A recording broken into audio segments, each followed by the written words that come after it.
Harry Potter wasn't what most people would call an ordinary child. He spoke with surprising clarity for his age and carried himself with a quiet confidence. While he wasn't the most outgoing boy at school, he was always polite and gave every task his best effort. At just 6 years old, Harry was walking home from school with his cousin Dudley and Aunt Petunia. Dudley was excitedly rambling about a new word he'd learned, but Harry barely heard him. He was too busy watching Petunia, who looked unusually serious, her gaze distant as she nodded absently at Dudley's chatter. Then, out of nowhere, she spoke. "When we get home, I think we need to have a discussion, boys. It probably should have happened a while ago, but I now think that you are both old enough and responsible enough to understand the seriousness of this conversation." The boys exchanged a nervous glance. "Is everything okay, Aunt Petunia? Are we in trouble?" Harry asked, his voice uncertain.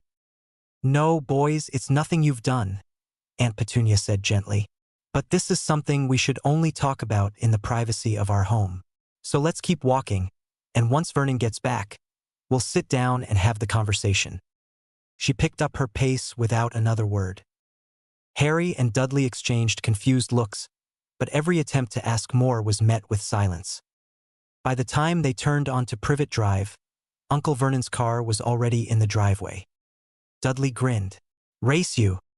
The boys took off, sprinting the last few steps and bursting through the front door. "Boys, no running in the house," Petunia called after them with a smile. Petunia stepped inside to find the boys giving Vernon a cheerful hug. "Hello, pet," Vernon greeted with a chuckle. "These two scoundrels been behaving today?" "Perfect little angels," Petunia replied with a wink. Then her tone shifted. "But I think it's time we had a conversation about Harry's parents." "What about my parents?" Harry asked, eyes lighting up. He'd never been told much, just vague answers and quiet glances. Petunia hesitated, then sat down across from them. "This might be a little hard to believe," she said carefully, "but I'll do my best to explain. Just let me finish before you start asking questions. All right?" Both boys nodded quickly and scooted closer, their eyes wide with curiosity. "When your mother turned 11, she got a letter, one that changed everything," Petunia began. "It was delivered by an owl. Said she was a witch, and that she'd been invited to attend a school called Hogwarts." Harry and Dudley exchanged snorts. "Yes, I know. It sounds ridiculous," Petunia said with a slight smile. "But it's real. And what that means, Harry, is that you are a wizard." Harry's jaw dropped. "Wicked," he gasped. "Wait, does this mean I get to fly on broomsticks, battle evil wizards, maybe even save the world?" Now, Harry," Uncle Vernon said, raising an eyebrow. "Let's not get ahead of ourselves. Maybe you'll save the world, and maybe you'll zoom around on a broomstick, but more important than all that, just be someone who tries their best." Petunia leaned forward, her voice low and firm. "You must never speak about this outside this room. Not unless someone already knows about magic." She looked between both boys, making sure they understood. "If the wrong people find out, it could put others in danger. It's not just your secret, Harry. It belongs to an entire world." The boys sat still, the weight of her words settling in. Dudley glanced at Harry, then looked down. "Does this mean I won't get to be a wizard too?" Petunia reached over and gave Dudley's hand a squeeze. "We honestly don't know, sweetheart, but whether you have magic or not, you'll always be our Dudley, and we love you both just the same. We may have to make a few changes," Vernon added, folding his arms. "We don't know everything, but your mum, Lily, left behind some clues. Things she did at home that might help us get you ready." "The first thing we want to do," Petunia said, turning to Harry, "is make sure you can protect yourself. The magical world can be dangerous, and we want both of you to be safe." She took a breath. "We're enrolling you in a karate class, and we'll also be starting daily meditation, morning and night." Dudley blinked. "Meditation? Your mum did it all the time," Petunia explained. "She said it helped her stay balanced and helped her magic flow better. Even if it doesn't work that way for you, it'll help you focus and that's never a bad thing. It might be a big change at first, Vernon said, but we just want what's best for you. Whether you're magical or not, you'll both be prepared for whatever comes next. All right, that's enough serious talk for now, Vernon said with a smile. Go on, get upstairs and play. We'll call you when dinner's ready. The boys didn't need to be told twice. They bolted for the stairs. Boys, no running in the house, Petunia called after them, though the fondness in her voice gave her away. Line break. It had been nearly a year now, and Harry was about to turn 7 when he had an incident while meditating. He saw a bright light in front of him and reached out to touch it. Instantly, small items around him lifted off the ground. At this sight, Dudley, Petunia, and Vernon all reacted differently. Dudley reached out to touch the floating items, marveling, "This is wicked. I wish I could do that." Petunia, worried about her vases, watched in relief as they dropped back down slowly. Nothing broke, and everyone's okay. This is why we've been meditating. Vernon was a bit different in that he was proud of Harry, knowing that he could never do something like that but still hopeful that Harry would soon be able to control it. Harry nearly collapsed after that stunt and had to stay at home for 2 days to recover, but he continued to meditate and see the light. This time he paused and looked out at it, seeing just how vast it was. The more he looked, the more he could see. First, off the glowing green ball was the same color as his eyes. Then there was the vastness to it that made it hard to understand just how large it is. After a couple of days meditating, he managed to get closer without touching it, but as he did so, he noticed 2 things. First, there were chains wrapping around it, crisscrossing and compressing it wherever he looked. The second was that there was a black mark that seemed to be trying to dig into the glowing orb, and he felt a small amount of pain whenever he looked at it. "Aunt Petunia," Harry called out, "I think there is something wrong with the ball." "No, orb? No core? Yeah, I like that. My core, the one that I touched before, there is something very wrong with it. I have seen chains that are binding it, and then there was this black thing that was digging into it and seemed to be taking some of the energy." "Are you in pain?" Petunia asked with concern, and when he shook his head no. "Then I think that we might need to find a way to get you to a magical hospital just to get that looked at, but I don't think we need to do it until the weekend. I'll tell Vernon when he gets back from work." Line break. "Okay, you know the plan, right?" Petunia checked for the 3rd time that morning. "We go into Gringotts and ask them to check for us, and if not, then we ask if they know how to get to the hospital, and make sure that my scar is covered because we don't know if I'm well known because of it," Harry stated in a bored tone. "Don't you take that tone with me, Harry? I'm just nervous to see the magical world after all these years," Petunia responded shortly. "I'm sorry, Aunt Petunia, but I'm sure it will be fine." After getting Tom to open the way into Diagon Alley, Harry was staring wide-eyed at his first glimpse of the magical world. The shops that should not be able to hold themselves up, the bright colors of sparks being shot out of wands to entertain kids, the broomsticks that were on display, the big marble building at the end of the alley that said Gringotts with the vicious-looking guards at the entrance. While the pair walked through the alley, they were sticking close together and trying not to bump into anyone. With a quick sideways glance at the guards to the side of the entrance, Petunia and Harry walked quickly towards the line that said non-monetary assistance. "Excuse me, Mr. Grimclaw, could you please tell me if the goblins have healers, and if they would be willing to help me with an issue with my core?" Harry stated nervously. "Yes, we have healers, and yes, they will assess your issue, and depending on how serious it is, we will heal it, but it may be painful and you will need to pay," he replied curtly. "Please walk that way, and Bloodsword will lead you to the healers." As they walked, they were looking around for defining features, and they soon got lost, without any hope of getting out if they weren't following Bloodsword. Soon they arrived at a door that had infirmary written on it, and Bloodsword said, "Go in here." "Thank you, Mr. Bloodsword," Harry said before walking through. When Harry and Petunia walked through the door, they saw a slightly smaller and less aggressive-looking goblin that said, "Hello, my name is Healer Brightlight. What seems to be the issue today, Mr. Potter?" "How did you know who I was?" "I covered my scar and everything," Harry said in surprise. "The wards inform us of who people are and if they are wearing any glamour or potion to disguise themselves," she replied. "Oh well, that makes sense, I guess." But the reason that I am here today is that my core has chains across it and a black blob that is ramming into it and seems to take small amounts of my magic. May I do some scans on you to test what is happening? Bright Light asked, and when she received a positive response, she waved her hand at Harry, and a piece of paper appeared. As she read it, she made numerous sounds of surprise before finally becoming angry at the end of it.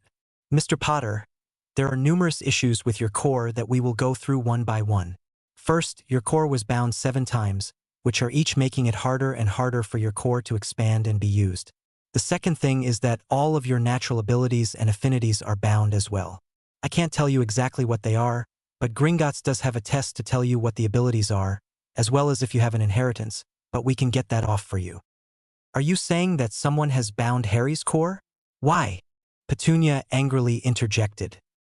I would assume to make sure that he is easier to kill in revenge for killing the Dark Lord Voldemort, Healer Brightlight said. But I cannot be sure, and it is not really my place to say. Anyway, the most important thing is that you have a Horcrux in your head. This is, in essence, a piece of someone's soul and can be leeching off your magic to sustain itself. We can remove all the magical blocks and the Horcrux over a week, with the last and biggest binding being done with the Horcrux, and we will do it free of charge as these abominations deserve to be destroyed. So you would be removing 1 block a day? Harry asked. Yes, you would be staying here for a week as the bindings are removed through rituals until the last binding, which could be removed on your 7th birthday, and the soul piece would be destroyed, Brightlight stated. I can make the arrangements for your aunt to stay with you, but no one else can come into contact with you, as your magic might be fluctuating for a few days, and it would recognize your aunt. After sharing a quick look, Harry said, "Let's do it." Line break. The week before Harry's birthday, Harry went to Gringotts and was led to Healer Brightlight, who greeted him with a small smile and said, "Hello, Mr. Potter. We are all ready for you, and we will be starting today. Please follow me." As they went down the hallways, Harry already lost track of where he was until he was led into a door that was labeled Ritual Room. There were 7 goblins on the points of a star drawn on the ground with what looked like another language inscribed in specific points. The room was a large cathedral with an arched roof that wouldn't have looked out of place in a church. Petunia was told to stay outside, and Harry was led into the center. Mr. Potter, make sure that you take off any magical items and stay as still as possible. This one will not be very painful as it is blocking the smallest amount, but with the amount of magic being released by the 7th ritual, it will be very painful. It is crucial that you remain in the center of the circle, though, and if after a few rituals you don't think you will be able to stay, then we will have to strap you down, Healer Brightlight said seriously. After stepping into the center of the ritual, Harry asked, "Is it okay if I meditate and look at my core as you do this?" This made the goblins pause, and after a quick conversation in gobbledygook, they decided to let him do it as long as he didn't fight the goblins. "Okay, I'm ready," Harry said. As soon as he said those words, the goblins started chanting, and Harry started to meditate. As he looked into his core, he saw one of the smaller chains start to loosen a bit, and then he saw what looked like 7 goblins pulling on it. He decided to help them. As he went down and pulled, he saw the progress going faster, and the pain was lessening the more that he focused on pulling. After what felt like 2 hours but was closer to 1 hour, Harry came out of his meditation feeling better than when he went in. He was then led into the same infirmary that he was in the first time he went to Gringotts. Line break. While this was happening inside a castle in Scotland, one machine of 8 suddenly stopped working, but luckily, the headmaster was not inside his office and would not be for the rest of the week. Day by day, Harry would get 1 binding removed, and by the time his birthday rolled around, he was feeling much better and could actively feel his magic moving around inside him when he was feeling for it. As it was the last and biggest binding being removed and the Horcrux, he was pacing around in his room before the last ritual. It had been a big week for him, and it was about to be the most important day of said week. The biggest risk to his health was being removed, and it would also give him the power of an above-average wizard, as his first magical maturity would happen immediately after the binding was removed. When he walked into the ritual room, he settled into a comfortable position and said, "I'm ready." This was the ritual for which he was needed the most. By now, the goblins were used to having Harry help them, but the problem was that the Horcrux was fighting back and they were struggling. As the goblins pulled once more, The Horcrux was screaming, and Harry was in more pain than he had been before, but he knew that this had to be taken out of him. As he gave one big push, it was gone from his core, and in the outside world, the Horcrux screamed until it went into a pre-planned rock that would later be destroyed. After that, the goblins went for the binding, and Harry started to feel his core shake a little bit until the binding was loose and gone. As soon as the binding was gone, the entire chamber shook, and the occupants pushed away from Harry. He had passed out but was going through his first magical maturity when his core was already the size of an average wizard. Although he wouldn't know how to use it and he wouldn't be aware of it, his core at the current size would rival that of Filius Flitwick, a world dueling champion, and Bellatrix Lestrange, one of the most feared lieutenants of Voldemort. Eventually, the shockwave passed, and Harry was moved to the infirmary to get his final checkup before leaving for home. When Harry was leaving the bank, he remembered the tests about abilities and inheritance and decided that he wanted to have them. So he asked Petunia, "Petunia, could I get the abilities and inheritance test now that I am 7 years old?" "Of course, Harry. I am quite curious about what you could have as such a powerful young wizard." "Excuse me, Grimclaw, could I please have the inheritance and abilities test?" "Put 1 drop of blood on each of these pieces of paper, please." Harry put it on the inheritance paper first, and what he saw was a very full page. It said that he was heir apparent to the most ancient and most noble house of Potter. Heir apparent to the most ancient and most noble house of Black. Heir apparent to the most ancient and most revered house of Gryffindor. Heir apparent to the most ancient and most revered house of Ravenclaw. Heir apparent to the most ancient and most revered house of Hufflepuff. Heir apparent to the most ancient and most revered house of Slytherin Conquest. "Is there any information that you can give me on the vaults and what is in them, Grimclaw?" Petunia asked. "Yes," he said curtly, and when he snapped his fingers, 18 pages of paper appeared. On the first page is any money or land that is owned. The second page is any investments that the family owns, and the third page is any items that are in the vault that are not money. "Thank you, Grimclaw," Harry said before pricking his finger over the other piece of paper, which now showed Metamorphmagus. Animagus, potential. Mage Sight, potential. Parseltongue. Parcel Magic. Wandless Magic, potential. Dual Wielder, potential. As a brief overview of your abilities, a Metamorphmagus can change their body, and some can change more than others, like their entire face or just hair and eyes. An Animagus is changing into an animal, which you have the potential for but need to train it. Mage Sight is seeing magic, which again you need to train. Parseltongue and Parcel Magic are speaking to snakes and doing magic in the snake tongue, which would need training, I would assume. Wandless Magic is doing magic without a wand, and again, you would need to practice. A Dual Wielder allows someone to wield 2 wands simultaneously. "Now, unless you have any more business with Gringotts, goodbye," Grimclaw said. As they were walking out the door, Harry said to Petunia, "I feel like a new person, like I am able to actually feel the world around me. It's great, and I am so glad that I was able to get it fixed here, especially the Horcrux." "Me too, Harry, me too." Line break. After having the blocks removed, Harry was able to meditate even easier and found that his memory was now eidetic. He had started to work on the wandless magic that he had the potential for. Harry made sure to start out small. First, he levitated a leaf, then he started to move it around more in all different directions. After about a year of this exercise with increasingly heavy items, he managed to lift Vernon's car for about 30 seconds. Throughout the year, Harry even started to lift multiple items at once with varying weights to work on control. By the end of the year, Harry could now have 10 items orbiting him in different directions and make a small orb which was formed by the objects going around him. Throughout his meditation, Harry managed to create a mindscape around his core. He made a mansion which had the core in a basement and with all his memories hidden throughout different rooms with the library focused on his knowledge and sorted into specific sections. Eventually, he found out that there is a time dilation in his mindscape which has slowly been increasing, which was about 1 minute outside is 1.5 minutes inside. By the time Harry is 11 years old, he has now finished high school based on his knowledge, but he hasn't graduated as he doesn't want the attention, but there is also the knowledge that he has gained about his wandless magic and metamorphmagus talents. He can change the length and color of his hair, the color of his eyes, and some very small features on his face. Harry now has his brown belt in karate and has also learned more about the houses that he is the heir to, the wizarding politics, the history, and how he is considered the boy who lived and some of the basics of magic. His magical abilities are also coming along nicely.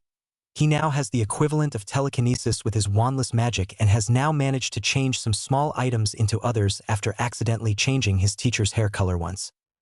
On his 11th birthday, he sees an owl flying towards their house and yells out, "Guys, it's here. My Hogwarts letter is here." "Let's go then, Harry. We can go and get you some more books on the theory of magic along with your books and equipment," Petunia replied. "Yay! More books on magic," Harry responded excitedly. "I'll see you later, Dudley." "Man, time flies by. I remember when I first came here for Gringotts," Harry said, still looking around at all the sights. "Yeah, it was a good thing that we came here or something else might have happened which ruined your magical potential. Anyway, enough of that depressing talk. Let's go and get your stuff. You go and get your robes. I'll go and get your potions equipment and a trunk with multiple compartments, and then we can meet up at Flourish and Blots to get your school books. After that, we can get your wand. Did you want any specific compartments? Can I have a wardrobe one, a potions one, a library, a dueling chamber, a study, a place to sleep, and a regular one for convenience?" "Of course, but we might need to pick it up later." Line break. After a fairly expensive shopping trip and getting way more books than needed, Harry and Petunia went to Ollivander's and were startled when they walked into the shop and heard a voice say, "Ah, I was wondering when I would see you here, Mr. Potter. My name is Garrick Ollivander, and I remember every wand I sold. Your father's was very good for transfiguration while your mother's was more aligned to charms. I am sure that you will find your wand here, as have many Potters before you.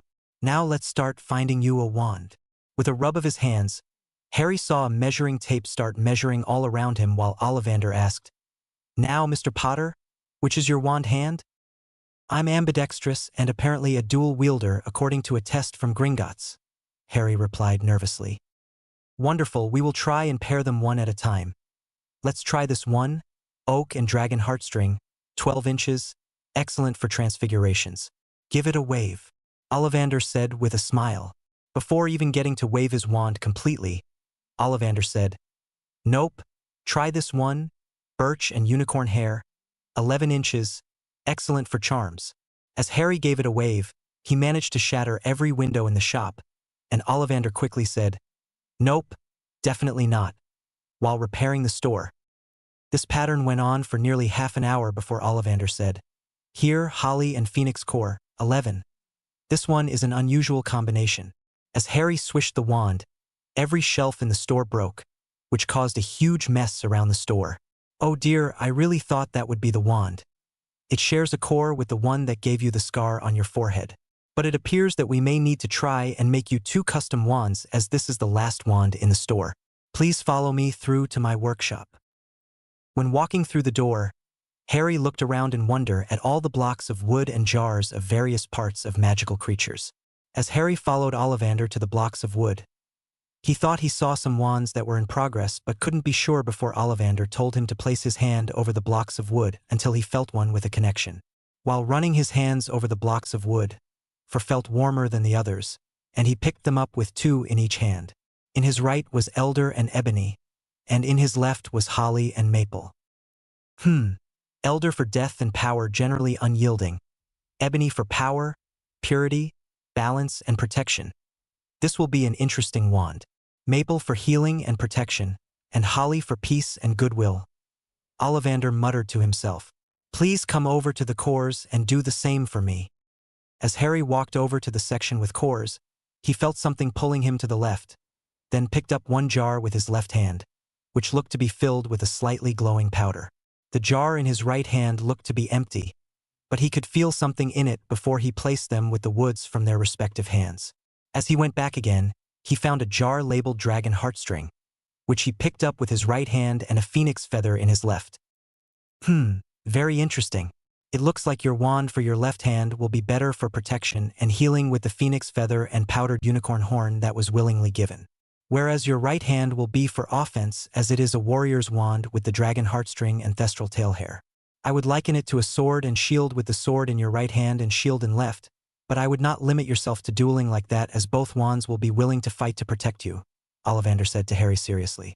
Now these wands will probably take quite a while to make, so if you could come back in 3 hours, these wands should be ready then. Let's go and pick up your trunk, Harry. It should be done soon, and then we can go to Florian Fortescue's for an ice cream, Petunia interjected. Line break.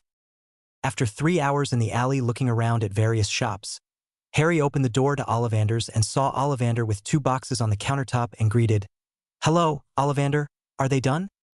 "Yes, and they are some of my finest works, if I may be as bold as to say. This one is Elder and Ebony, 13 inches with a dragon heartstring from one of the oldest Hungarian horntails that ever existed and a thestral tail hair. A wand for a warrior if I've ever seen one," Ollivander said, before handing it over to Harry, who took it with his right hand as a bright light took over the store which was emanating from Harry and left the store looking spotless. "One of the stronger connections I've witnessed," Ollivander mused. "Now this one is holly and maple, 12 inches with a phoenix feather covered in powdered unicorn horn. One made for the protection of its user and others." When Harry picked up the wand, the faint sound of a phoenix song and a feeling of happiness came about within the store. "Thank you, Ollivander. Do you have anywhere that I can hold these and something to clean and maintain the wands?" Harry said happily. "Of course, here is a holster for each wand and a polishing kit. This puts your total to 20 galleons and 8 sickles. 7 for each of the wands, 3 for each holster, and 8 sickles for a polishing kit," Ollivander responded. As Harry tried to pay, Petunia had already put the money on the counter and turned to Harry to say sternly, "Just because you are one of the richest wizards in the world doesn't mean that as your aunt I am not going to take care of you. I am glad that you stayed humble, but I am still going to spoil you when I can. Now let's go to the pet store to try and get you an owl, so we can stay in touch while you're at Hogwarts." Line break. As Harry and Petunia walked into the pet store called the Magical Menagerie, Harry immediately walked over to the avian section. It was a very crowded store which made it hard for Harry to follow what was calling to him. "Is there something that you are looking for?" Petunia asked. "I'll know it when I see it. The feeling is hard to describe, but it is similar to when I chose the cores for the wands," Harry responded before walking off. While walking through the store, Harry saw a white snowy owl that was staring straight at him. "That's the one," he said confidently. While walking over to her, the store owner managed to meet him in front of her cage before warning him, "Watch out. She's a feisty one. Has bit the fingers of the last few people who tried to buy her." Harry didn't stop and reached through the bars while whispering to the owl, "You wouldn't peck me. You're such a beautiful owl. Do you want to come with me?" As the owl shook their head yes, Harry opened the cage and said to the owner, "I'll take her. How much?" 20 galleons, but I'll throw in a perch since no one has been able to buy her for such a long time," he replied. "Now what to name you? I read about the name Hedwig in one of my history books. Is that good enough for such a regal owl like you?" Harry said while Petunia paid. After Hedwig made a positive motion, Harry said, "You're such an intelligent owl, aren't you? Hedwig will be a good name for you." Line break. As the family walked through King's Cross at 10:30 on September 1st, with Harry's trunk, Dudley said to Harry with a cocky grin, "When you get back, I'll finally be a higher belt than you." "Ha, in your dreams, Dud," Harry replied fondly. As Petunia turned to hug Harry, she said, "Make sure to write at least once a week. Do your best, make friends, and have fun." "Of course, Aunt Petunia," Harry replied while returning the hug. "You do your best, Harry, and you will make all of us proud," Vernon said gruffly. "I will, and thank you for driving me here. But now I need to go so I don't miss the train," Harry said to the Dursley family. When he waved one last time, he broke into a run at the barrier and closed his eyes before the impact. When he didn't feel one, he opened his eyes and saw a bright red steam train that said Hogwarts Express. Looking around the platform, there was a large number of families saying goodbye and waving their children off, and with one last look at them, he walked onto the train and found a compartment that was empty. As he sat down with a book that he grabbed, a book on the basic theories of magic which was recommended for all Muggle race children to help understand what they were learning, the book explained that at its most basic, magic was just willpower, intent, and visualization, and that wand helped with requiring less power. The incantation and wand movement were to help with visualization and intent. As he was getting to a part of the book that explained how silent casting and point casting were possible, the door to his compartment opened. "Hi! All the other compartments are full. Do you mind if I sit here?" A boy with red hair and freckles said. "Of course. My name is Harry Potter. What's yours?" "My name is Ron Weasley," he responded before sitting down opposite Harry. "Do you have the scar?" Ron asked. Harry looked at him coolly, then asked, "Are you talking about the scar that I got on the night that my parents died?" Not realizing the danger that he was in, he replied, "Yeah, the lightning bolt on your forehead, that you know who gave you when you killed him." "I'm going for a walk, Mr. Weasley. Please be gone by the time I am back.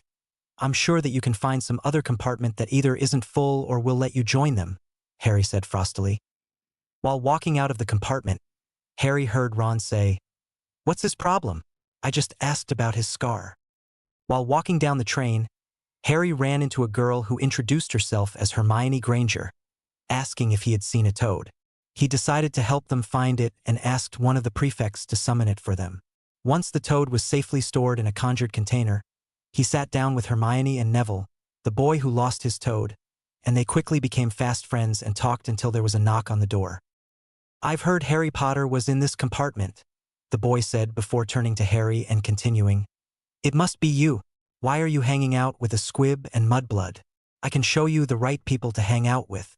Then he stuck out his hand and said, "I'm Draco Malfoy, and you should definitely be friends with me and not these losers."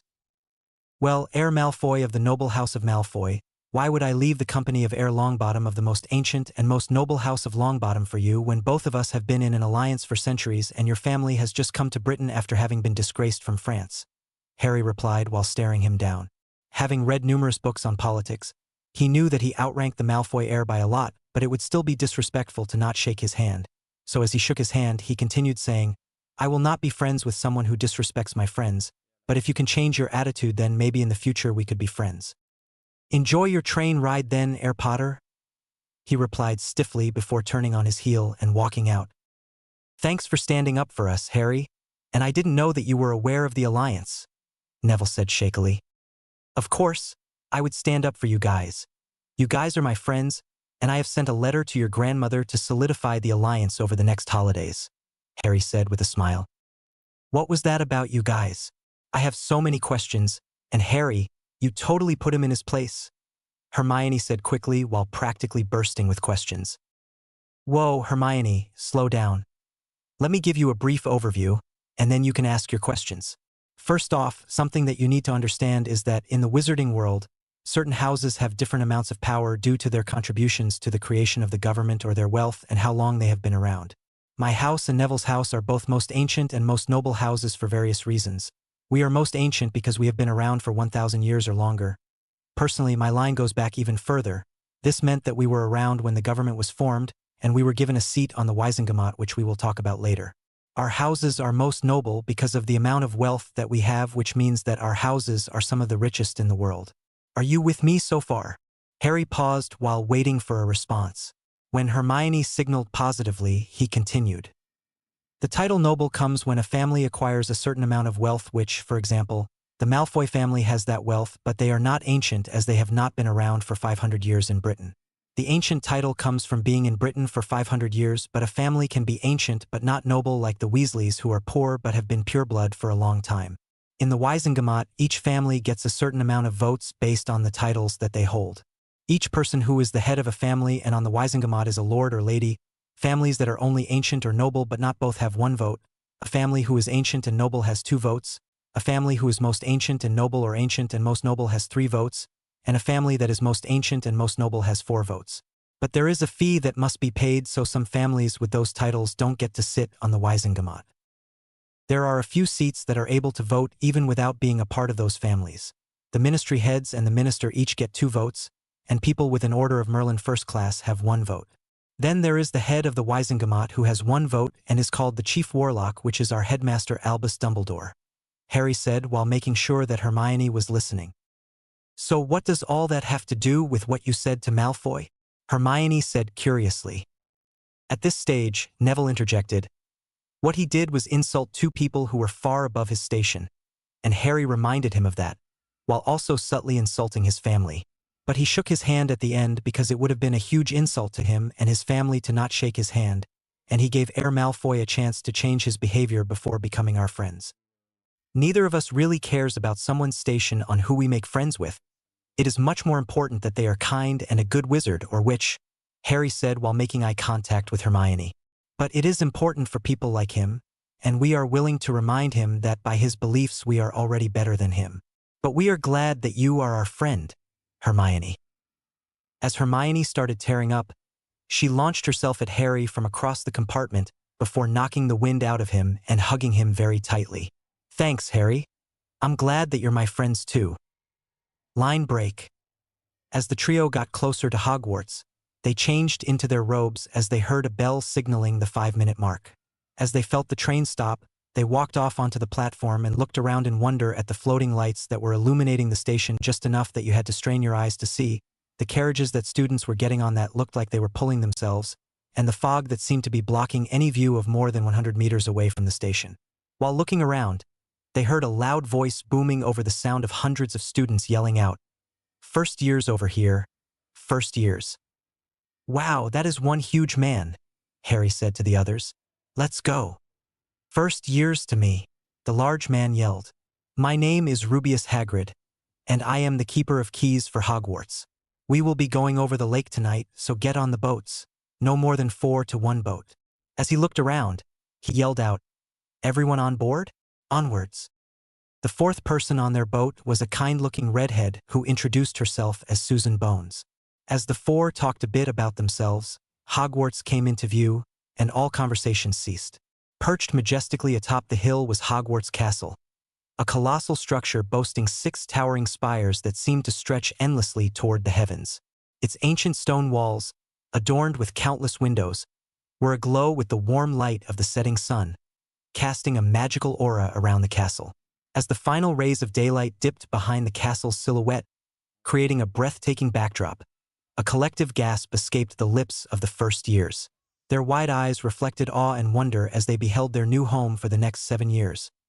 Once the boats were all docked and the students were on the shore, Hagrid yelled out, "Everyone follow me please," before leading the students up to the doorway with a stern-faced elderly witch waiting for them with pursed lips. "Here they are, all accounted for, McGonagall." The witch named McGonagall thanked Hagrid before turning to the students and saying, "Please follow me." As the students were following her into a small side room from the entrance hall, she said, "For the next 7 years, you will be sorted into a house which will be your family and determine where you sleep. When you do well, you will get rewarded with house points that determine which house wins at the end of the year."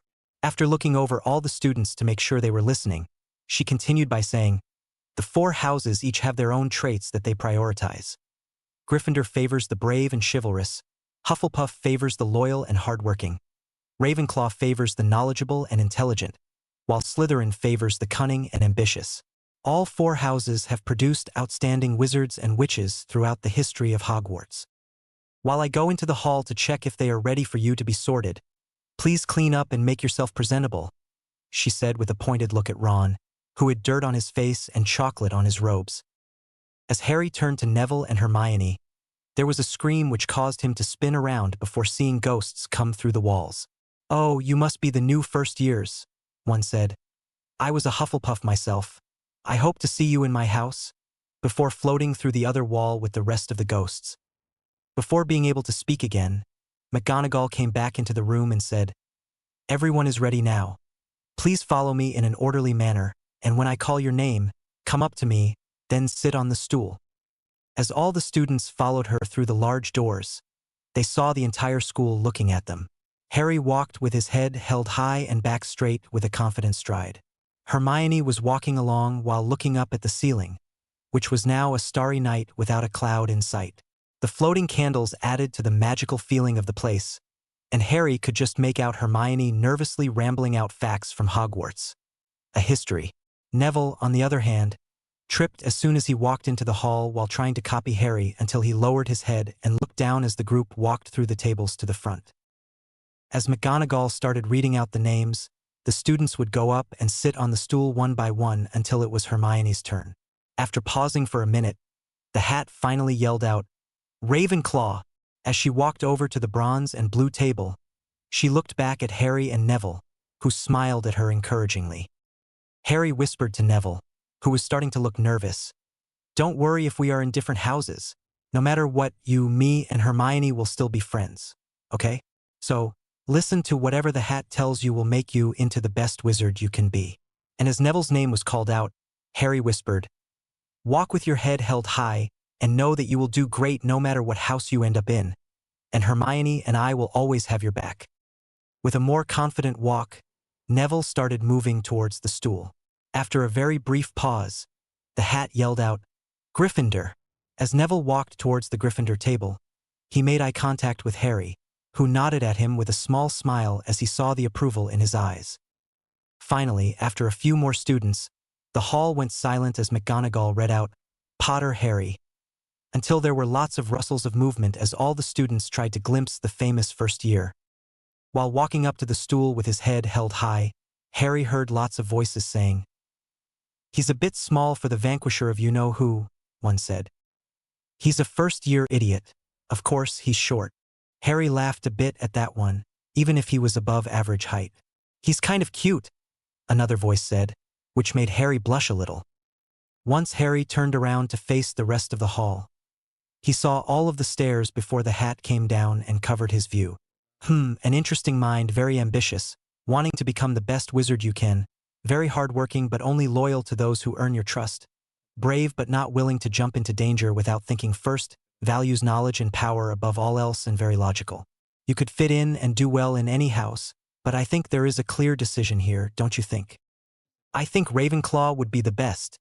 Don't you agree, Hat? If that is what you wish, I'm sure you will do great things, the Hat replied in his head before yelling out, "Ravenclaw!" As another round of whispers went around the hall at the shock of Harry not going to Gryffindor like his parents. As Harry walked with his head held high over to where Hermione was seated, he sat down and waited patiently for the rest of the students to get sorted.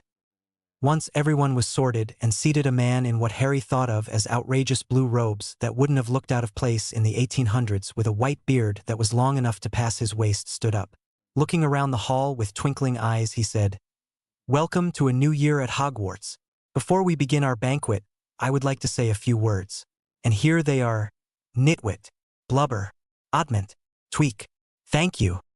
Once the old man had stopped speaking, Harry tapped an older student on the arm and said, "Who was that?" "That was Albus Dumbledore, greatest wizard of our time and supposedly the only one you know who ever feared." "Is he a bit crazy?" Harry replied speculatively. "Oh yes, but he is still a great wizard," the student replied. "Would you mind telling me who the teachers are and what they teach, please?" Harry asked. "Of course, my name is Roger Davies. By the way, I'm a third year if you're interested, but about the teachers, you already know McGonagall. She teaches Transfiguration and is the head of Gryffindor House and the deputy headmistress. The short and happy-looking teacher who McGonagall is talking to is Flitwick, who teaches charms and is the head of Ravenclaw. The kind-faced woman to the left of McGonagall is Sprout, who teaches herbology and is head of Hufflepuff, and the greasy-haired, hook-nosed, surly-looking teacher is Snape, who teaches potions and is head of Slytherin. Then there is also Sinistra, who teaches astronomy, to the right of Flitwick, and the one with the turban who is talking to Snape is Quirrell, who teaches defense against the dark arts. There are other teachers, but those are the ones for first years who are here right now." The boy responded while pointing to each teacher. "Thanks.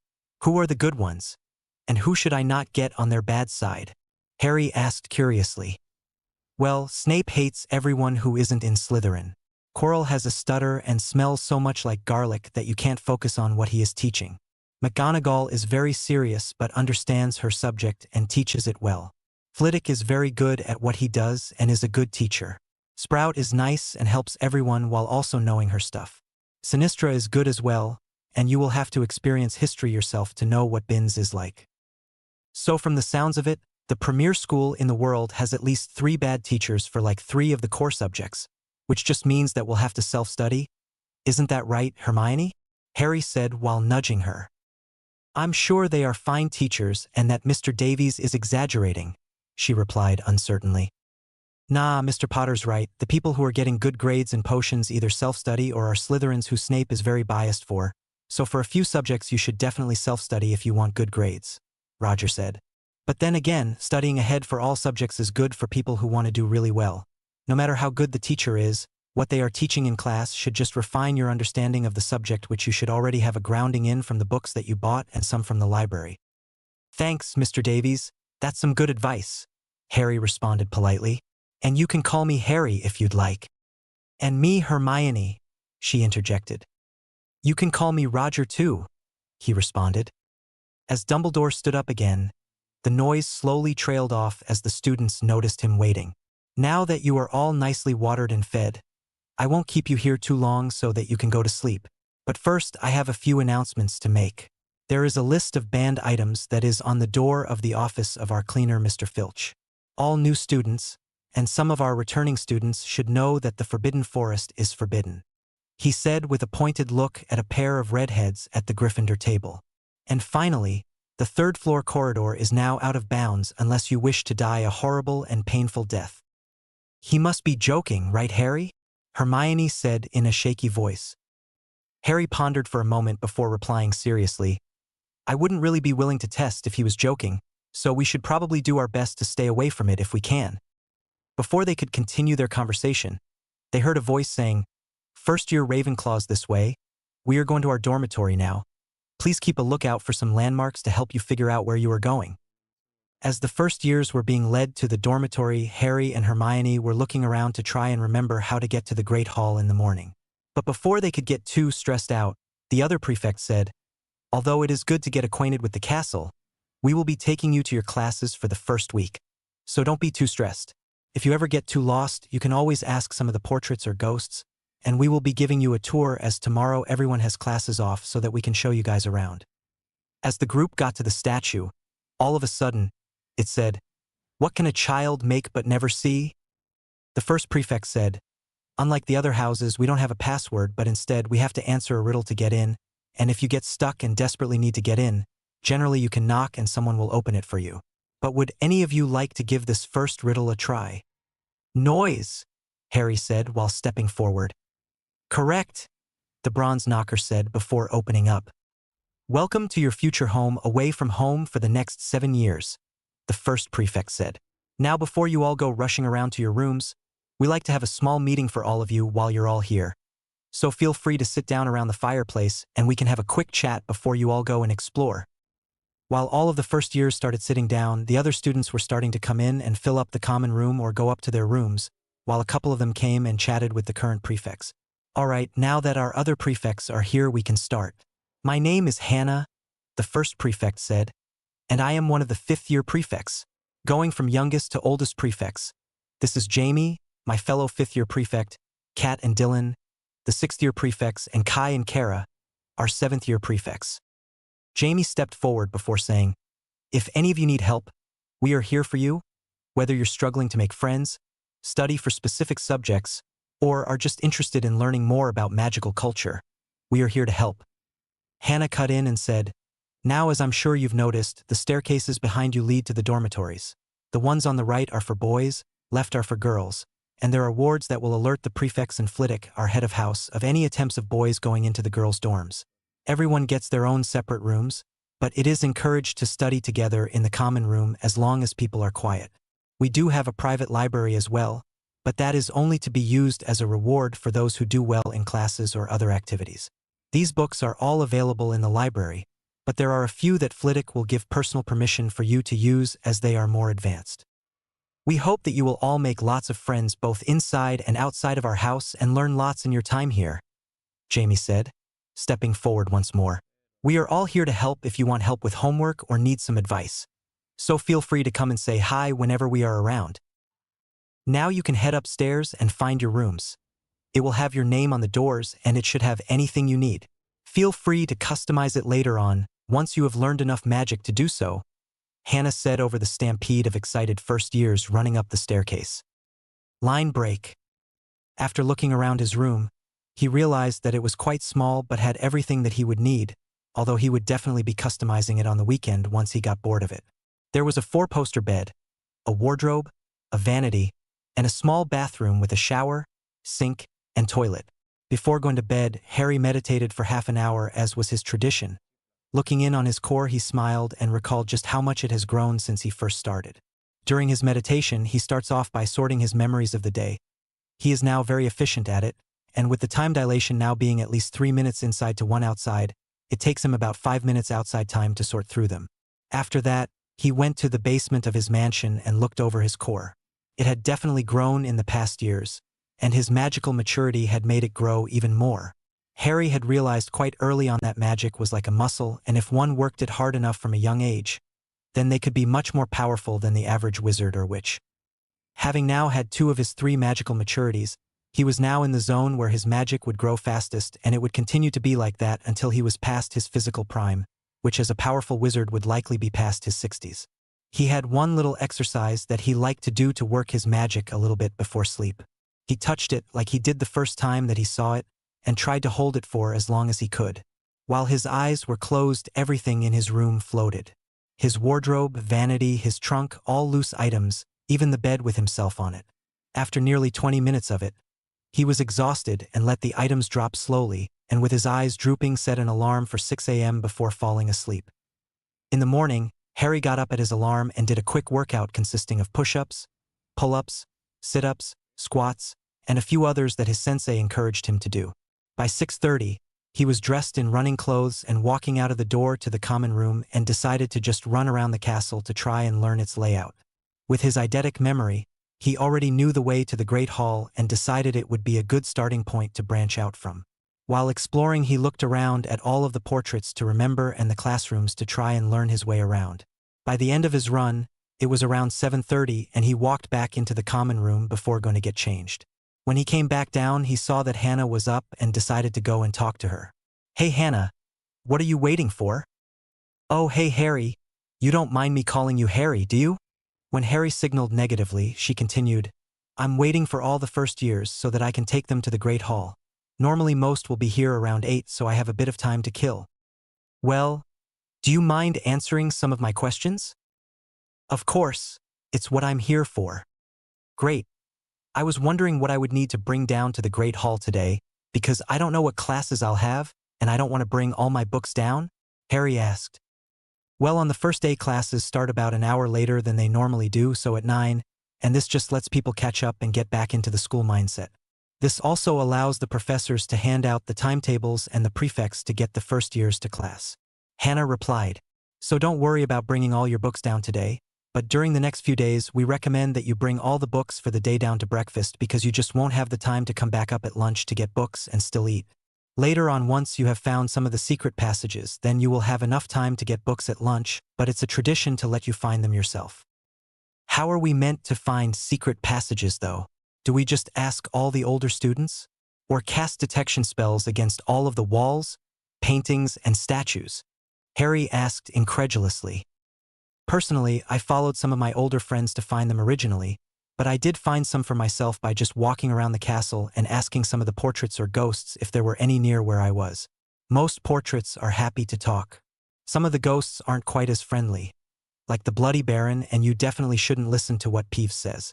He is a poltergeist and likes to prank everyone, so definitely don't trust what he says," Hannah said in a serious tone. "Thanks for the advice. I'll make sure to ask the portraits if I ever need a quick way to class. But I think that the other first years are coming down, so I think we should head to the Great Hall soon," Harry replied.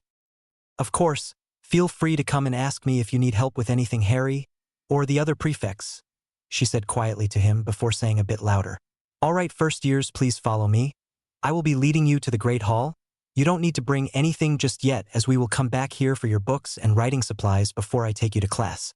Please try and start learning your way around, as we will only be leading you to class for the first week. After that, you will need to ask the portraits for help, and some are less helpful than others."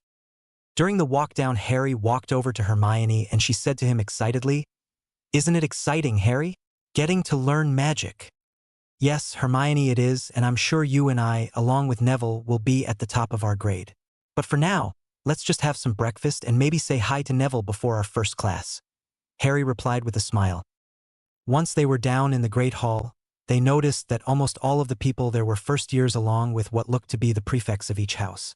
Once they were all seated, a short professor hopped off his stool and started making his way to the Ravenclaw table where the first years were seated. Good morning, new Ravenclaws. I'm Phileas Flitwick, head of Ravenclaw House and your charms instructor. Starting next week, I'll hold monthly meetings to ensure you're happy and keeping up with schoolwork. If you need extra help, older students can assist you more often. Here's your class schedule. Remember your books and supplies. Tonight, I'll meet with the entire house. Yesterday, I let the prefects talk to you so that you will know who they are and that you can go to them if you need some help. Most classes will be with another house, depending on the subject. Enjoy your first day and get to know your classmates from all houses. Pursue your interests, but remember magic's power. Use it wisely. Explore outside class safely and be inventive with spells, but be cautious in your research and practice. Flitwick then walked further down the table to give the schedules to the rest of the students at the table. After he walked off, most of the first years were quiet for a moment before Harry spoke up confidently. Well, future family, my name is Harry Potter. I was raised without magic but learned of it when I was around 10. Some of my hobbies are karate and reading, and I am most looking forward to defense against the dark arts. After a moment of silence, with the first years looking around at each other wondering who was going to go next, Hermione, who was on the right of Harry, spoke up and said, "Hi, my name is Hermione Granger. I was raised without magic, and I learned of it when Professor McGonagall came to my house on my 11th birthday, which is the 19th of September. My favorite thing to do is to read, and I am really looking forward to Charms and Transfiguration."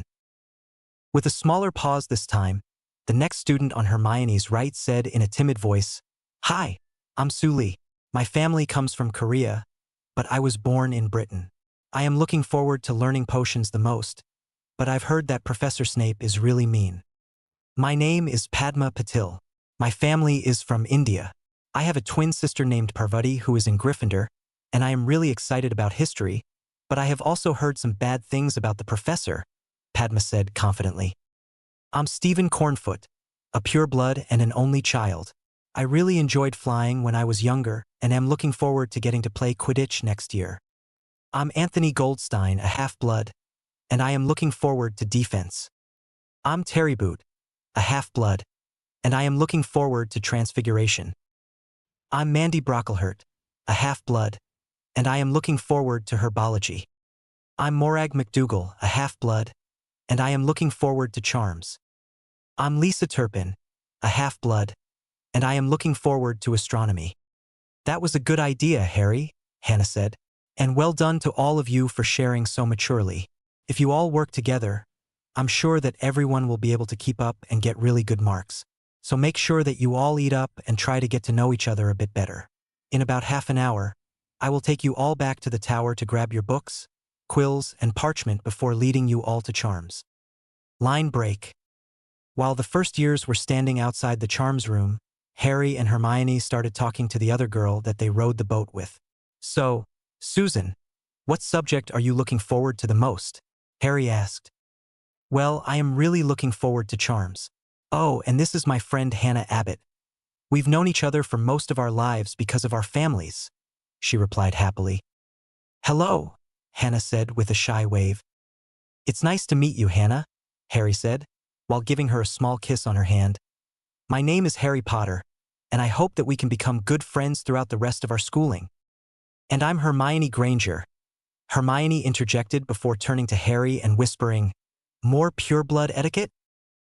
"Yes, it is considered proper to kiss a lady's hand when meeting them. It is normally done when meeting for the first time or if it is a formal event," Harry replied. "What are you most looking forward to, Hannah?" "I'm more of a defense person myself. I quite like herbology from what my parents have shown me," she responded with a bit more certainty. "That's great. I'm quite excited for Charms and Transfiguration, to be honest," Hermione said. Before the conversation could continue, the students all heard a squeaky voice from inside the classroom saying, "Please come in and take a seat, everyone. I am Professor Flitwick, and I will be teaching Charms for you throughout your years at Hogwarts. I have taught here for over 20 years now and was a world dueling champion multiple times. I am now the Ravenclaw head of house and will be here to answer all of your Charms questions. But I would like to encourage you to seek out your own answers. I will just be here to guide the way for your learning." Seeing that he had all of the students' attention, he called the roll before starting the lesson. Today, we will be learning one of the most simple charms. It is a charm which lights the tip of your wand, and the incantation is Lumos. To cancel it, you just say Nox. Let me give you one demonstration before you all try it yourselves. With a small swish of his wand, Flitwick clearly said, Lumos, and the tip of his wand lit up. Now, this spell is more than just about the wand lighting up. You can work on your control with this spell and see a marginal difference in power between the students, but I would like to emphasize that power does not make people better wizards, as hard work is always key. Now get started, everyone, and I will be coming around in a few minutes for those who are struggling. Harry looked at Hermione and Susan, who he was seated between, before looking around the classroom. Most students looked both excited and nervous and didn't want to be the first person to cast the spell in case they messed up. Harry gave a small shrug before clearly saying, Lumos. Once the rest of the students heard Harry say the spell, they looked over in his direction before immediately looking away. The light was almost blinding, and all the people sitting on the opposite side of the room covered their eyes, while everyone else looked away. Nox, Harry said quickly. Well, Mr. Potter, that was definitely one of the brightest first attempts I have seen in a long time, Flitwick said in an excited voice. But you should definitely work on control. Try and hold back a bit to make the light smaller. You should be able to control the amount of magic going into the spell later on. But this is a good starting activity for you, as control may become more difficult in the later stages of your education if you don't work on it now. As for the rest of you, give it a try. I doubt that anyone else is going to be quite as bright as Mr. Potter was, but it is still wise not to stare right at the lights if you can avoid it. Around the room, a smattering of voices said Lumos, and the class lit up. There were some small pockets of the room that were slightly brighter, but there were none that were anywhere near as bright as Harry's. Well done, everyone, Flitwick said happily. Since you have all gotten it so fast, let me explain a bit more of the theory behind it so that you can control the brightness.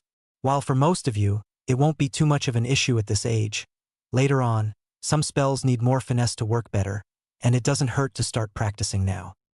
While walking around the classroom, most of the students sat forward in anticipation to hear more about what Flitwick was saying. In essence, when a spell is cast, it draws magic from your core. Everyone has a slightly different sized core.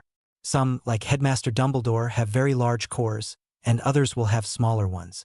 These cores grow as we grow and when magic is used. For most people, they will not use magic a lot in their everyday lives, which means they are less likely to be extremely powerful than someone in a profession like an Auror, who fights dark wizards and needs to be powerful. When a core is used more regularly, it grows, and in essence, this is like something taking your magic, and a little bit more comes back once it is recharged. Then people also go through 3 magical maturities, which signal a bit of growth in core size. At the age of 7, children's cores will grow quite a lot and start to stabilize. At 11, it will become nearly completely stable with a small amount of growth. This is why school starts once you are 11, because your core is now stable and in the prime age for growth. At 17 is the final and largest magical maturity. Depending on the person and how large their core is, the longer this maturity will take. If it happens early or for longer than around 3 days, then the wizard or witch is likely to be very powerful. For example, my maturity was when I was 16, and I am one of the more powerful wizards. It lasted for 5 days. I know that Dumbledore had his when he was younger, and it lasted longer, but I do not know the specifics, as some people like to keep it private. When casting a spell, a little bit will come out of your core, through to your wand, which will then shape the magic into the spell. For some rare people, their body is able to do that process without a wand, which is more draining, less precise, but in some cases more powerful. When using a spell like Lumos, a little bit of magic is taken constantly while the spell is being used, but for another spell, say the knockback jinx, it only uses a small bit of magic once. When trying to reduce the amount of light that your wand is emitting, you are trying to reduce the amount of magic coming out of your core.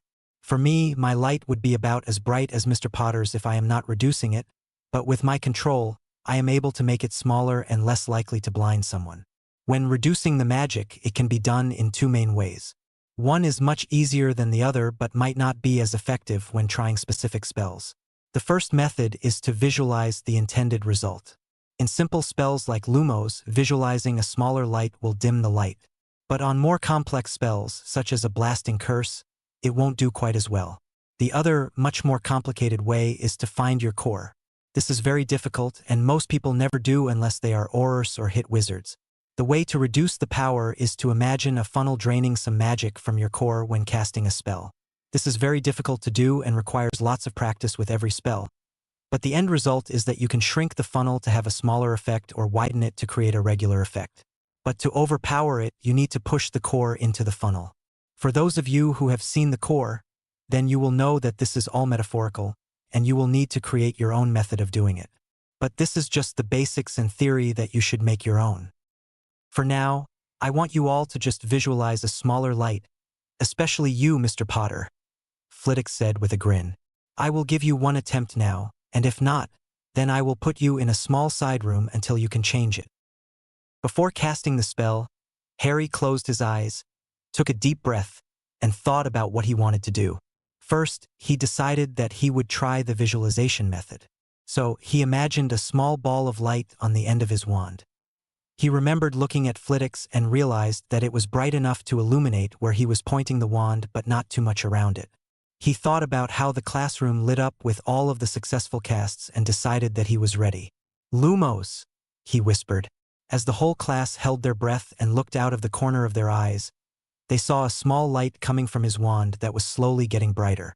Then it stopped, and they all cheered at Harry's success, with his fellow Ravenclaws who were sitting around him clapping him on the shoulder, and the Hufflepuffs on the other side of the room clapping politely. Nice job, Harry, Hermione said with a hug. What were you visualizing when you cast the spell? I thought about my end goal and how Flitwick looked, Harry responded while flashing a quick thumbs up to Hannah and Susan on the opposite side of the class. As long as you know what the end goal is, half the time magic will pick it up. Go on, give it a try. Just cast your regular Lumos, then imagine that it gets darker. Lumos, Hermione said. As the light started off at her regular brightness of a bit over the class average, it eventually went down to where most others were at. Did you see that, Harry? It worked, it actually worked, Hermione said excitedly. You say that like you doubted me? Harry said in a fake offended tone with a hand on his chest. Well done, Harry. 5 points to Ravenclaw for a spell well controlled. After a couple more minutes with everyone making small changes to the size of their lights, Flitwick said, All right, children, that was a great lesson. Even if it was a bit shorter than usual because it is the first day, we now have about 5 more minutes. First, I wanted to say thanks for being very respectful and willing to learn. Second, I want to say that I do not go through all of the spells in the standard book of spells in class. Some I will, but most of the ones that I teach will be in exams, and it will be beneficial for you to practice them in your own time. Lastly, for homework, please read through the theory for the next spell, which will be the color-changing charm, and have 10 inches of parchment on the theory, Flitwick said. Now, please wait outside the classroom for your prefects to lead you to your next lesson before lunch. As all of the students talked to their friends, the prefects of each house walked up to them and told the first highs to follow them to their next class. While walking to herbology, Hermione and Harry walked up to Jamie, and he asked them, How did you find Flitwick's class? Oh, it was just amazing. We cast Lumos, and Harry's spell lit up the entire room so much the first time. Then he managed to make it get less bright, and it was so amazing. Whoa, slow down, Hermione, Jamie replied before turning to Harry and saying, It is quite impressive that you managed to control your power in the first spell on your first lesson, and also quite unusual for a light from a first high to be that bright. I would need to overpower my spell even now to get it to be as bright as you described. Thanks. It wasn't that impressive though. Hermione just makes it sound really impressive, Harry responded. Don't listen to him, Hermione interjected. You can ask any other person in that class. The light was blinding, and then he managed to control it so that it looked like any of ours. Even if you don't find it impressive, Harry, it doesn't mean that others don't. There are some people who just find magic simple and understand it in ways that none of us could imagine, and it might be that you are one of them, which will just mean that the teachers push you harder to become the best wizard that you are. Jamie said seriously, then in a lighter tone said, Anyway, come on guys, let's get you to herbology in the greenhouses. You don't want to be late on the first day.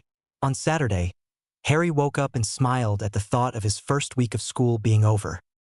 He had made many friends in all the houses, although some were harder to befriend than others, and he was excited about what more would come.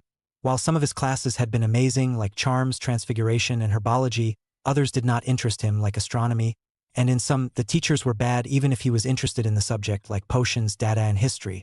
Professor Binns had put most people to sleep within minutes, and Harry decided it would be best to just read the history book instead of falling asleep like almost everyone else. The only person who could stay awake and take good notes was, of course, Hermione. Potions was another class that he wasn't sure about. He knew from Roger that Snape didn't like many people outside of Slytherin, but he was really looking forward to potions and hoped that he would be judged based on his ability rather than his house. Flashback. As all of the students settled down and looked around the classroom, the door banged open. One of the Hufflepuffs screamed, and a few of the other students jumped. As Snape stalked around the room, he said in a voice that the students had to strain to hear, "Wands away! There will be no foolish wand waving in this classroom. If you aren't as much of a dunderhead as most students are, then I can teach you how to bewitch the mind and ensnare the senses. I can tell you how to bottle fame, brew glory, and even put a stopper in death. But I don't expect that to be the case for you dunderheads," he said in a silky voice before suddenly turning and saying, "Potter, what would I get if I added powdered root of asphodel to an infusion of wormwood? Those are the main ingredients of the draught of living death, a potion so powerful that it puts the drinker into a death-like sleep until the antidote has been brewed," Harry responded respectfully. "Where would you look to find a bezoar?" Snape snapped. Without a pause, Harry said, "In the stomach of a goat. It has the properties to cure most poisons, but not all." "What is the difference between monkshood and wolfsbane?" Snape asked. "They are the same plant and are also referred to as aconite," Harry replied. "Well, why aren't you all copying that down?" Snape asked the rest of the class after turning away.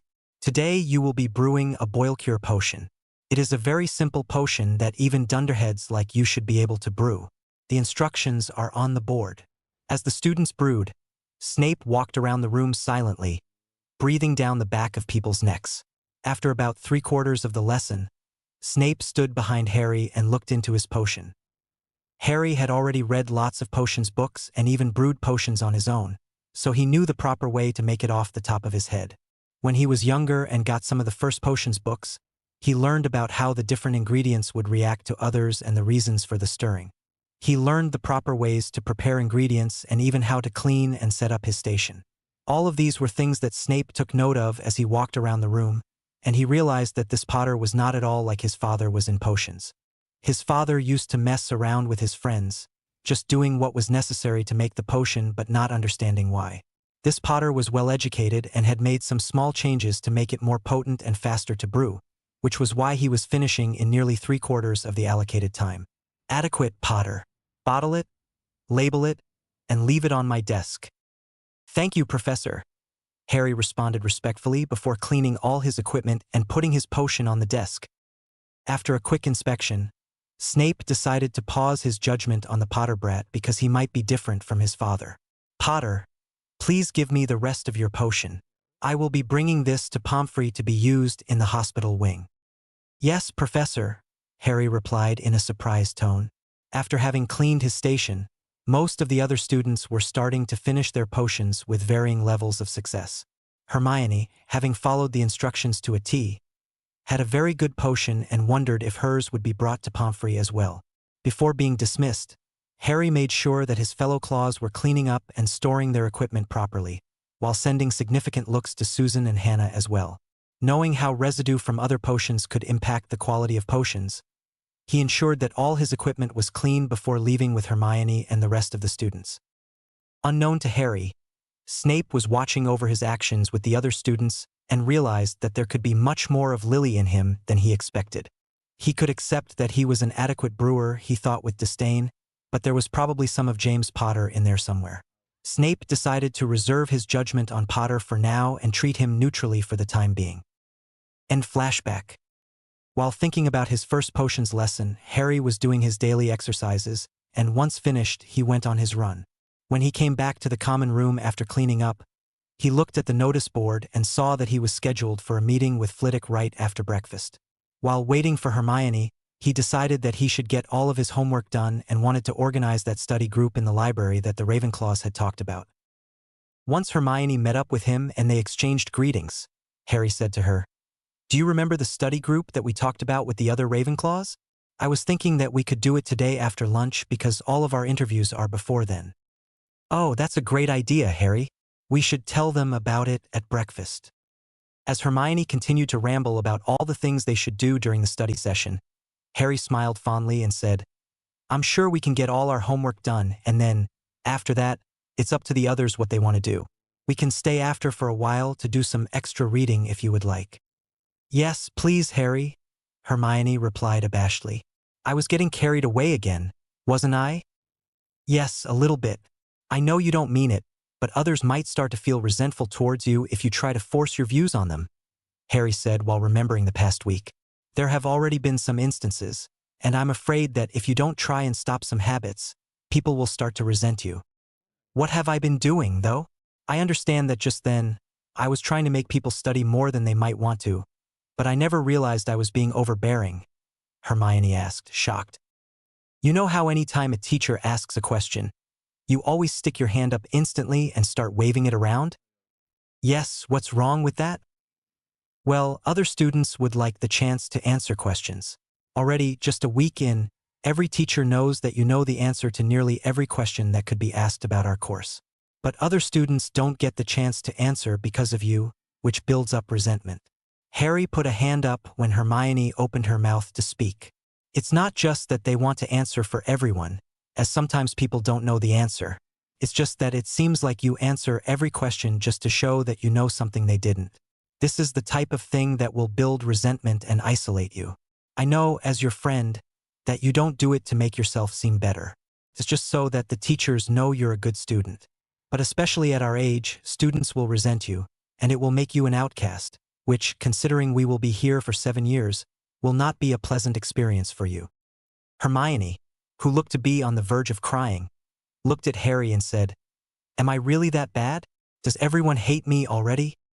Harry, feeling bad, gave Hermione a hug and said, "It's not that bad yet, but it will be. So if you don't want it to be like that, you need to only put your hand up for a few questions each lesson and don't act superior if you do answer one correctly. It will be fine if you do those things, and I want you to know that no matter what happens with everyone else, you and I will always be best friends." That just made Hermione squeeze a bit tighter before letting go and saying, "Thanks, Harry, but we should get to the Great Hall so that we can tell." "Sorry, ask the other Ravenclaws if they want to study together after lunch. Maybe we can invite Neville, Susan, and Hannah. I feel like we haven't seen enough of Neville since classes started." While they ate their breakfast and the Ravenclaw first years started trickling in, Harry saw Neville walk in alone and waved him over. "Hey, Nev," he said. "I feel like we haven't seen you enough since classes started. So I wanted to invite you to study with me and the rest of the Ravenclaws in the library after lunch."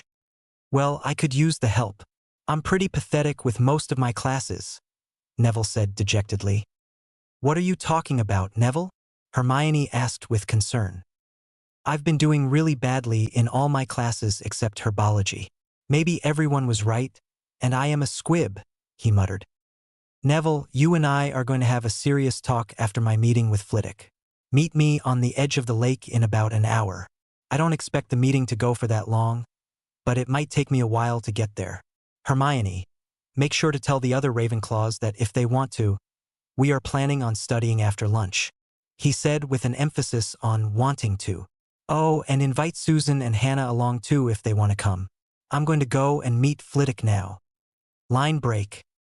Once Harry made it to Flitwick's office, he knocked on the door and heard him say, "Come in." Upon entering, he briefly looked around and saw that it had everything one would need in an office: a desk, chairs, bookshelves, and writing equipment, though nothing particularly stood out to him. "Hello, Mr. Potter," prompt as always. "Of course, Professor. Please take a seat. There are a few things I would like to discuss, but before we get started, is there anything you wish to discuss with me?" "Well, I was hoping to get access to the Ravenclaw library, but I assumed it would be too early in the term to get access as a first year."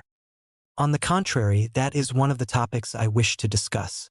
Yes, you may use the library, and I hope I won't have to revoke that privilege. This will only happen if you cause trouble or if your grades slip." "Really? Thanks, Professor."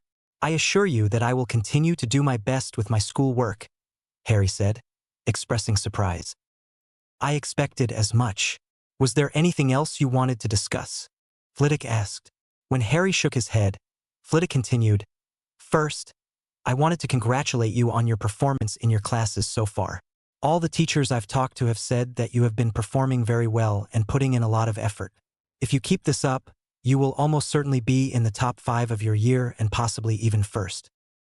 Really? Harry exclaimed. I knew I was doing well in the practicals, but even in the theory parts, I thought others were much further ahead than me. Apparently not. Aside from that, there is one other thing I am willing to offer you that I haven't offered before.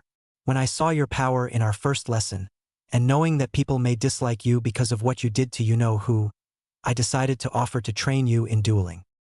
After a moment's silence, Harry said, Me? A first year? I know next to nothing about magic, and although I have some surprises about what I can do, they aren't all that effective in a fight. That is why I will teach you. I will be able to teach you more than what I can do myself, as I am not powerful enough. As you know, magic is like a muscle. If you are already as powerful as me, the younger you start training, the stronger you will be and the more spells you will be able to use. There are still reasons why wizards like Dumbledore and you-know-who are so difficult to beat even with enough skill. It is because of those powerful spells that are hard to stop without the necessary power. You should be able to stand against wizards like them in power once you have had your final maturity, which I suspect will be earlier than most and last longer. Although you might not have their experience or knowledge, if you start early enough, you will be able to acquire enough to possibly catch up with them. I accept, Harry said, cutting Flitwick off. I would be honored to be your student. Or is it more of an apprentice/master thing? Master and apprentice is more appropriate, Flitwick interjected. Anyway, I would be a fool not to accept a multiple-time world dueling champion as a master. How many times was it actually? You just said multiple, Harry asked. 7, the highest in history, as my dueling career lasted longer than most. Some wizards of Dumbledore's caliber just aren't interested in dueling. But you will be my first apprentice, and I will expect a lot from a wizard of your caliber. Now that you have accepted my offer, I will train you after classes on Monday, Wednesday, and Friday. I will also train with you on Saturday mornings. If you can't keep up with the coursework, we will discuss the training times and see if dropping one is necessary. I won't hold you up any longer, but I look forward to teaching you, my apprentice.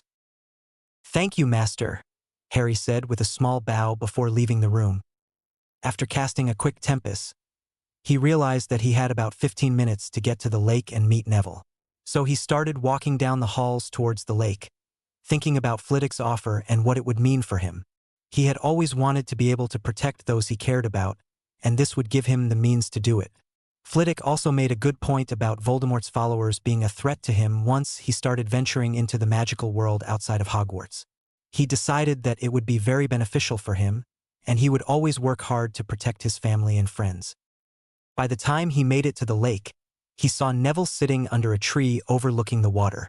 He made his way over to him and said, Hey, Nev, while sitting down, what were you talking about before? I'm doing so badly in all the subjects that use wands because I just can't cast the spells. Don't even get me started on potions. I melted a cauldron in the first lesson, and then Snape yelled at me. I'm a failure, Neville said dejectedly. Neville, look at me. What happened to the Longbottom heir I met on the train? The one who was willing to look me in the eyes? The one who helped me put the Malfoy heir in his place by reminding him that by his own definition, we are better than him? What happened to you, Neville? I don't know, Harry. I just keep being told that I'm horrible, and I am practically proving them right, Neville said. My grandma was right. I am a disappointment and not worthy to use my father's wand, he muttered under his breath. Wait, did you say you are using your father's wand? Yeah, he was a great wizard, and my gran said that if it worked for him, then it would work for me too. No offense to her, but she is wrong. Ollivander always said that the wand chooses the wizard, and this is why you are not able to perform spells. Just the fact that you can get any result is impressive when you are forcing the magic through someone else's wand. And I know this is personal, and if you don't want to, you don't have to answer, But what happened to your parents that you are being taken care of by your gran? Well, I don't really like to talk about it, but it is something you should know. They were tortured into insanity by the Lestranges and Barty Crouch Jr. when they tried to attack our home. They have been residents of St. Mungo's for the past 10 years or so, Neville replied sadly. With a soft pat on Neville's shoulder, Harry replied, "That's horrible, but I'm sure there are better ways to honor their memory than using your dad's wand. For one, you're just as much your mum as your dad, which is likely why his wand won't work for you. A better way to honor their memory would be to become the best wizard you can, and to do that, you need your own wand and to work hard. I'm willing to help you with that if you want. And now that I think about it, Hermione would probably be offended if we didn't invite her to study with us." With a small laugh, Neville said, "Yeah, I couldn't imagine how upset she would be if we studied without her." "All right, Neville. First, we should get you a wand of your own, and then we will start working on your practical classes together. Once you build up your confidence, you might not be so nervous around Snape, and with some tutoring, you will be making great potions," Harry said while getting up. "Come on, Nevada. Let's go talk to McGonagall about getting you a new wand. She should be able to convince your gran to give permission for you to buy one. Then we can go study together with the rest of the Ravenclaws after lunch. It won't be hard to catch you up since it's only been a week. The rest will be up to you to continue studying and staying on top of your work. I'm sure you could continue to study with us if you want." "All right, Harry," Neville said while getting up. "I hope this plan of yours works, and I won't be a squib anymore." On the way to McGonagall's office, Harry talked more to Neville about what people were saying about him, and he had an epiphany. "Neville, I think half of your issue is confidence." He raised a hand as Neville opened his mouth to speak. "No, think about it. Half of magic is having the intent to do something and believing. If you are struggling to believe in yourself and your magic, then how is it going to work? With you thinking it's not going to work, then it won't. But with a new wand, you will see a huge improvement which will help your belief. Then you will be able to become the great wizard I know you can be." "I'll believe it when I see it, Harry," Neville said skeptically. "You'll see. Anyway, you'll prove me right later, but here is McGonagall's office. Do you want me to do the talking? Or would you like to?" "It's probably best if you do the talking," Neville responded sadly. "I'd probably stutter so much that she wouldn't understand me." "None of that negative self-talk, Neville. But if it's what you want, I will talk to her for you." "Professor McGonagall, are you in?" Harry said, knocking on the door. "Enter," McGonagall called. "Hello, Professor," Harry said, entering with Neville following. "Do you have some time to talk with us? I've discovered something that would help Neville out greatly." "And what exactly would that be, Mr. Potter?" McGonagall asked, looking interested. "And please have a seat. There's no need to stand." After the boys sat down, Harry replied, "Well, Neville here has been struggling in most of the classes where you need to use a wand, and I discovered that he is using his father's wand. You know that a wand chooses the wizard, and it is difficult to use one that isn't your own. He is able to force his magic through it, but it's really not working for him. That is definitely concerning, and you are absolutely correct.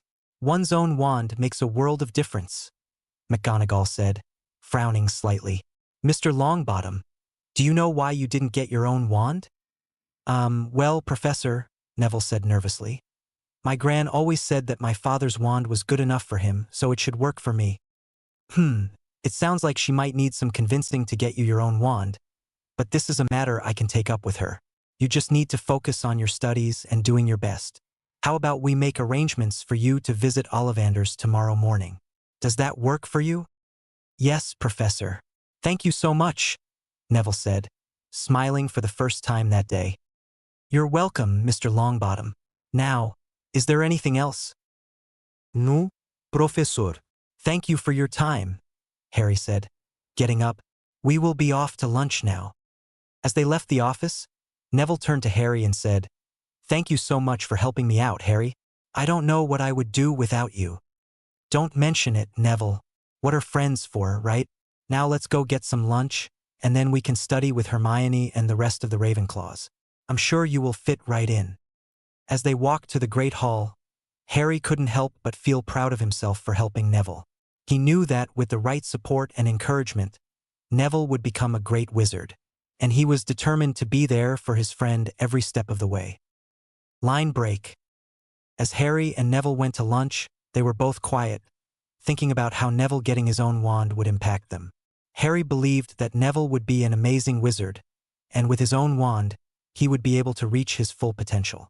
Neville, on the other hand, was more worried about what his gran would think about him not wanting to use his dad's wand. The more he thought about what Harry had been saying, the more he agreed.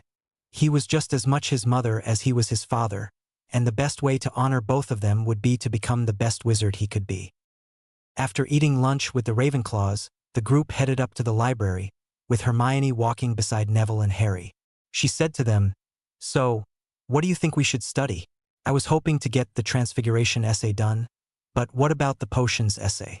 Should we focus on that one first because I know Professor Snape is quite strict with his marking? Or what if we did herbology first?" "Whoa, calm down, Hermione," Harry said with a small laugh. "Let's start with Transfiguration, okay? Once we," he gestured at himself and Neville, "have done our own essays, you can read them over. After that, we can do herbology and Neville can look ours over, then we can do potions and I'll look yours over. If any of the other Ravenclaws want us to look over their essays, then we can do that." Then, in a small whisper, he reminded Hermione, "But don't force them to do it." Okay, Harry, I'm sorry. "I'm just really excited for this," Hermione said, abashedly. "We can tell," Neville said with a laugh. As the group of Ravenclaws, along with Parvati who was invited by her twin sister, claimed a table to study at, there was minimal chatter while they worked through their essays, the only talk being about what books they recommended or any feedback they had while reading through them. After about half an hour, there was a small cough and the group looked up. Sorry to interrupt, but Harry offered to let us join you guys if that's all right," Susan said uncertainly. "Of course, please take a seat," Terry said. "Thanks, guys. I don't know if you all know, but my name is Susan Bones, and this is my friend Hannah Abbott," Susan said with a bit more confidence. "Hi," Hannah said with a shy wave. "Take a seat and get started. Feel free to ask us questions if you need help, but try to keep it quiet. Most of us ask Hermione if we have any questions, and she loves to help," Padma said with a smile at Hermione. "But if she doesn't know or if her explanation is too complicated, then ask Harry. Most of us have a subject that we are interested in and can help with that subject, but those two are pretty much at the top for every class." After taking a seat and starting to study, most got back into the rhythm of studying before there was another polite cough. Standing there were two Slytherins looking slightly awkward. "Hello. My name is Daphne Greengrass, heir to the ancient and noble house of Greengrass. My name is Tracy Davis, heir to the noble house of Davis. We were hoping to join your study group as we both have some subjects that we might need help with," Daphne said with a slightly sour look on her face at having to admit she needed help. After briefly making eye contact with everyone at the table, Harry stood up and kissed both of their hands briefly before saying, "Welcome, Heiress Greengrass and Heiress Davis. My name is Harry Potter, heir to the most ancient and most noble house of Potter. Feel free to take a seat, but just for fair warning, we don't take part in any blood purity here. We believe in individual merit and treating everyone equally, regardless of blood status. So if you want to continue studying with us, you must respect everyone and treat them fairly." He paused before continuing. "Please be respectful when we are studying by staying quiet and trying not to disturb people who are busy. If you need to ask questions, keep it quiet." "Of course, Mr. Potter. Is there anyone we should direct our questions to in particular? I wouldn't want to disturb someone by asking them something that isn't their favored subject," Ms. Greengrass said respectfully. After sharing a look with Hermione, he responded, "Ask Hermione if you need anything, and then she can either answer your question or direct you to someone who can." "Okay, we will get to studying now."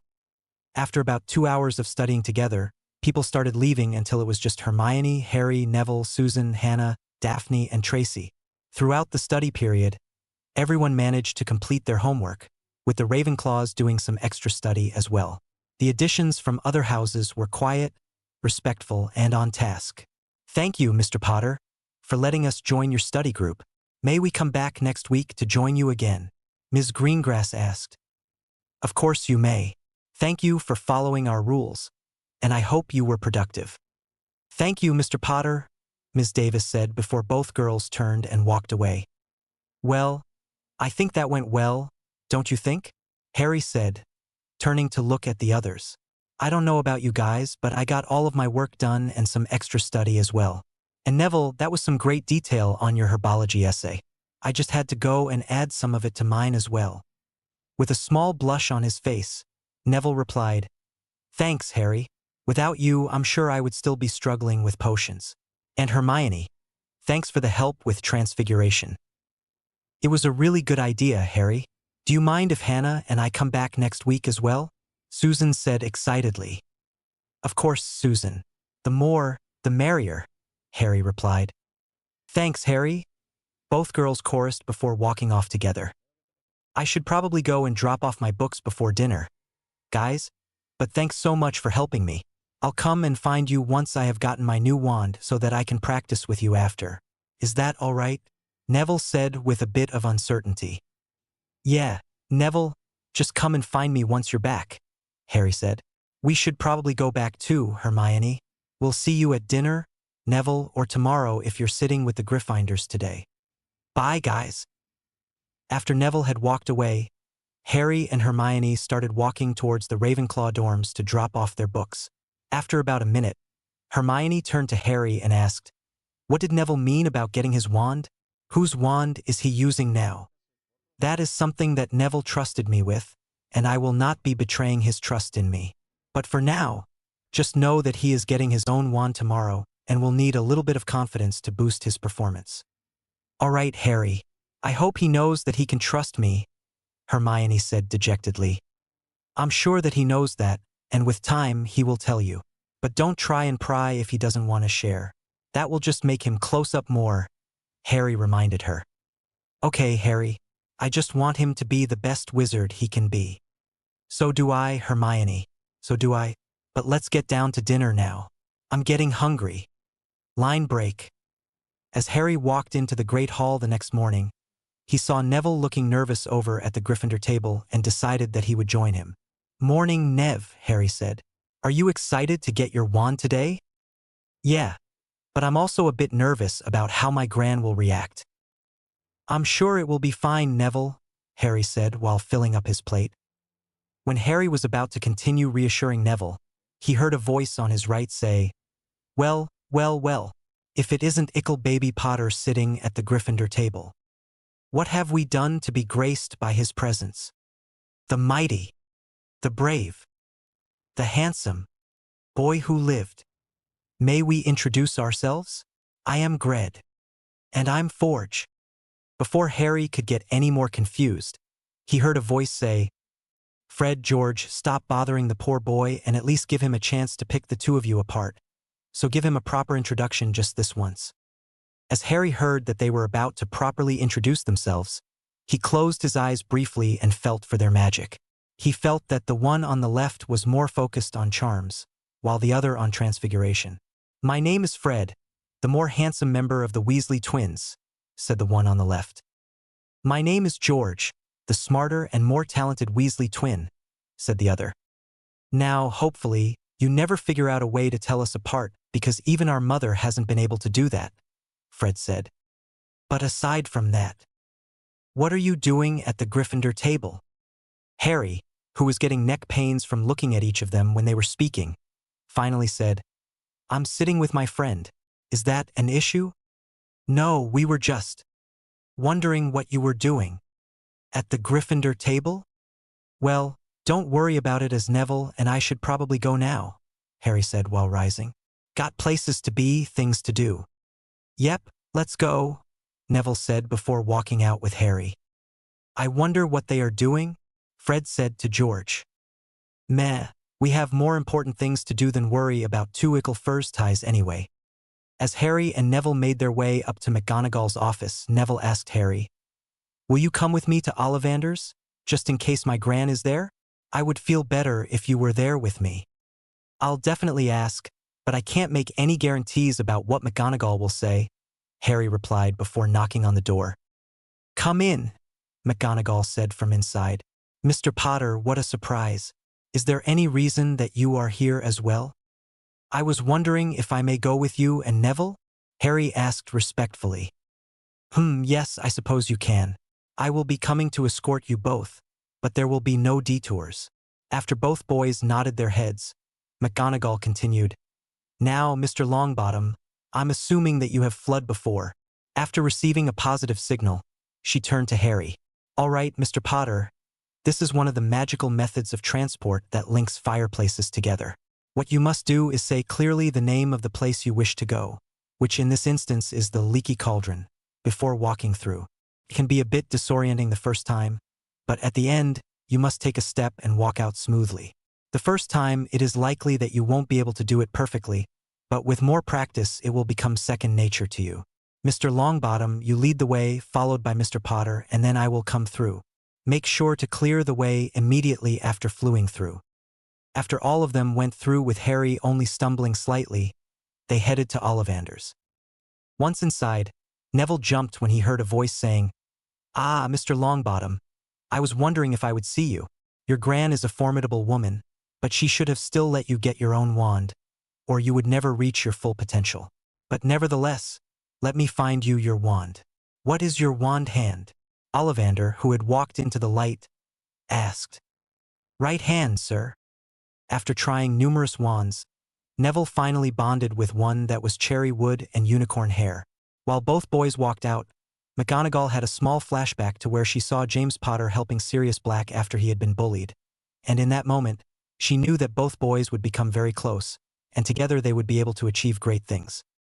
Professor, do you think we could go to Florian Fortescue's and get an ice cream? We have time, don't we? It only took 20 minutes to get Neville's wand, Harry asked.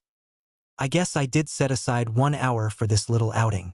I'm sure you boys won't take that long, she said with a pointed look at the boys. Of course not, Professor, Harry said as Neville nodded behind him. So while the boys ate their ice creams quickly, they asked McGonagall about some of the stories she had of their parents, with lots of stories that had them laughing until they cried, and some that were bad enough that both cringed, generally about James trying to ask out Lily, and some more about their parents' hopes and dreams. Eventually, after nearly 1.5 hours, McGonagall, who was smiling, said, Okay, Mr. Potter and Mr. Longbottom, it's time to go back to Hogwarts. I greatly enjoyed this time with you, and I hope you enjoyed it too. Oh yes, Professor, it was great, Neville said. Yeah, that's the most I've ever heard about my parents while they were at school, because Aunt Petunia didn't know much about Lily's schooling, Harry agreed. With a small, fond smile, McGonagall escorted them back to the Floo, and they all went back to Hogwarts before going their separate ways, with McGonagall taking one more look at the picture of James and Lily on their wedding day before getting back to work. Both boys went to meet Hermione before trying to find an empty classroom to practice spells together. All right, Neville. First, remember the theory of each spell before casting while believing that it will work. Will, intent, and visualization. You can do this. Lumos, Neville said before all three had to close their eyes. Wow, Neville, Hermione exclaimed. That was pretty bright. I think probably in the top 5 from our charms class. But I'm not that powerful, am I? Neville said quietly. I actually think that there are 2 things that made it so bright. First, yes, you are powerful, almost certainly top 10 brightness from our charms class. But second, your core has gotten used to that poorly matched wand, which means it was overpowering it, which is why I say top 10. Your core is putting in extra, which just means we will need to practice so that you can control it better, Harry explained. So you think that his core is overpowering his spells because of the poor match with his previous wand? Alongside the fact that he is above average in power, which meant that his light was so bright, well, compared to normal people at least, Hermione asked to clarify. Yep, Harry said before turning to Neville and saying, You know what that means. Lots and lots of practice to get your power under control. I have a feeling this is going to take a while until I can do it easily, Neville said. But look on the bright side, at least it has only been a week of learning spells. Also, it will help you with control later on when we learn more complex spells, which could make them easier to learn. So while it is inconvenient now and possibly for the next couple of weeks where you need to relearn control, it will be beneficial in the future, and it might help your core grow a little bit, Harry said. Maybe if Hermione and I do it with you, then it will seem quicker and less boring. That's a good idea, Harry. I really hope that it makes learning new spells easier in the future, Hermione said. I'm sure it will, Harry said.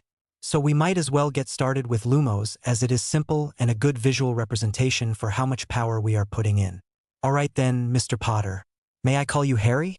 This master/apprentice type of relationship is generally closer than what a regular student-teacher is, but I will ask that you call me Master Filius or Master Flitwick when not in class, Flitwick asked.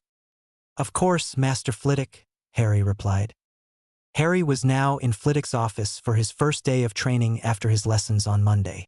They were sitting in his office, and Harry was wondering where he would do his training. There is something that I want to say. First off, you will unfortunately only be able to train in my room during our lessons, as the only entrance is through my office. This means that you will likely need to find your own room to practice in, but you may be able to ask the house elves for help. We can do that later. Second, I will be training you specifically on speed and accuracy.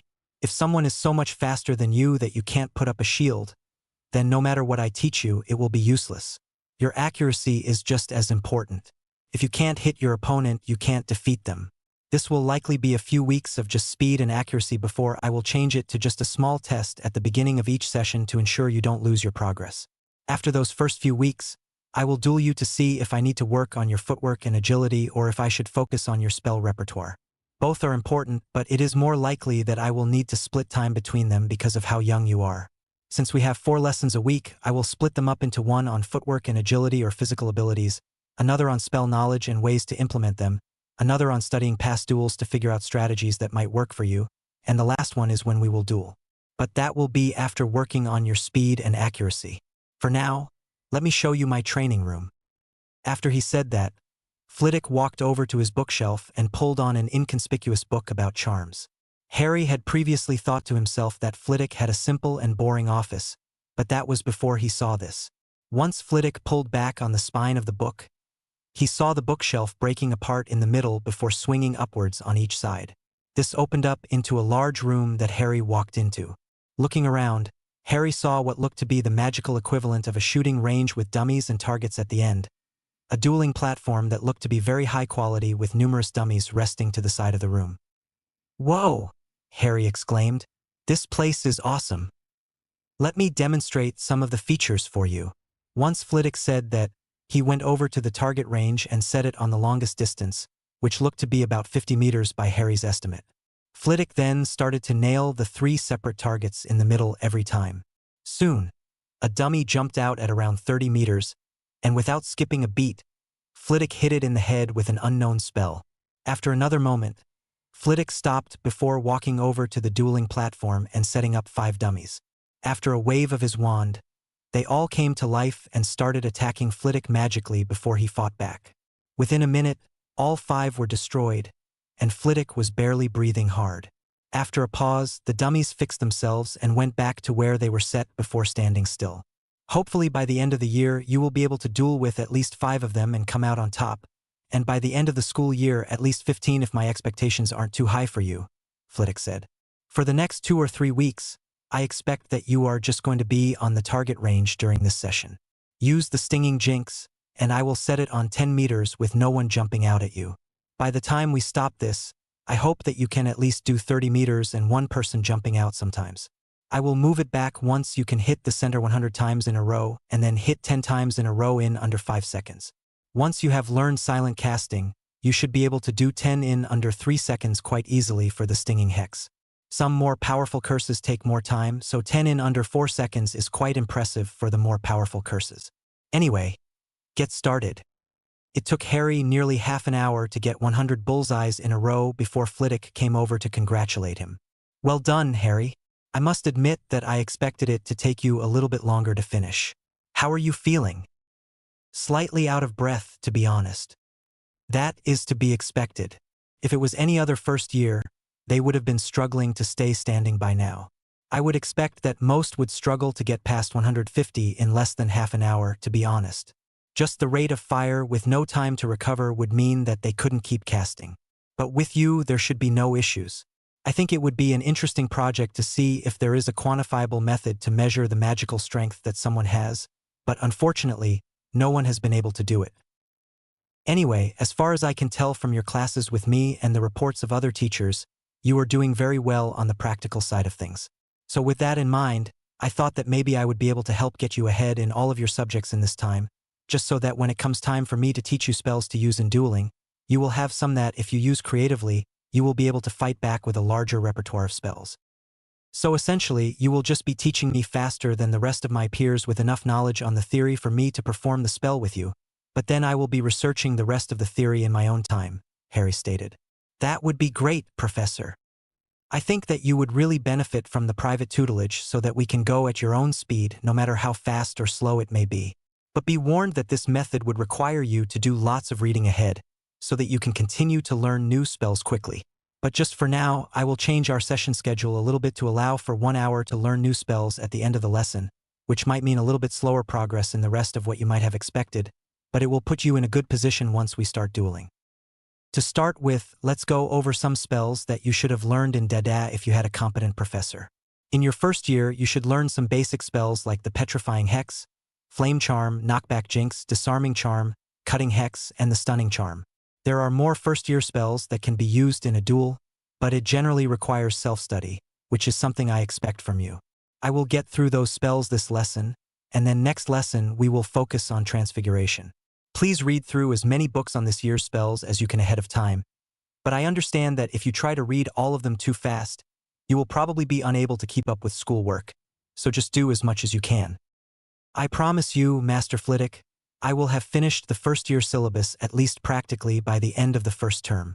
With your help, we will be able to move on to at least third year by the time this year has ended, Harry stated determinedly.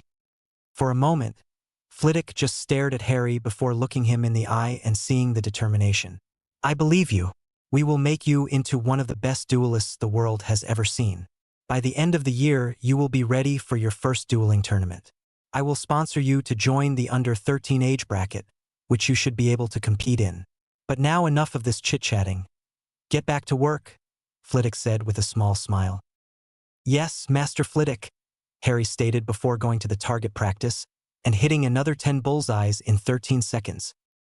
Come on, Harry, you can do better than that, Flitwick encouraged. Line break. After a few more weeks of school, Harry was walking to Transfiguration while talking with Hermione, Daphne, and Tracy. So, are you guys excited for flying lessons this afternoon? Harry asked. He received a resounding no from the girls, who were all not very excited. What do you mean? It will be fine. Harry looked at each of the girls before settling on Hermione, who was arguably the most nervous, and saying, I promise all of you that I will be there to catch you if you hurt yourself or if it looks like you will fall.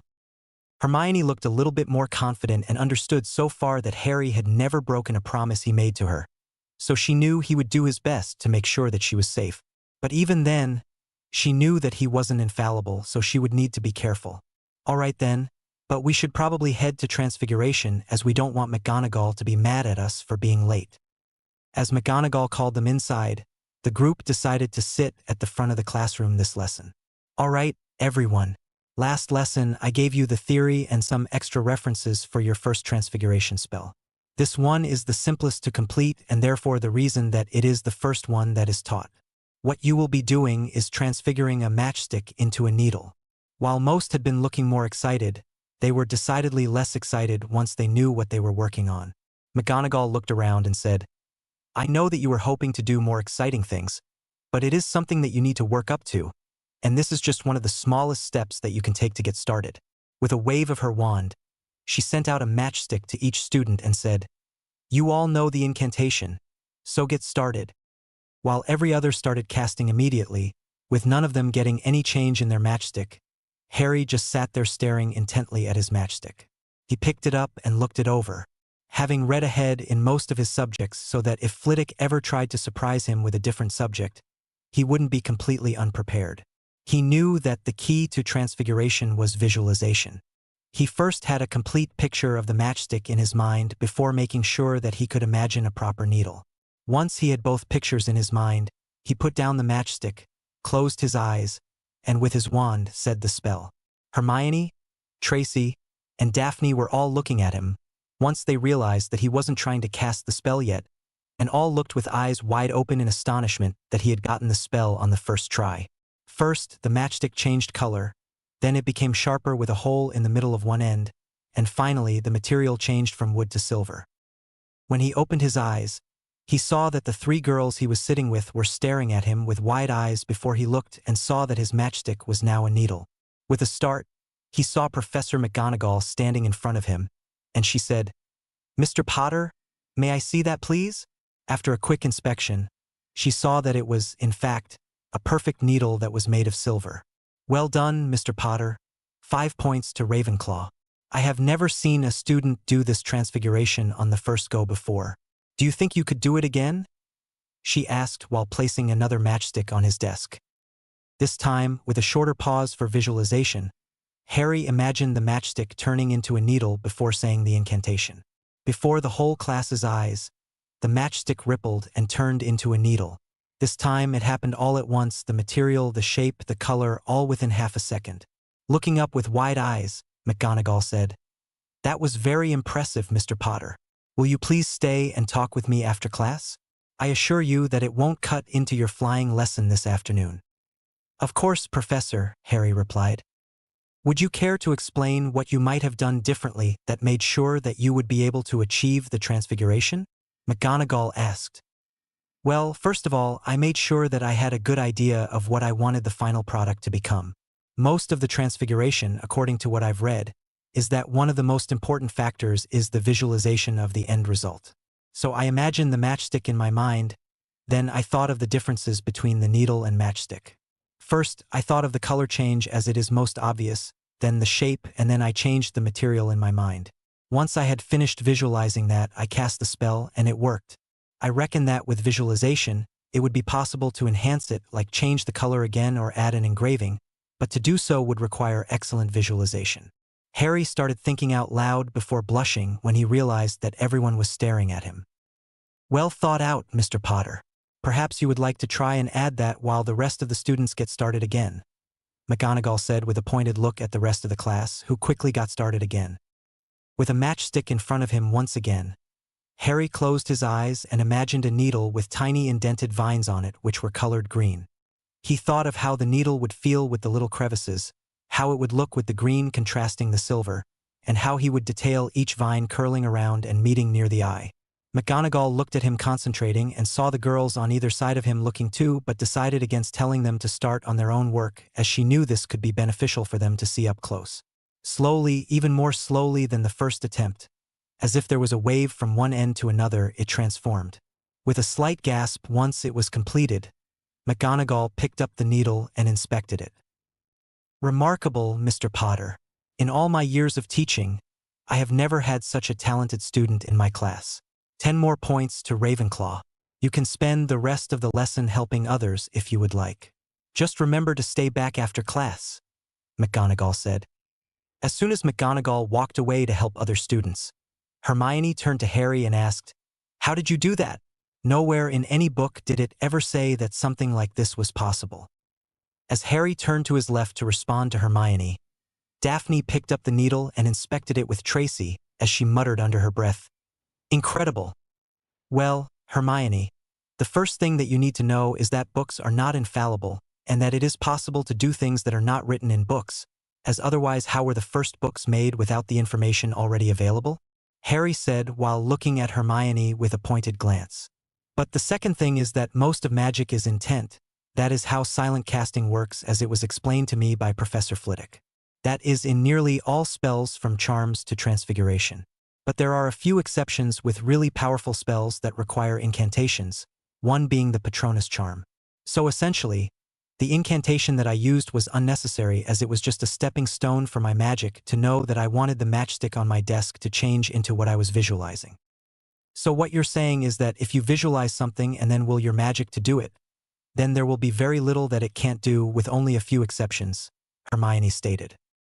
"There are a few other factors, but that is the simplest explanation that I can give you, which is especially necessary in transfiguration," Harry said. Over the course of the lesson, Harry helped Daphne, Hermione, and Tracy to perform the spell, with a slightly larger number of students getting a partial change than usual thanks to Harry's explanation of how he did the spell in the first place. At the end, when McGonagall was dismissing the students, she said, "Homework is only for those who didn't complete the full transfiguration, and it is 10 inches of parchment on the matchstick to needle transfiguration. Mr. Potter, please stay behind." "So, Professor, was there something that I can help you with?" Harry asked. "I have heard from Professor Flitwick that you were having dueling lessons with him, and he would be teaching you all of the practical spells that you would learn in the younger years so that you had a large spell repertoire," McGonagall said. After Harry nodded, she continued, "So I was wondering what you would like to do in my classes, as you obviously know the practicals very well, and from that explanation alone I know that you understand the theory. So to stop you from becoming bored in my class, I have a few options that I think you might like.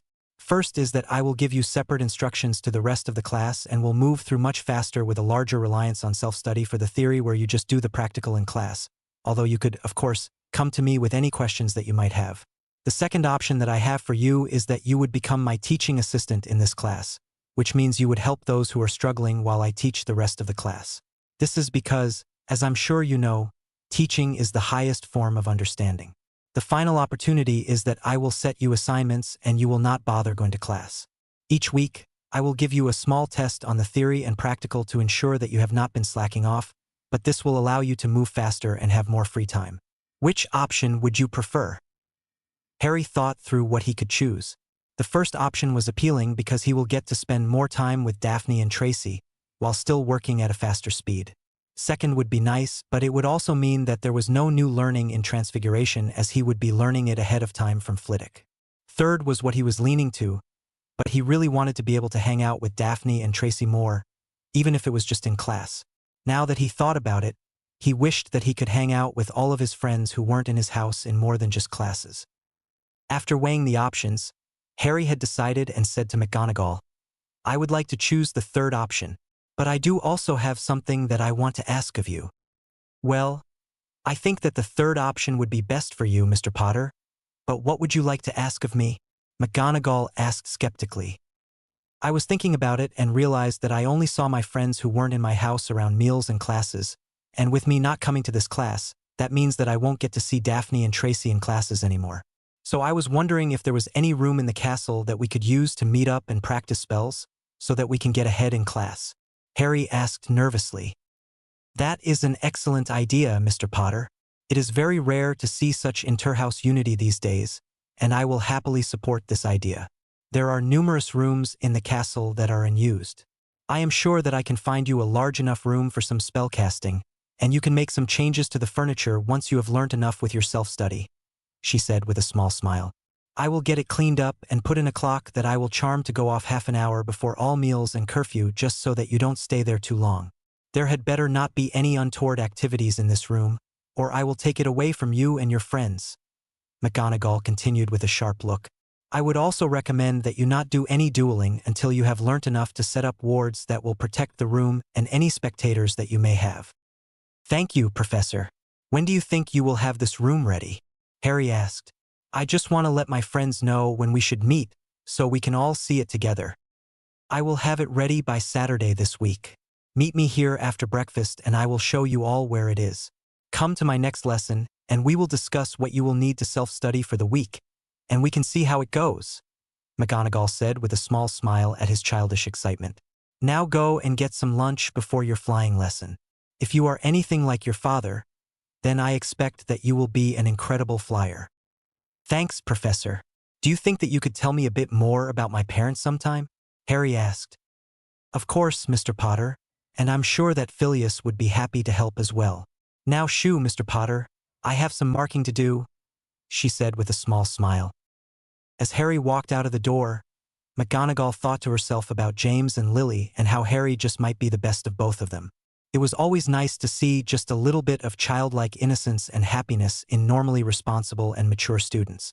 It was just a little reminder that he was still only 11 years old, but he was still very mature, and she hoped that he would take advantage of the opportunity that she and Phileas were giving him.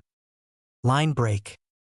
After lunch, all the first-year students went out into the courtyard, where they saw a bunch of brooms lined up with their teacher at the end.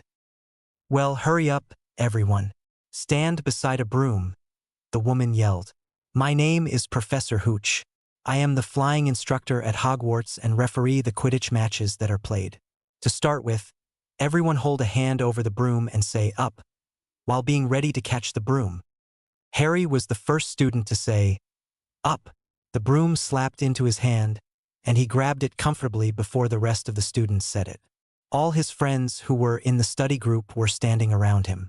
He looked around and could see they were all feeling nervous, and it showed they weren't very confident and they couldn't get their brooms to come up. Harry said to them, "Be confident. You must be assertive because if you aren't, then the broom won't listen to you. These brooms won't go very fast.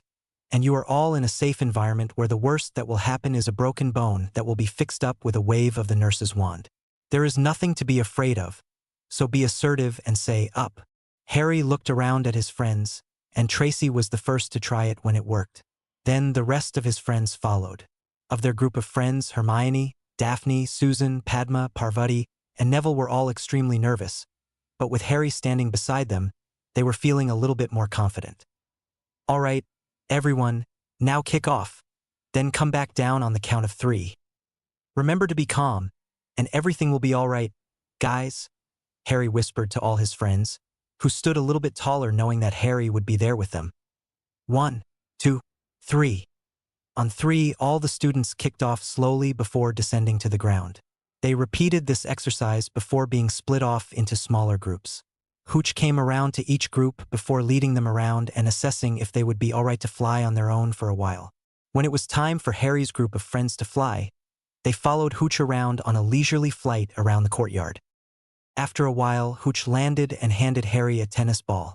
"Please stay in or around the courtyard where I can see you, but I think all of you and your friends are competent enough to play catch. Try not to go too high, though."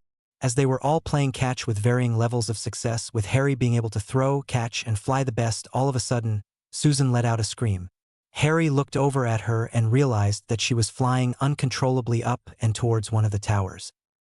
Harry immediately shot into action. He flew after Susan, making some incredible dodges between other students, even doing a barrel roll to fly under another student. He was closing in on Susan but saw that she was going to hit the tower very soon. So he made a quick decision and flicked one of his wands out of its holster in his left hand. While flying with his right, he called out clearly, "Wingardium Leviosa." Susan immediately started floating and left her broom behind. Within seconds, it had crashed into the tower, and Susan was left hanging for a second until Harry came up beneath her and gently lowered her onto the broom in front of him. Harry wrapped his arms around her to hold her onto the broom before flying them both to the ground while quietly whispering reassurance into her ear. Immediately after they got off the broom, Harry wrapped her in a hug as she started bawling into his shoulder. Once Hooch landed, she said to everyone, "All right, class is over now. I'm going to take Ms. Bones to the hospital wing for shock, but she should be fine." Then, looking at Susan, who was holding desperately onto Harry, she said, "Perhaps you would be able to carry Ms. Bones to the hospital wing, Mr. Potter. It doesn't look like she is in the proper condition to be walking, I'm afraid." "Of course," Harry said to Madame Hooch, then turned to his friends and said, "I'll see you guys at dinner, but I'll stay with Susan until she is all right." He then picked Susan up bridal style and carried her to the hospital wing. Took a while to get to the hospital wing, but once there, Susan had managed to stop crying but was still clinging to Harry. The school nurse came bustling over and said, "Oh dear, what happened?"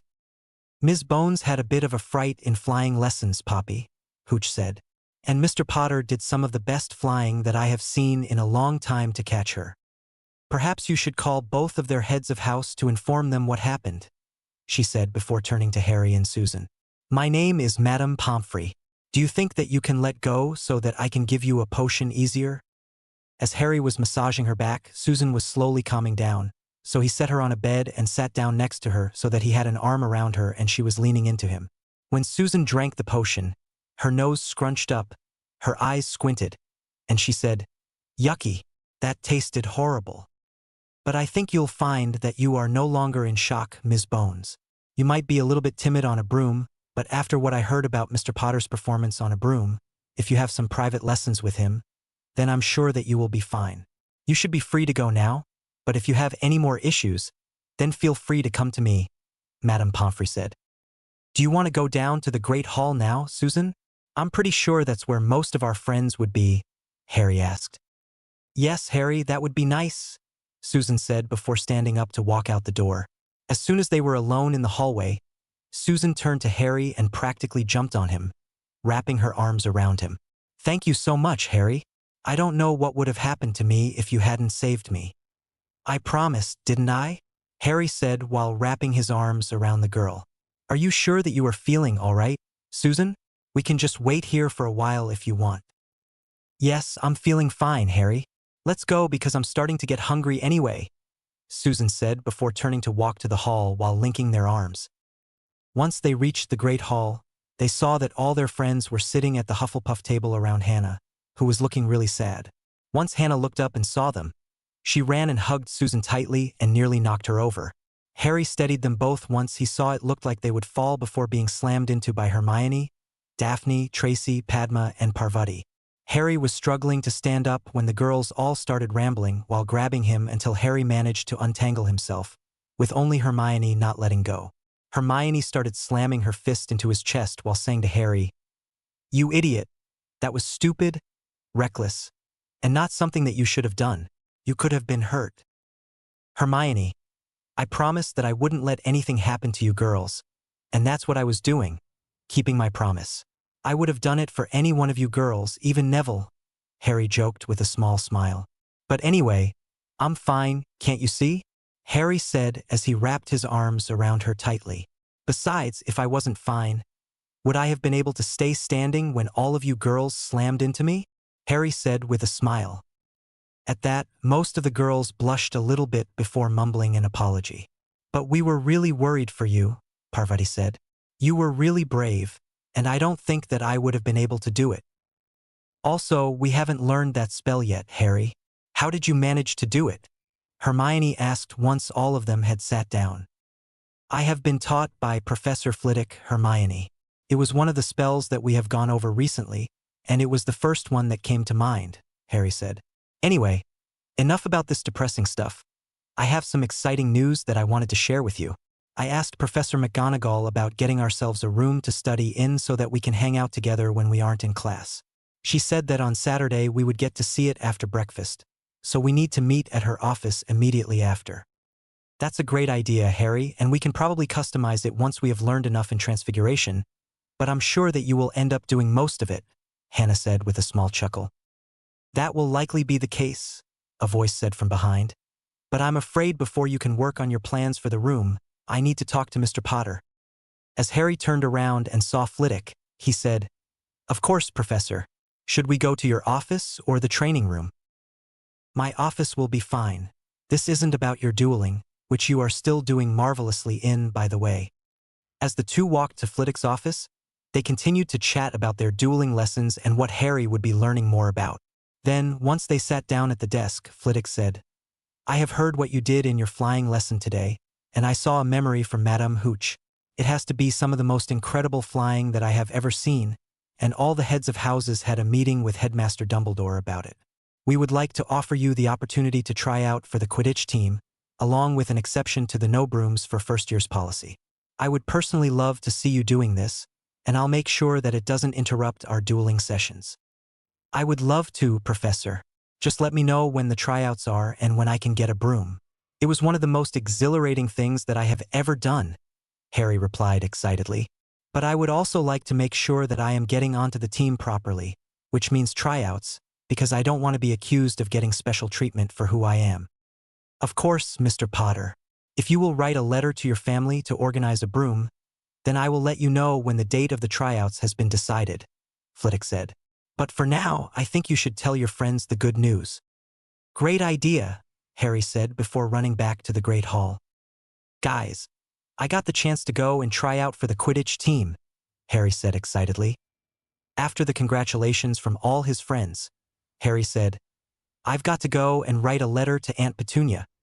Dear Aunt Petunia, Uncle Vernon, and Big D. So far schooling has been amazing.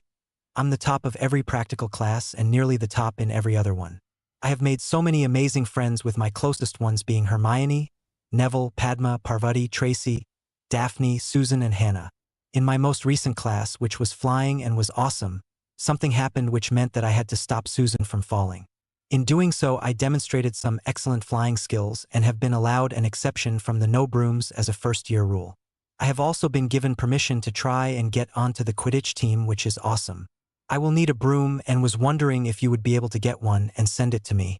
I want to try and play either seeker or chaser depending on which position is free, so I will need a fast broom that will be able to turn quickly. If the broom that you think is best will be too expensive for you to use, I would be willing to use money that I have in my trust vault on this. I'm sure that if you went to the Quidditch supply store in Diagon Alley, they would tell you which broom is best for either of those positions. Aside from the flying class, I have still been keeping on track with all of the martial arts and meditation that you made us do, Aunt Petunia. It has actually been really helpful with casting the spells, and I was given the offer to learn how to duel from Professor Flitwick, who teaches charms. He was one of the best in the world for multiple years, and the footwork drills from our martial arts really helped. I have also gotten so far ahead in some subjects that Professor McGonagall, who teaches Transfiguration, has let me do self-study to move at my own pace. If I do it fast enough, then there is a chance of me getting a mastery before leaving school.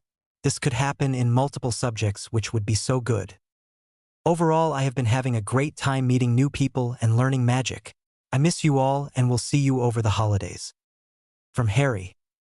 That Saturday after breakfast, Harry and his friends all met outside of McGonagall's office before knocking. "Come in," they heard. Once they had all funneled into the room, McGonagall commented, "Well, this is a diverse group, isn't it? You have at least 2 from each house. It is quite uncommon to see such a thing, but I guess that is the reason you needed to find a new place to meet up. Anyway, follow me," she said before walking out of the room with the students following. "I chose this room because of its size. It will give you all the space you need to practice magic. As of now, the room is pretty much empty. All that was set up for you is a table with 7 chairs. One thing that I would like to see all of you do is make changes to it when you have learned enough in Transfiguration. I will teach Mr. Potter how to make the Transfigurations permanent later on so that once you make some changes, you can ensure that they are permanent." "Thanks, Professor. But I didn't know that it was possible to permanently transfigure something. Can you give me a brief explanation?" Harry asked. "Well, I guess that permanent is not quite the right word. It would be a bit more accurate to say that it will last for over 10 years for an average wizard or witch. For someone with your power, according to Phileas, it could last for 50 years if you overpower your spells. It is essentially a spell that is cast after the Transfiguration spell. This spell is quite time-consuming, taking up to 5 minutes for the slower ones and around 1 minute for the better ones. But what happens is it multiplies the amount of time that a transfiguration would normally last. Unfortunately, no one has been able to tell exactly what it multiplies it by because of how long they usually last."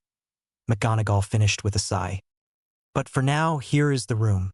It should have everything that you need to study, along with a clock that is charmed to go off 30 minutes before curfew and meals. Feel free to customize the decorations, but please don't change the room too much. Aside from that, please remember that this is a privilege and one that I don't want to have to take away. If I find out that any of you are slacking in class or misbehaving in any way, then I might have to take this away," McGonagall said sternly. "Yes, Professor," all of the students chorused. "Wow, this room is amazing," Harry said. "I know, right? There is plenty of space for dueling." "Harry, do you think you could teach me some?" Neville asked. "Typical boys," Padma and Parvati said before looking at each other and laughing. "It's not just boys, you know? I want to be able to protect myself and my friends too. So if you could teach me as well as Neville, I would really appreciate it." "Harry?" Susan said passionately. "Yeah, of course. It is definitely important to be able to protect yourself and your loved ones. And if I can help you guys do it, then I'm happy to help," Harry said seriously. "This table is definitely big enough for all of us to study," Tracy muttered to Hannah. "It is a pretty big table," Hannah replied. "And look at the bookshelf. It even has some books from the library," Hermione said before grabbing 3 on Transfiguration and taking a seat at the table. "Do you have enough books for today, Hermione?" Daphne said with a smile. "Well, I want to be able to help customize the room too, you know. It might need a more feminine touch than what Harry can give us," Hermione said with a small grin before going back to her books. "That's a good point," Daphne agreed. but I think it will be a while before any of us aside from Harry can do the major modifications that we might want. I have a bit of an idea for what I might want to change the room to, guys. It would probably take a week or so to make the changes. Harry said thoughtfully. I won't make any of it permanent until the majority agree on something, but I would like to speak to Professor McGonagall and Professor Flitwick before making the changes just for their thoughts on how it would end up. That sounds good, Harry, especially considering most of us can barely do the matchstick-to-needle transfiguration, Hannah said. But as long as you make sure there is plenty of room to study and a way to ensure our safety as spectators when you duel, then I think there shouldn't be any issues until the rest of us can make our own contributions. I like the sound of that, Neville said. Plenty of space to study together and then a space to duel to get stronger and get rid of some energy if we can't focus anymore. So does everyone agree? Harry asked while looking around. After a chorus of yeses, Tracy looked at the clock and said, It's nearly time for lunch, guys. Let's head to the Great Hall, and then afterwards we can come back here and do some studying. Line break. That afternoon, most of the students were reading around the table with only a few questions asked to Harry for clarification, but they all considered it a successful study session. On Monday, after Harry's training session with Flitwick, as they were sitting down to discuss his training, Flitwick said, You're progressing very well, Harry, especially as you are still a first year. I think that by Halloween, we will have gotten through all of the spells that you would learn in your first year. If we keep up this progress and even allow for the progress to slow down a little bit as it gets harder, you should be finished with all the spells in the second year by the end of the Christmas holidays, and I can teach you more combat-specific spells. Your rate of progress is astounding when learning new spells, and even more important for dueling, your accuracy and speed are now so much better than when you originally started. I think that you would be ready for the Under-13 division that will be at the beginning of the new year. Thanks, Professor. What would that involve? Harry asked. Well, there are a few divisions that are possible, but at your age group, the only one is wand-only duels. This summer it will be held in Paris, so you will need permission from your guardians to go. In the under-15 duels, they allow for other weapons to be used, like swords and staves, albeit with charms to stop death and mutilations. Another category is the team duels, where teams consisting of 6 members duel it out either together or one-on-one, with the winner facing the next member of the team, which is more common. This category is normally a school team that has decided they want to try it out, but if you want to train your friends, I would be happy to sponsor all of you to go. I would love to do that, but I'll have to talk to my friends before I volunteer any of them to participate, Harry said contemplatively, before suddenly smiling and saying excitedly, But it would be so cool to learn how to use a sword. I'm sure that once you are more physically developed, I could help you with at least the basics. Was there anything else that you wanted to talk about before we take our leave for the night? Flitwick asked. Well, I'm pretty sure that you already know this, but just in case you don't, I'll give you some context. I am very far ahead in most of my classes, as you know, especially thanks to your tutoring. I was asked to stay back in one of McGonagall's lessons where she offered me a couple of different ways of learning, as it was clear that I wasn't learning much while in her class. So, in the end, I decided to do self-study on the material that she sets me, and she would test me on the material separately. At the end of that meeting, I asked her if there were any rooms for me and my friends to hang out in, as the library is too quiet, and we can't go to each other's common rooms as we are all from different houses. So recently, we were given a room, and I was given the task of decorating it, as I am the only one who is powerful enough and sufficiently skilled to customize the room in any noticeable way. One of the things that I wanted to include was a dueling area and a small weight area as well, now that I know about sword fighting as an option. But for the dueling area, I would need to ensure that any spectators were safe, so I was wondering if you would be able to ward the area for me. Of course, Harry, that is a very good idea, as it wouldn't do for your spectators to get injured. But would you mind giving me a bit more of an idea into what you were planning on making? Flitwick said curiously. Of course. I was planning on having a small section in one corner with a few couches around a table with a fireplace nearby, but I would need McGonagall's help with the fireplace. A larger table going from another corner down the side wall with a few bookshelves along the walls behind it. The dueling area would take up another side of the room, with the weight room off to the side or maybe in another room if that's possible. Then in the middle, just a nice rug, and the final corner having some space for spell practice, which would once again need to be warded now that I think about it. I wouldn't want any poorly cast spells to hurt the others, Harry said with a thoughtful expression. That is a very well planned out room, Harry, Flitwick squeaked.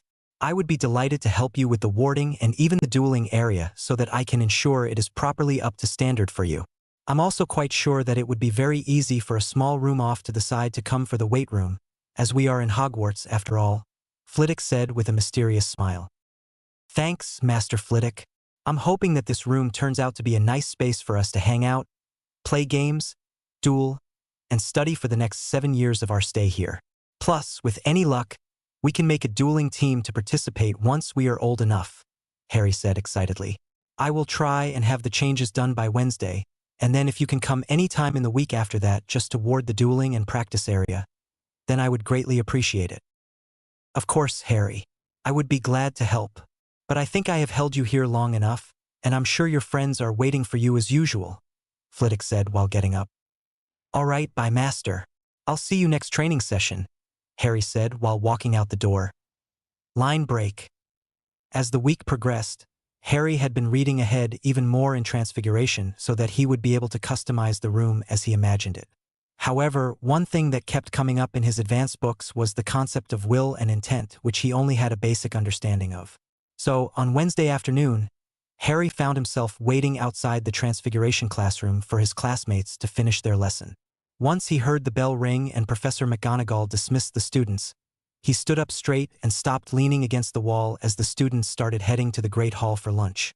As his friends saw him, they walked up to him, and Tracy asked, "What are you doing here, Harry? I thought you would be at the Great Hall by now."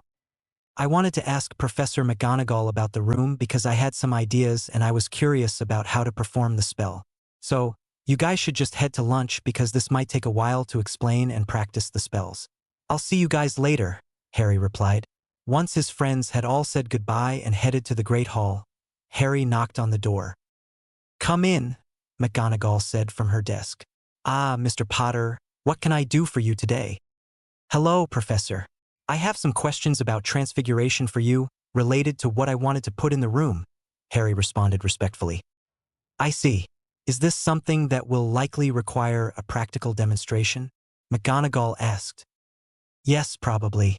I would appreciate it if I could show you what I've done in the room before you show me what I'm doing wrong, Harry said.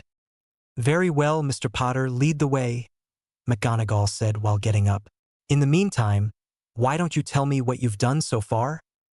Well, so far I have set up a rug, a small table, and couches. But when I was trying to find the spell to create something like a bookshelf, I couldn't find one. Thinking back on all that I've learned in Transfiguration, I wondered if I even needed to use an incantation or specific spell for it. But I would like to talk about this in more detail once we get into the room, Harry said before opening the door. Well, this is quite nice. Tastefully decorated, nicely planned out, McGonagall said, thinking out loud as she looked around. It's obviously not finished yet, but I can see the potential that is there. I'm assuming that empty space will be for the dueling area, and Phileas said he would set it up for you to a professional standard. But anyway, let's take a seat and you can tell me about what you were wondering. As the two walked over to the couches in the corner, McGonagall said, Perhaps you would like some lunch to be brought to us here? Harry opened his mouth, and before he could say anything, his stomach rumbled. He blushed before saying, That would be nice, Professor. As soon as he said that, an elf popped in with a platter of sandwiches, and McGonagall said, Thank you, Mipsy. The elf gave a small bow and smile before popping away. Once both had sat down on the couches and taken a few bites of their sandwiches, McGonagall said, I must say, this is one of the more comfortable conjured couches that the house elves have found. Excuse me, Professor, but I actually transfigured that one, Harry interjected. Oh, my apologies. What did you transfigure it from? McGonagall asked. I asked one of the Hogwarts house elves to give me some wood. Then I made the base out of it and then transfigured some old cushions into the other parts. I didn't think that I would be able to conjure the chair in one go, so I made smaller parts with transfiguration instead, Harry said. Well, I must applaud your ingenuity and ability to take things in steps, but I think you are underestimating yourself a little bit. But back to your original questions. I would like to give you a bit more context than just saying that no, you don't need a specific spell in Transfiguration. Essentially, when you are transfiguring something, You are using your will, intent, and magic to create it. What I mean by intent is that you intend to change one object into another, which is linked to the visualization of the object. Your will is your belief that it will happen, and your magic is the driving force that will complete the change if there is enough will and intent. In Transfiguration, the specific spells that use incantations and wand movements can all be done without wand movement or incantation. What the incantation and wand movement do is increase the intent of a person, as it makes it easier to believe that the magic will happen when you say the incantation and make the wand movement, although the wand movement does have arithmetic properties, but they are not necessary for more skilled magic users. What many do and are happy with is eventually learning silent casting and then continuing to do wand movements or just having a large wave of their wand. Very few ever get rid of their wand movements completely. But I digress. What I'm trying to say is that if you believe hard enough and have a clear enough idea of what you want to transfigure or conjure, then it will happen. So, for a wizard of your caliber at this age, there would be very few spells that you cannot do without wand movements or incantations if you put in the effort. For example, if you have a clear enough image of this couch in mind and will for another one to be created out of a piece of wood, then it will happen.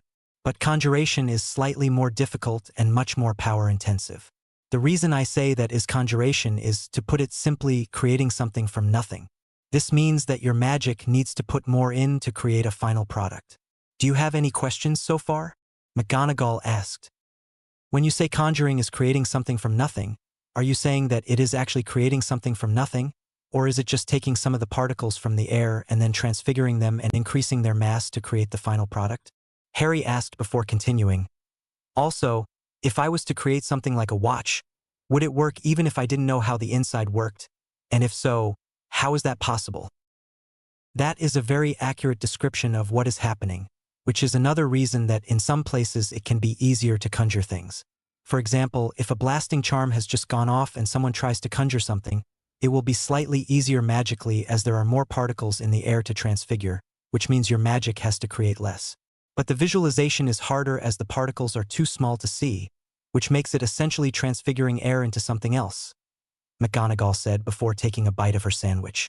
After a pause, she continued, "As for your second question, I only have a small amount of knowledge on this topic as there isn't much that has been researched about it. What I do know is that in some cases of desperate times, magic has ensured that the item that was conjured or transfigured was created properly when there was enough will and intent for it to work. But I would assume that it would be slightly easier to create and less magically taxing if you were to do it with the proper understanding. Do you want to give conjuration a try by making another one of these couches?" "Might as well," Harry said. As he closed his eyes, he murmured slightly under his breath, "Will and intent, will and intent. Picture the couch, then will and intent." McGonagall's lips twitched slightly as she heard what he was saying. After about 30 seconds of Harry sitting with his wand in hand and eyes closed, he moved his wand in no particular wand movement, and all of a sudden, the frame of a couch appeared. With another wave of his wand, the cushions appeared. "Well done, Mr. Potter," McGonagall said with a small smile. "I don't think even your father, who was one of the most gifted transfiguration students I have ever taught, would be able to do this at your age. But for now, I think that all you need is more practice with conjuring to manage to do it quicker and all at once. But while I am here, is there anything else that you might need me to do? Would you be able to make a small fireplace for us near the lounge area? This castle is very cold most of the time, and it would be nice if this room was a warmer, cozier environment for us," Harry asked. "That is a good idea. Is there any particular style that you would like or colors, perhaps?"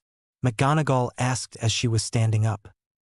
"Well, let's continue the color theme of warm neutral colors with maybe a darkish brown making a nice border. I think I'll add some of the colors to the room in other decorations, but the majority of the walls and furniture won't be too bright," Harry said in a thoughtful tone. "But I doubt that it will stay that way for our entire stay here, as I'm sure the girls will want to have their input. Once they can make their own changes, it will be almost constantly changing, I'm sure." "That is very doable, and I'm sure that there will be many changes over the years," McGonagall said before conjuring the fireplace and making it permanent after a bit over a minute. Harry asked for with a wave of her wand. "Now, before we have to go to our respective classes, you should remember that in Transfiguration, it is all about the visualization you have and the belief that it will happen. It's not exactly the same for some other subjects, but I'm sure that if you asked Phileas, he would be happy to explain the theory of charms, hexes, and curses for you. I'm sure that a talented student like you would be able to work out how to do amazing things in Transfiguration just like your father. Thanks for helping, Professor. I'll work hard to make my parents proud, Harry said with a smile. I'm sure that they are already proud of you, and if you want some more stories about them, then I'm sure we can talk about them over tea sometime if you want. But we really should be getting to our classes now, McGonagall said. Line break. The time had finally come. Harry had spent most of Saturday preparing this room with the smaller details, and now he was standing outside of the room waiting for the others. Hermione had obviously come with him along with Padma, and Hermione was asking, "Come on, let us see in just a small peek, and then we will come back out. We can even act surprised when the others come in." Harry looked at Hermione with a deadpan expression and said, "You and I both know that you aren't the best actor." Hermione blushed, and then Harry continued, "Besides, Neville and Parvati are here already. It won't be long." "Hey, guys, why are you waiting out here?" Parvati asked. "Because Harry won't let us in until everyone else gets here," Hermione whined. "Well, good news, Hermione, it won't be much longer," Daphne said. As the others looked down the hallway, they saw Daphne, Tracy, Susan, and Hannah walking up to them. "All right, guys, I worked really hard on this, and I hope you like it. I'm sure there will be lots of changes over our 7 years, but I hope this is a good start for our room," Harry said proudly. "Welcome to our new room," he stated before opening the door. As the group rushed in, they looked around and saw what most of them wanted in the room. They saw the large dueling platform that took up most of the wall along with a small door on the side of it. Then they looked over and saw the 3 large bookshelves filled with books, the large oak table in front of it with plenty of space for everyone, the warm glow filling the room from the fireplace and windows, and the couches around the fireplace with a small table in the middle. While most of them looked at all the big things filling up the room, Daphne looked more closely and saw the smaller details. She saw that each of the couches had lions, badgers, snakes, and eagles. The light brown walls had small designs of vines coming down from the ceiling and small birds flying around. The small ornaments on the bookshelves and table, with picture frames that had a few pictures of the group hanging out together and a couple of smaller groups. The nice rug in the middle had a simple pattern that incorporated all of the house colors with the animals looking as if they were running around. Daphne turned around and said to Harry, "This is perfect. There is nothing else that I would want in here."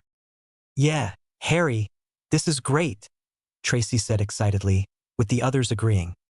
"Before anything else happens, I just want to tell you that there are a few wards in this room. One is around the dueling platform, which will automatically turn on whenever someone is dueling.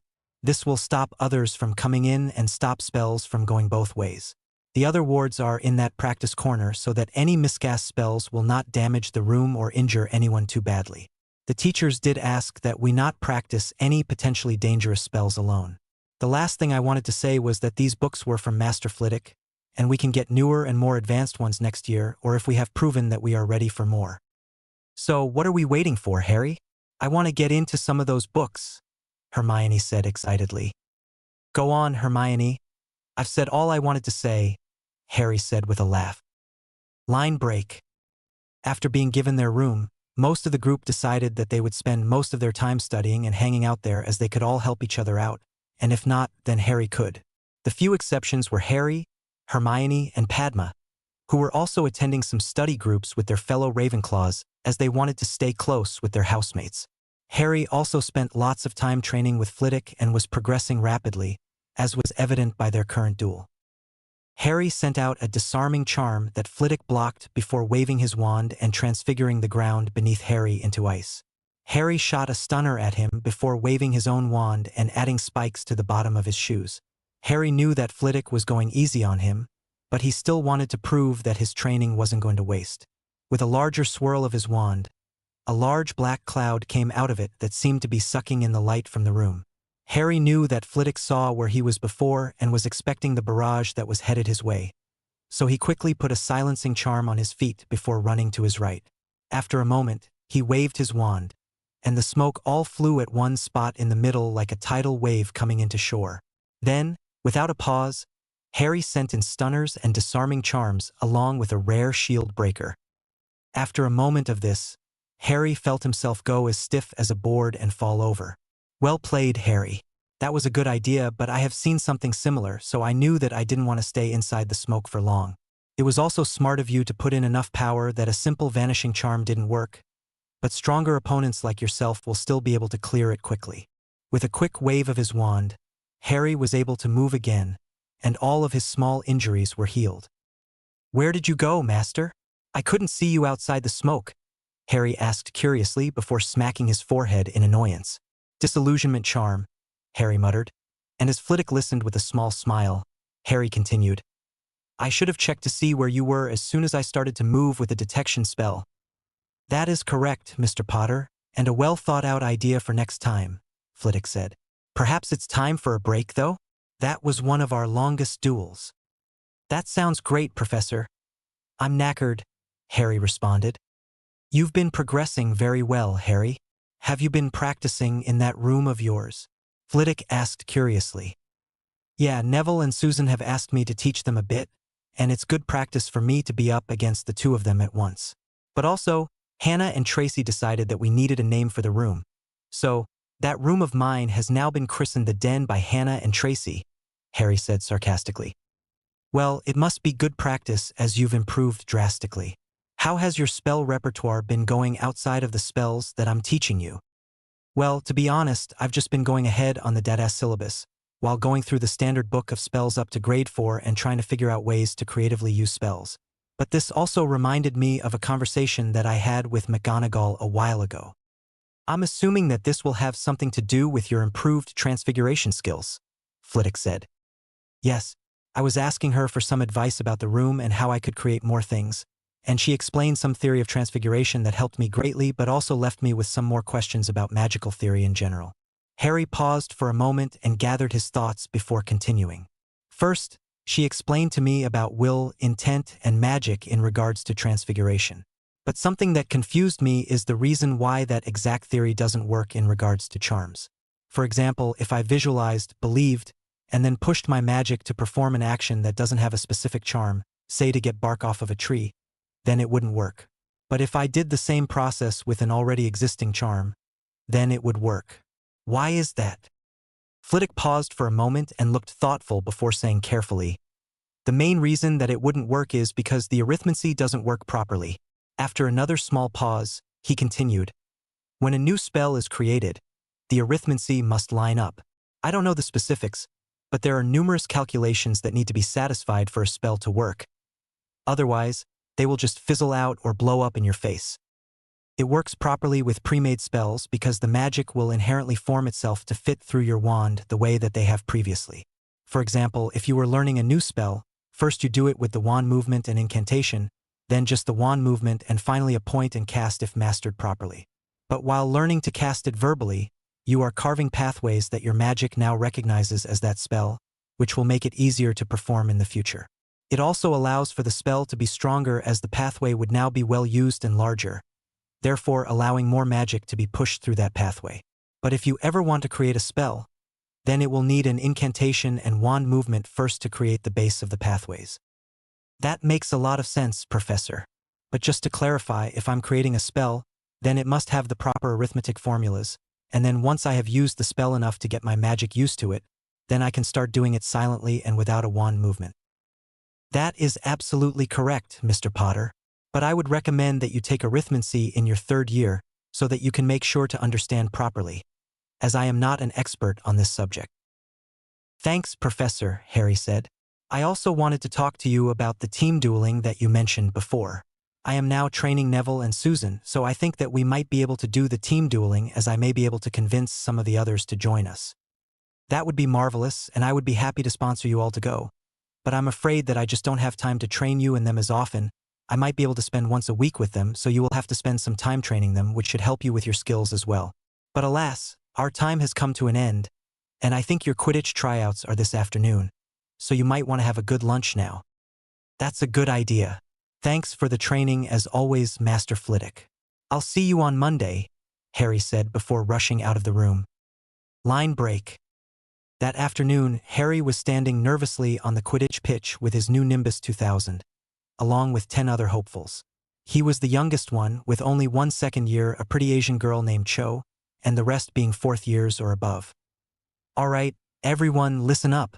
My name is Andrew, and I am the Ravenclaw Quidditch captain. This year, we have openings for 2 chasers and a seeker. We will also need reserves for every position except keeper and 1 beater. Hopeful chasers on my right, seekers in the middle, beaters on my left. Any hopeful keepers, you will be following around the actual keeper, Julie, who is over there. Give us a wave, Julie. Keepers, go to her. She will be helping you out. And if there is any talent, we will give you a tryout for the reserve spot, yelled Andrew. Seekers, you guys can go warm up for a little bit. For now, I will be testing the chasers, which will take a while, so don't exhaust yourself waiting for us. Beaters, go with our current beater, Charlie, who is over there, he said while pointing. All right, guys, up in the air. Give me 3 of your quickest laps. After that, all the chasers raced off with Harry in the lead by a considerable margin, with Roger coming in behind him. Andrew had to cut off a few of the other hopefuls as they weren't very well suited for the fast flying required of chasers. After that, he waved his wand, and some hoops levitated in the middle of the pitch.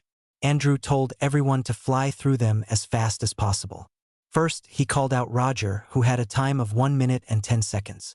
He called out 3 other names who all got about 1 minute and 15 seconds before finally getting to Harry. Harry lined himself up at the start line and felt his sweaty palms on his Nimbus 2000. He heard Andrew counting down. 3, he visualized the course. 2, he planned out his route. 1, his muscles tensed. When the whistle blew, he shot off like a rocket, going straight into the first hoop before twisting his whole body to the left and pulling as hard as he could. As he got closer to the hoop, he swung wider and came through the hoop at a tighter angle than Roger had, while practically 90 degrees. With the wind rushing through his ears, he straightened up and gunned it to the next hoop before zigzagging through some more hoops.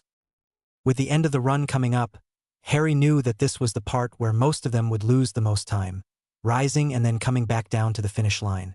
Harry pulled back hard once he came through the second to last hoop and started lining himself up with the center of the hoop. He was preparing himself for his riskiest move yet, but he knew that if he did it, he would definitely get under 1 minute on the course. With a deep breath, Harry did a 180 on his broom so that he was now flying upside down, and then he pulled. Everyone collectively held their breath for a moment as Harry's head barely made it through the hoop. He pulled up as hard as he could before doing a barrel roll that nearly threw him off his broom, catapulting down towards the finish line.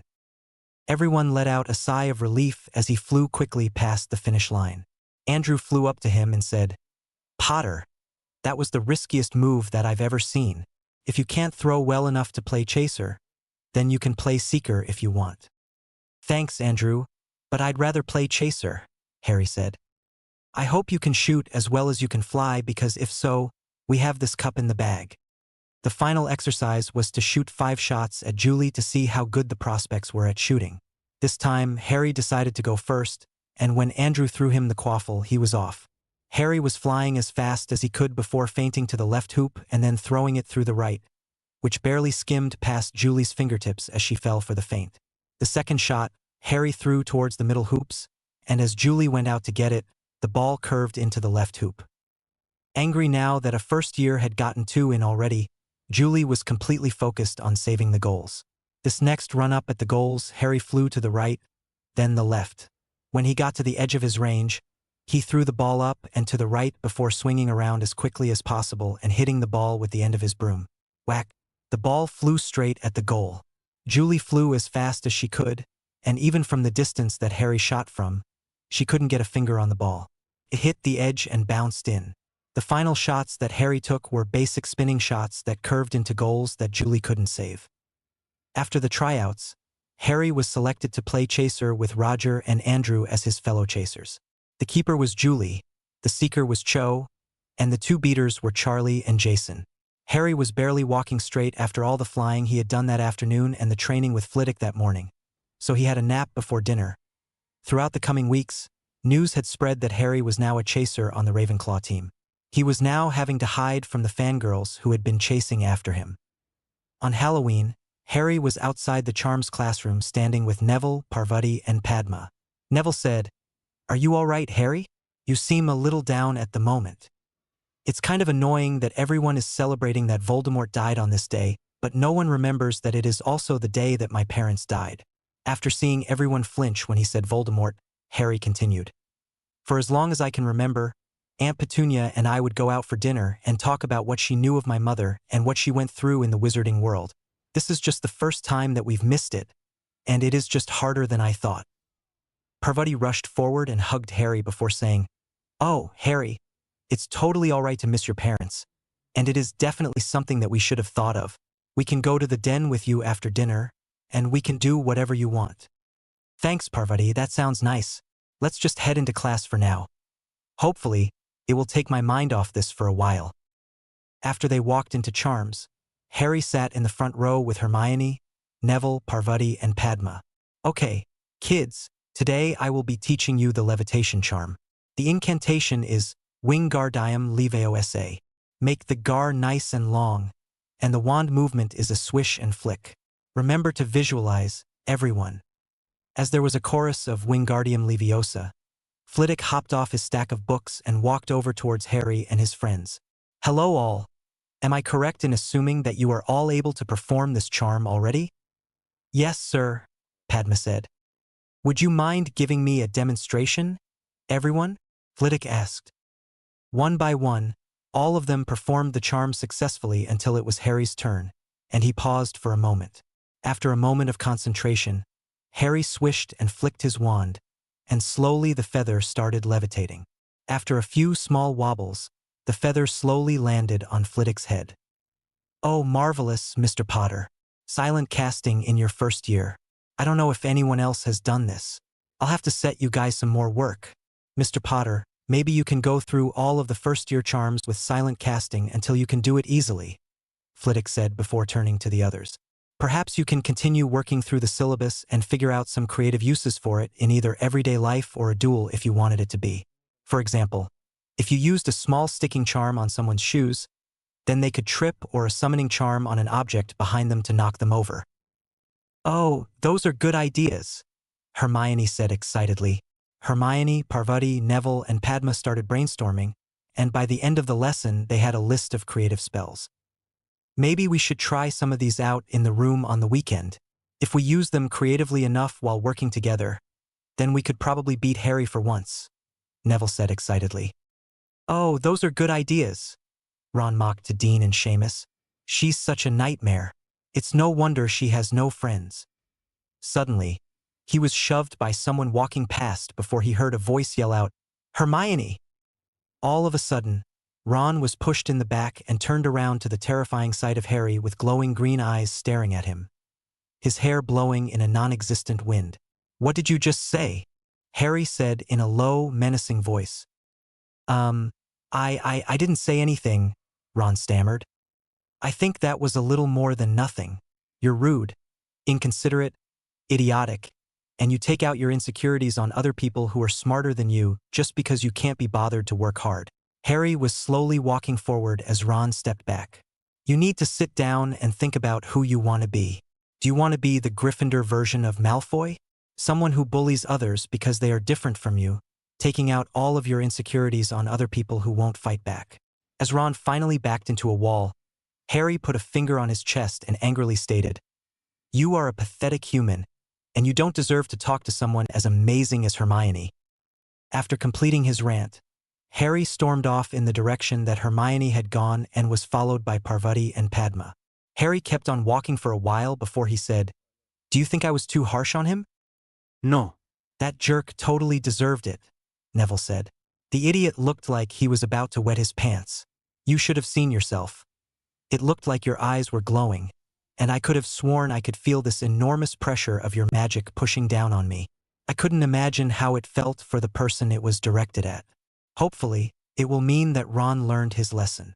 Neville paused before asking, "Do you want to go to the Great Hall and see if Hermione is there yet?" "I'm still kind of angry, and I feel like if I see that human waste disposal system again, I might just punch him."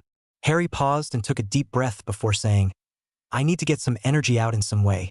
Maybe in the dueling chambers, I can practice some explosive spells to get some of my anger out." I'll meet you and the others at the feast tonight. Wait, you should have some supervision in case you lose focus and hurt yourself, Neville said. After nearly an hour, Harry had burned off enough energy that Neville could no longer feel Harry's magic pushing against him, and they decided to go to the feast. Hey, where is Hermione? Harry asked Daphne when he sat down. She is still in the bathroom with Padma and Parvati, Daphne responded. We've heard about what that douchebag said. Personally, I think you have a good amount of self-restraint to hold back from punching him in the face. I'm sure she'll be fine by tomorrow. I'm sure it will be fine, Harry. Hermione is strong, and Padma is with her if she needs to talk to anyone, Tracy said. There is another rumor going around that people could feel your magical aura pressing down on them, Susan chipped in. People are also saying that Ron wet himself after you left, but I think that's a lie, Hannah added. I'm sure people don't believe that I'm that powerful, Harry said. I haven't exactly done much to prove it aside from getting mad at Ron. Yeah, but it's more than just that. Harry, you are the boy who lived in everyone else's eyes, Daphne interjected. Think about it this way. You are a complete unknown who is very famous and brought about the defeat of the most fearsome Dark Lord of the century. So even with that alone, people will already have high expectations of you. Then let's add in the fact that you are the heir to multiple prominent families. The people who espouse the pureblood movement, once they realize how many houses you are the head of, will have even higher expectations. She's not wrong, Tracy said. This is just going to add to your legend. Everyone knows that it is very difficult to project an aura of magic, which is what you did, and that only the strongest of wizards can do it for more than a few seconds without getting magical exhaustion. This, coupled with the fact that you are also an 11-year-old who has yet to have their final magical maturity, is just proving how strong you will become in the future. So what you're saying is that everyone has really high expectations of me because of something I did as a 1-year-old. Or maybe it wasn't even me. Maybe it was my mother. Yet they still have high expectations. Harry sighed before saying, well, I might as well live up to my family's legacy and do extremely well to make my parents proud. Before their conversation went on any further, the doors to the great hall slammed open, and Coral ran in and said, Troll! Troll in the dungeons. Just thought you ought to know. Before fainting. There was a brief moment of silence before there was pandemonium. For a few moments, everyone was screaming and yelling before there was a bang. Dumbledore stood up and let out another bang from his wand before saying, Please, everyone stay calm. Prefects, lead the students back to their dormitories. But Professor, aren't the Slytherin and Hufflepuff dormitories in the dungeons? Harry yelled. Looking a bit abashed, Dumbledore said, My apologies. Everyone stay inside the Great Hall. We will barricade it. Harry looked around and realized that Hermione, Padma, and Parvati were still in the bathroom. He then said, Guys, Hermione, Padma, and Parvati are still in the bathroom. I'm going to go tell Flitwick. Harry then walked up to the head table and over to Flitwick before saying, Professor, Hermione, Padma, and Parvati are not here. Hermione was mocked by Ronald Weasley and was crying while Padma and Parvati were comforting her. Can we go and bring them back? Harry, this is what the professors must do. You're still just a first year, Flitwick said. Yes, but this is a big castle, Professor. There aren't enough of you to search the entire castle, and if we rush, then we can go and grab them before getting back with nothing happening. Besides, this is half of the reason why I train so hard, so that I can protect my future family and friends if they are ever in danger, Harry argued. Fine, but we will just be going there and back.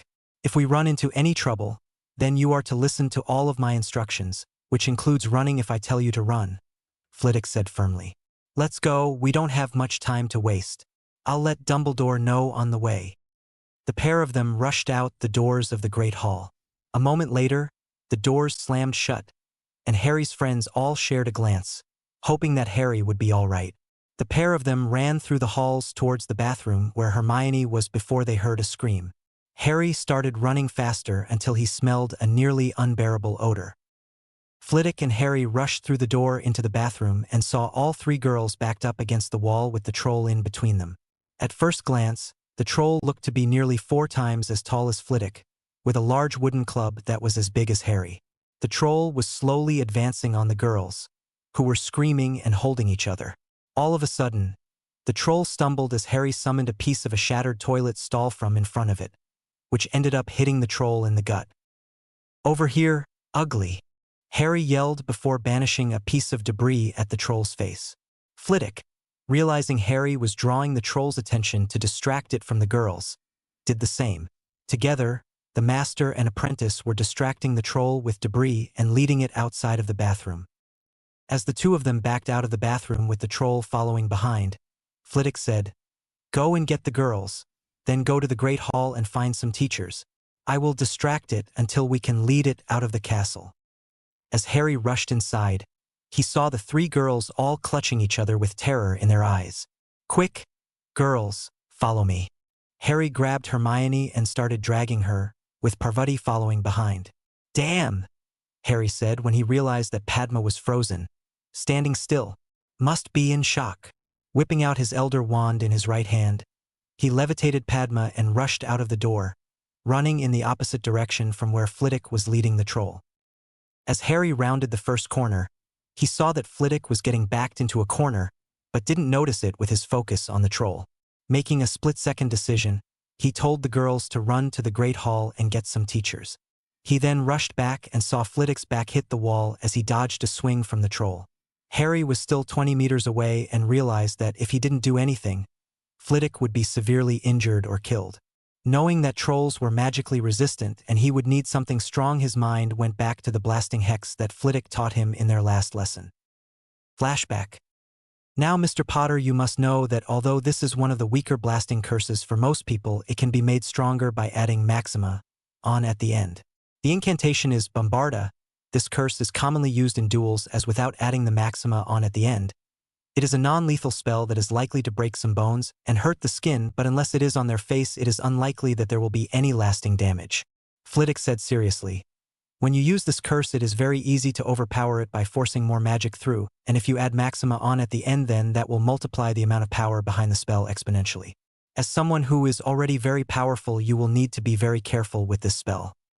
This spell is allowed in all age groups for dueling as it is easily treated, but if in a fight for your life, I would recommend that you use the Reducto or Confringo blasting curses as they are more powerful. But we can get to those later. For now, make sure that you are responsible when using this spell and make sure that you are only using the Maxima part if you desperately need it. But for now, you know the drill." He finished with a small smile. "I know. 10 bullseyes from 10 meters with both hands before moving back and repeating until I have reached the longest distance," Harry said with a small sigh. He knew that it was important to be accurate and be able to cast with both hands, considering that he had 2 wands, but it was very boring and they had yet to work on parallel casting, which meant that he could still only fire from one wand and then the other. But he was determined to get it down before the end of the year, and he knew that if he set his mind to it, that he would be able to do it. End flashback. Whipping out his holly wand in his left hand, he cast his most powerful Bombarda Maxima from both wands while forcing all the magic he could through them. As he watched the troll bring its club over its head, he saw his spells rushing towards its back. He took in the muscles clenching on its back, Flitwick readying his wand to try and save himself, and his 2 spells going for the troll's head. After what seemed like an eternity, he saw his spells connect and heard a loud boom. Flitwick jumped to the side in an amazing display of agility, just getting out from under the troll or what was left of it. Harry's 2 spells hit the troll in the back of the head and neck, destroying nearly the entirety of the troll's upper body. There was blood and gore everywhere, with chunks of flesh on the floor and walls. Suddenly, Harry dry heaved and ran off to the girls' bathroom, which was nearly destroyed, and vomited in one of the sinks that had escaped destruction. After a few moments, Harry felt Flitwick's small hand rubbing circles on his back as he attempted to comfort his apprentice. "What on earth happened here?" they heard McGonagall ask from outside. "I dare say that we can find out from Mr. Potter and Professor Flitwick in a moment, Minerva," Dumbledore replied. "Oh dear me, are you all right, Mr. Potter?" Dumbledore asked kindly. "He hit the troll with 2 Bombarda Maximas simultaneously, and you saw the result," Flitwick said. "Perhaps we should take him to see Poppy," Flitwick suggested. "And did you see the 3 girls that we came for?" "Yes, Professor Sprout is there with them, and they will likely be on their way to the infirmary as well. After a brief pause, Dumbledore continued, "Why don't you take Mr. Potter to the infirmary while we take care of the cleanup here?" "That's a good idea, Headmaster," Flitwick said before turning to Harry and saying softly, "Come on, Harry, let's get you up to Madame Pomfrey." Once they got to the hospital wing, Harry was quickly fed some potions and fell asleep for the night. The following morning, Harry woke up and got some breakfast from Madame Pomfrey before asking her, "What happened last night?" "All I remember was getting Hermione, Padma, and Parvati out of the bathroom, but it's kind of blank from there." As Poppy opened her mouth to speak, a voice said, "Perhaps we can answer that, Mr. Potter." Looking over, Harry saw the headmaster, who was the one who spoke, walk into the room with Professor Flitwick. As the two walked over and conjured chairs for themselves, Harry sat up in his bed.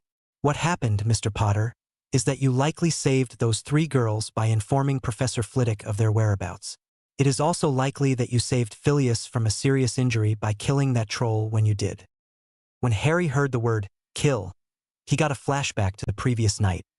How the troll's body blew up in an explosion of blood and flesh, with chunks of flesh and bones scattered against the walls. As he started to panic again, he heard Flitwick say, "Deep breaths, Harry. Deep breaths. It's all right." "I killed it," Harry whispered. "I'm a monster." "No," the headmaster cut in sternly. "You saved multiple lives yesterday, and if you hadn't done what needed to be done, there is a very large chance that Professor Flitwick would be in that bed instead of you. So, under no circumstances should you consider yourself a monster. Yes, killing is very bad, and it is especially unfortunate that someone as young as yourself had to take a life, but you took that life in defense of both your own life and others, so you should not feel bad about that. But something else you should know is that troll parts are used in some potions, and since you killed it, you can claim it under the right of conquest. I have asked Professor Snape to render the body, and any parts that are sold will earn you the money, if you wish." Harry thought about all the gold he had lying around in his vaults under Gringotts and realized that he didn't really need the money. He had more wealth in one of his vaults than he could spend in 10 lifetimes, not including the investments and interest building the wealth. Knowing that the money wouldn't be missed from his vaults, he decided to put it to a good cause and said, "Professor, could I donate it to the school?" "That is very possible, and I would like to thank you for the donation," Dumbledore said, his eyes twinkling. "But I have one condition," Harry spoke up. Thinking back to his time at school, he remembered that the school brooms were faulty and had put Susan's life at risk. "You have to buy the school new brooms with the money, and then any extra you can do what you like. I don't know how much the troll will sell for, but I assume you can probably get 20 or so stable, sturdy, and safe brooms to replace the old ones. The old ones are unsafe and could have really hurt Susan if I hadn't caught her in time. I dare say that with the profits from the troll, we can buy plenty of safe and reliable brooms and still have enough left over. I will personally assure you that the leftover money is spent responsibly," Dumbledore said with a smile. "Perhaps we can bring back some of the subjects we had to stop due to lack of funding. Anyway, I'll put some more thought into it later, but for now, I would like to say thank you for protecting your fellow students and Professor Flitwick, and for the donation to the school. I hope you know that it is okay to have taken that troll's life in self-defense, and should you ever need to talk to someone about it, my door is always open. Goodbye, Mr. Potter. I will leave you in Phileas and Poppy's capable hands." Dumbledore then stood up and left the infirmary. Harry then looked back to Flitwick, who started speaking and said, "Mr. Potter, I would like to express my gratitude towards you, as if you did not help me. It is quite likely that I would have been hit by that troll club. I would also like to reiterate that although it is a horrible thing to have to take a life, there are circumstances where it is better to take a life than to let someone else die." Harry paused and thought about the headmaster and Flitwick's words and what they were really saying. He then said, "Master, I don't understand. I know that you are a very powerful wizard and very capable of defeating a troll. So what went wrong last night, and why didn't you just do what I did?" "Well, Mr. Potter, what you need to consider is that the adrenaline rushing through your body combined with firing 2 spells at the same time considerably boosted the power of your spells, especially if you were intending to overpower it like I suspect you were. I could not have fired 2 spells that powerful at such a speed from my wand that they would have hit the troll at the same time. I was also more focused on leading it away from where you and the young ladies were, which meant that I got cornered. This is a good learning opportunity for you, as it is a good reminder that you must always be aware of your surroundings, because if you are backed into a corner like I was, or you trip on some debris, it could be fatal or cause you to lose a duel, Flitwick responded. So, you're saying that because both my spells hit it at the same time, they did much more damage than would have been possible for two spells that hit the same spot a second apart? Harry asked. Yes, that is why I could not have just done that at the beginning, and because I was trapped, I would have almost certainly been hit by the club, and I would be in your position right now. I owe you a debt for likely saving my life, Mr. Potter, and one day I hope to be able to pay you back for what you have done, Flitwick said with a serious expression. Even though I am only part goblin, we do take debts seriously, especially one that is made in the heat of battle. I will continue training you in dueling, and maybe even a charms mastery if that is something you would like. That does sound good, Professor, but let's not decide anything too soon, Harry responded. We can do that after one of our training sessions, but for now, I do believe that you have some friends waiting outside for you, Flitwick said. With a small wave of his wand, the doors opened. A moment later, Harry saw all his friends rushing in and heard Flitwick say quietly, I'll leave you to enjoy the moment with your friends, and remember to talk to someone if you are struggling. Harry! Various voices shouted. What happened? Are you all right? Did you kill the troll? Were you injured? Whoa, guys. Slow down and let me answer one at a time, Harry said while being crushed in a hug, with Hermione leading the way. First off, I am all right now. I was not injured terribly, but I cast two powerful spells that were much more than someone my age should be able to cast, so they just wanted to check and make sure my core was fine. Second, yes, I did kill the troll. It was gross, and it feels horrible to have killed something. Third, I have some more positive news. Since I killed the troll, I can claim it under the rights of conquest or something like that. I have since said that any profits from the parts of the troll that are sold will be donated to the school under the condition that some safe brooms are bought. Upon hearing that, Susan let out a small squeal and hugged Harry again, saying, Thank you, thank you, thank you. While hugging her back, Harry said, You're welcome, Susan. I didn't want people to be put off Quidditch just because their first broom ride is on some unsafe brooms. Harry finished with a smile, and the other Quidditch fans around him chuckled. Then Hermione softly punched him in the arm and said, Pratt, with a smile, Quidditch isn't the most important thing. Blasphemy, Harry said. Quidditch is the most important thing at school, he said with a mischievous glint in his eyes. Harry James Potter, how could you? Hermione then noticed the look in his eyes and said, Sorry, you were joking, weren't you? Yes, Hermione, but it's all right. Anyway, I'm ready to get out of here now. Madame Pomfrey, am I cleared to go? Harry asked the matron. With a couple of diagnostic charms, Madame Pomfrey could see that he was all good and said, Yes, you can go now, but make sure to take it easy. Also, remember to talk to someone if you need some help. Yes, Madame Pomfrey, I think I should write another letter to Aunt Petunia and Uncle Vernon, Harry said to himself. Let's go to the den first, Hannah suggested. You can write it there, and we can all relax knowing that you are perfectly safe and healthy. Once Harry got to the den, he sat down at the table and got ready to write his letter. Dear Aunt Petunia, Uncle Vernon, and Big D. I know that this letter is a bit earlier than usual, but something has come up and I would like to inform you of it. As of Halloween last night, a troll made its way into the castle, and the teachers told everyone to stay inside of the Great Hall with some of the teachers there with us. I realized that Hermione, Padma, and Parvati were not with us due to some jerk that was being mean to Hermione, but I will tell you about that later. Once I realized that I went to Flitwick as he was my master and convinced him to let me come with him to get the girls. The troll was in the bathroom with them, and after getting the troll out, I got the girls and ran. Then I ended up killing the troll to protect Flitwick as he was backed into a corner.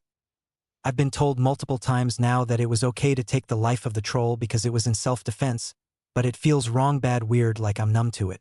I mean, I just took a life and I feel like my friends don't quite know that I was the one that killed it. I told them that I was the one that killed it, but I don't think they quite understand how it has impacted me. I think that I will speak with Madame Pomfrey about it later, but for now I'll just have to do my best not to think about it. About that rude boy who was bullying the girls, his name is Ronald Weasley. He isn't a very talented student and according to Neville just wastes all his time mucking around and playing chess. Hermione was excited about learning and Ron mocked her, so I ended up yelling at him because he made her cry. If you get a letter about that because I got into trouble, then I would like to say sorry, but I stand by my actions because he was being really rude to Hermione. It was also a little bit difficult for me to get through Halloween without you, Aunt Petunia, but I spent some time with my friends and we made it through fine. I hope that you fared well and maybe you talked to Dudley a bit. Anyway, there are a few people who I talked to and have heard some more stories about my parents in my time here from some of the teachers who taught them. I hope that over the holidays we can talk more, and maybe I can tell you some stories that you didn't know about already. On to more pleasant news now. My first Quidditch match is only a few weeks away now and our training sessions have really ramped up. It's going really well and my teammates and I are working really well together, like how some of those football teams you like work together dud. But I'm getting really excited about it coming up. I'm still doing really well in classes and my teachers are still giving me advanced work because of how far ahead I am. I have also managed to cast silently, which is much harder than with an incantation and is normally taught in 6th year. My apprenticeship with Professor Flitwick is going well, and I am improving rapidly according to him, and we hope that I can enter a dueling tournament this holidays for the under-13 division. I would need your permission before Flitwick can enter me, so if you could give permission in your next letter, then I would appreciate it. Lots of love. Harry Potter. Before leaving, Harry was pulled to the side by Padma, Parvati, and Hermione, who all gave him a hug. Hermione said, "Thank you for saving us. We don't want to think about what would have happened if you hadn't stepped in to save us. I'm glad that I got there in time too. Otherwise, I wouldn't get these hugs from pretty girls, now would I?" Harry said with a mischievous smile. As the girls all blushed, Padma and Parvati softly hit him on the chest and said, "Prat," at the same time. "Anyway, I'm glad you're all right, but we should probably head to lunch now," Harry said. "Typical boy, only focused on his stomach," Hermione said with a smile as the others laughed. "Guilty," Harry said. By the time Harry had finished his letter and discussions, it was about time for lunch, and all Harry's friends decided to head down to lunch. On the way, they ran into the Weasley twins, who said in their usual twin speech, well, if it isn't the Troll Slayer and the renegades themselves." After getting a sore head from looking back and forth as they spoke, Hermione spoke up and asked, "The renegades? Why are you calling us that?" "Well, it's because of how you are all indifferent houses yet still friends."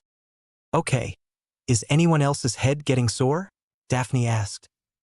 "Yep, but I also think that the renegades is far from the worst name we could have been given," Harry said. "It's not offensive, at least. But what I'm more worried about is how the whole school already knows that I killed the troll." "Well, Headmaster Dumbledore, with his infinite wisdom, told the whole school at breakfast this morning about how you killed it to save lives, and that we shouldn't question you." "Wait, really?" Harry exclaimed. "It's true. He just stood up and told everyone, but I don't think you should worry about it. You shouldn't have too many questions to answer because of the headmaster. They already know pretty much what happened," Neville said.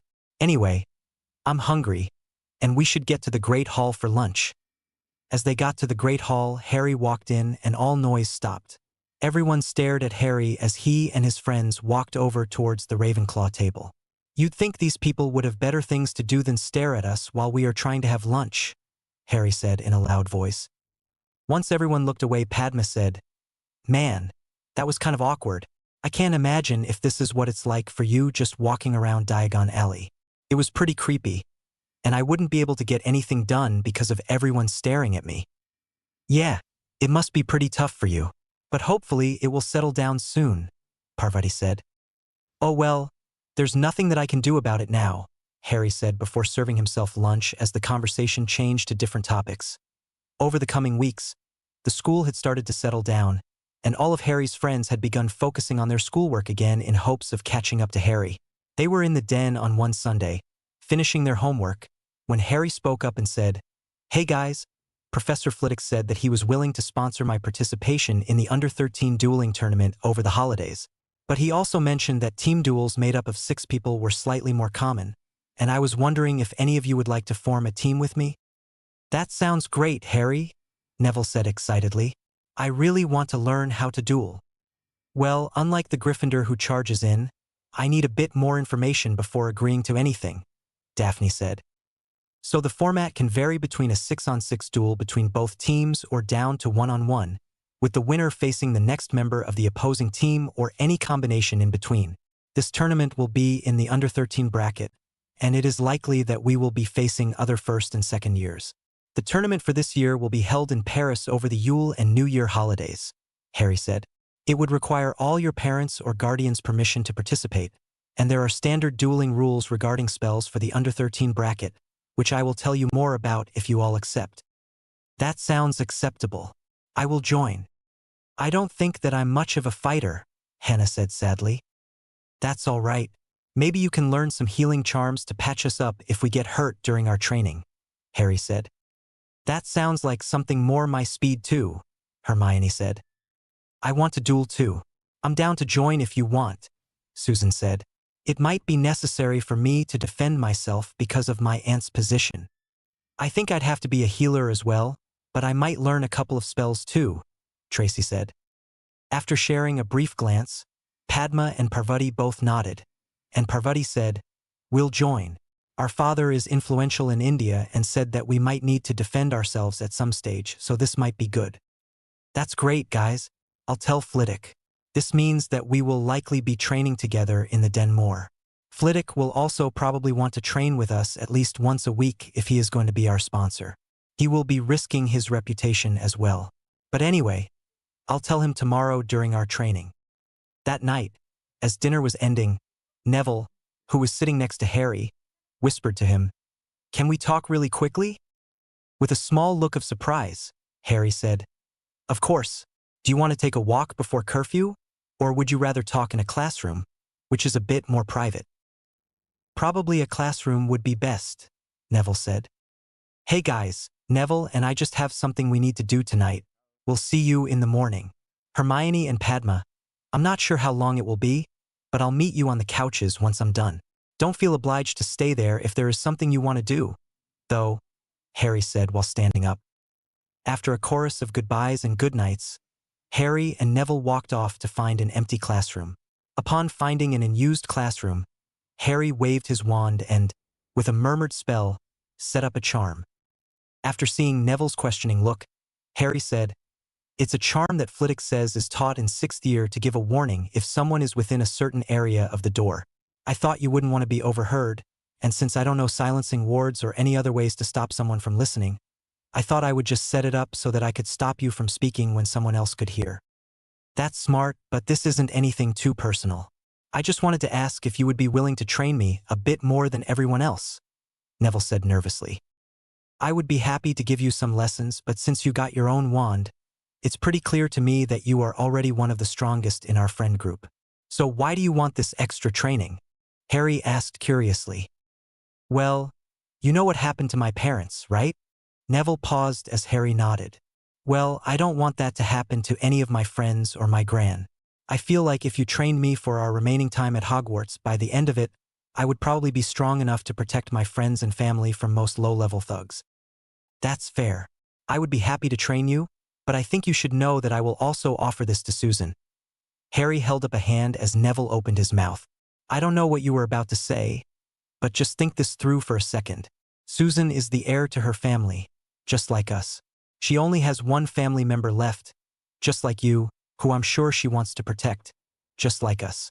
I promise that I won't do this for everyone because I understand that you are more personally impacted by the Death Eaters, like Susan and I were. If she doesn't understand that it will be training for more than just a dueling tournament, then it will be just us, but I think we will both benefit more if she is there." "I understand, Harry. We can talk to her about it on Tuesday afternoon because you will probably be exhausted from training tomorrow," Neville said. "Yeah, but we should probably run because it's curfew in 10 minutes. I'll see you at breakfast tomorrow. I think it's the Slytherin table, but I'm sure we'll see some of the girls tomorrow," Harry said. "See you, Harry, and thanks for the help," Neville said before they went their separate ways to their common rooms. As soon as Harry answered the riddle, he went over to the couch where he saw Padma and Hermione sitting. Once he got there, he sat down and leaned back before Hermione quickly started asking, "Oh, Harry, where did you go? What did Neville want to talk about?" Why were you so close to breaking curfew? You know how bad it is to break curfew. You should have come back sooner. As soon as Hermione took a deep breath to continue asking, she looked at Harry, who was staring at her with an amused expression on his face. She seemed to deflate before saying, "Sorry, I was doing it again, wasn't I?" "Yes, Hermione, it's okay though. You're doing better," Harry said. "This was something that Neville wanted to ask me, and if you need to know, which you don't, then it is Neville's decision whether he tells you or not. But I think I'm going to bed now, girls. I need to be well rested for training tomorrow." As he stood up, he gave Hermione and Padma an exhausted hug before walking up the stairs to his dormitory. Line break. The next day, Harry walked into Flitwick's office for his training and immediately dodged a stinging hex by tilting his head to the side. "Whoa, what was that for?" Harry said indignantly. I'm sorry, Harry. "I had a theory that I wanted to test," Flitwick said. "I've started to notice that in our duels you seem to be able to dodge spells that you shouldn't be able to see from the angle you are at. It was my belief that you have achieved a level of magical sensitivity from our duels, which allows you to sense spells coming and react to them subconsciously and dodge. In our next sessions, I would like to focus on your ability to do this consciously and to sense magic on a higher level. Something that more powerful wizards can do, like Professor Dumbledore, me, and Professor Snape, is to use this sense to feel, for lack of a better word, if there are spells coming at us. It can also be used in other ways if the user has a higher sensitivity. Normally, people who are curse breakers have some of the highest sensitivity because they need to feel for wards or curses on items that could be dangerous to them. It is my belief that if you start early enough, you would be able to reach that level of sensitivity during your time at the castle, depending on how hard you train." "Well, that does sound very useful, but I don't really understand how I'm meant to understand what my magic is feeling," Harry said skeptically. "I mean, I guess sometimes I get these feelings that I should move, but how am I supposed to understand what my magic is saying enough to determine if there is a curse on an object?" "Well, first off, I will start sending stinging hexes at you much more often, either during our lessons or in the corridors. I won't do it too often, but every now and then I will send them.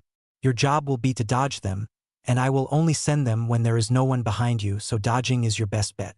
Once you start being able to sense it randomly throughout the day, I will do it more during training, where you will be blindfolded.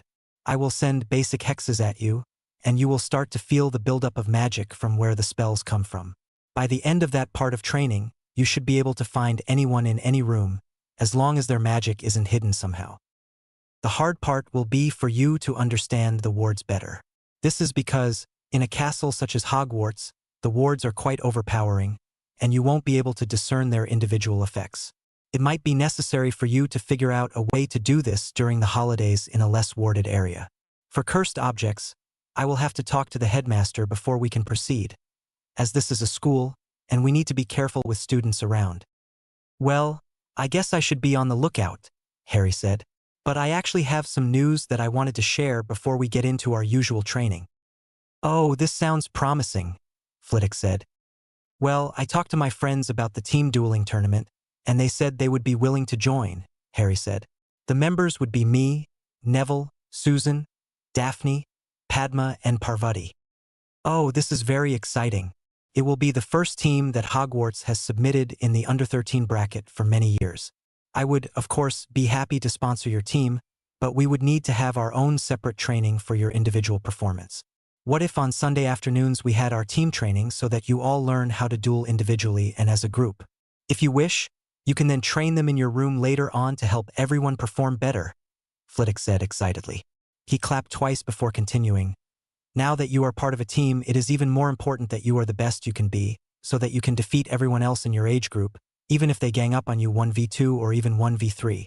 Team duels sometimes end up like that if your teammates are defeated early on, and you, as the likely team captain, will be the one who ends up going against them at the same time or consecutively. This means you need to work on your stamina so that you can defeat people consecutively or when outnumbered." "Well, that sounds like a lot of work. Let's get to it," Harry said before jumping up to dodge a stinging hex. "Cheeky, but it already feels easier. Anyway, how do you plan on making me better at beating multiple people in our solo sessions? Or will we just work on physical and magical stamina in our solo sessions, along with some knowledge?" Well, first off, I think you should invite your friends who will be dueling to join your regular morning workout and run.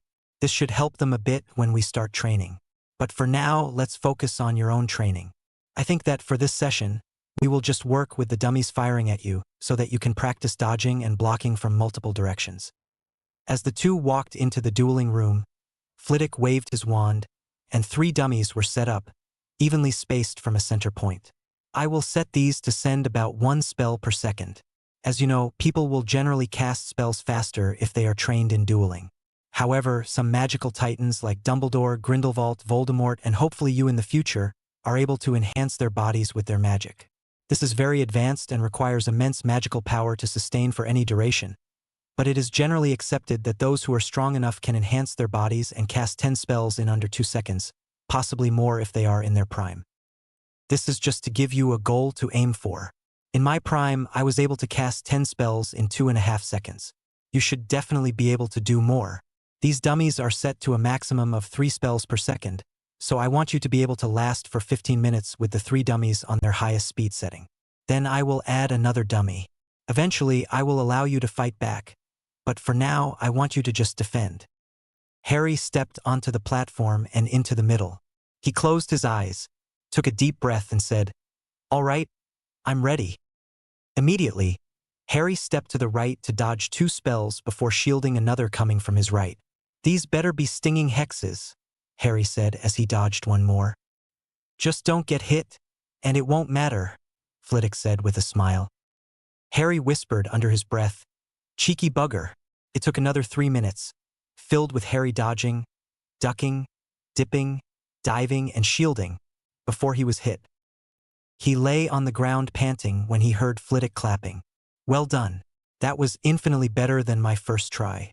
I am also more certain than ever that your magical senses are already above average for any graduates, just from some of the spells you dodged. But I realized an oversight in my training.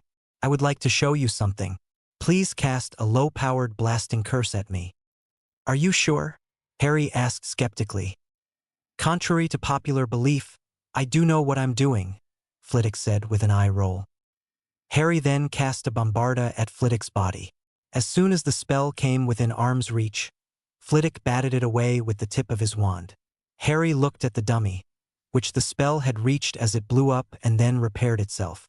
"Whoa," Harry said in disbelief. "How did you do that?" "Well, it is a technique called batting where you bat away the spell," Flitwick explained. "It's quite a self-explanatory name and technique. Essentially, you just imagine a square on all sides around you. Whenever a spell gets within that box, you flick your wand and connect the tip of your wand to the spell, pushing a bit of magic into it. The end result should look as it did, where the spell goes flying in the direction you hit it. This can be useful when fighting multiple opponents, where you can redirect one person's spells into another person. I noticed that sometimes you were struggling to dodge or shield some of the spells that you could have batted away. There are some limits to what spells can be batted away. For example, the unforgivable curses and most elemental spells will require different techniques. But for most dark spells, you already know my thoughts on them. You will need to put in more magic than, say, a stunner."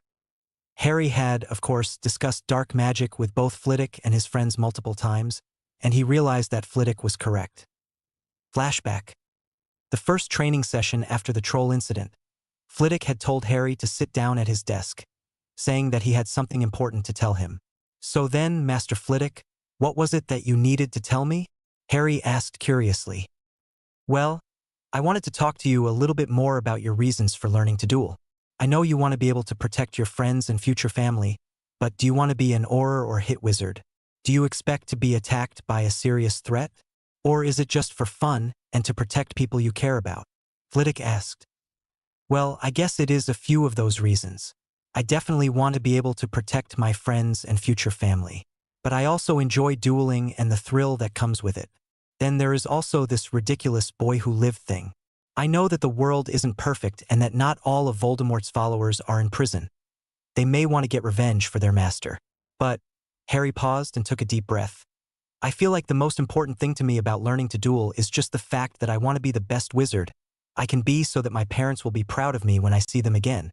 I understand that there are different ways to be a great wizard, but I feel like most of the greatest and most knowledgeable people are able to fight anyway, so learning to duel and then about any other subjects that interest me is the path I will take. Flitwick looked at Harry before saying, "Those are some good reasons. Now that I know you are capable and responsible, I want to talk to you a bit more about the magics you will need to know if you wish to be able to fight someone properly. And when I say fight, I mean fight to kill someone who is on the level of you-know-who."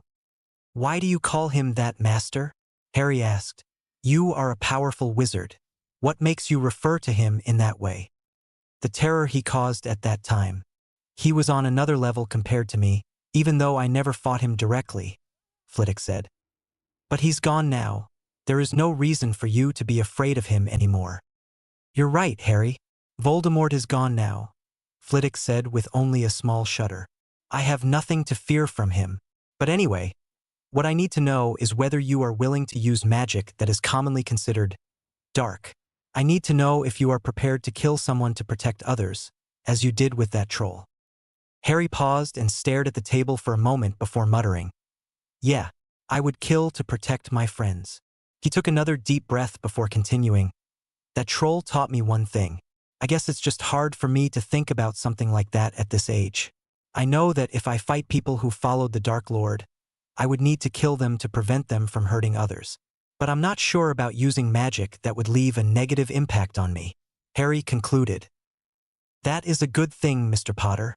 There are certain types of magic that leave lasting effects, like the constant use of dark magic. But for someone like you, who uses neutral magic as well, and only occasionally employs the Ministry's definition of darker spells, there will be no issues. I don't think I'm making much sense right now, Harry, but if you give me some time to lecture before we start our regular session, I hope to enlighten you more about magic and its potential impacts." By now, Harry looked very interested and said, "Please continue. If there is something important to know about magic, then I want to know it." "Showing your inner Ravenclaw, Harry," Flitwick said with a grin. "Anyway, I would like to explain some common misconceptions about dark magic that the Ministry of Magic holds. According to the Ministry, many types of magic are considered dark, such as combat spells, the unforgivables, and other obscure magical arts like rituals and blood magic. Do you understand so far?" Flitwick asked, and Harry nodded. "The thing is, most of the things I just listed aren't truly dark," Flitwick continued.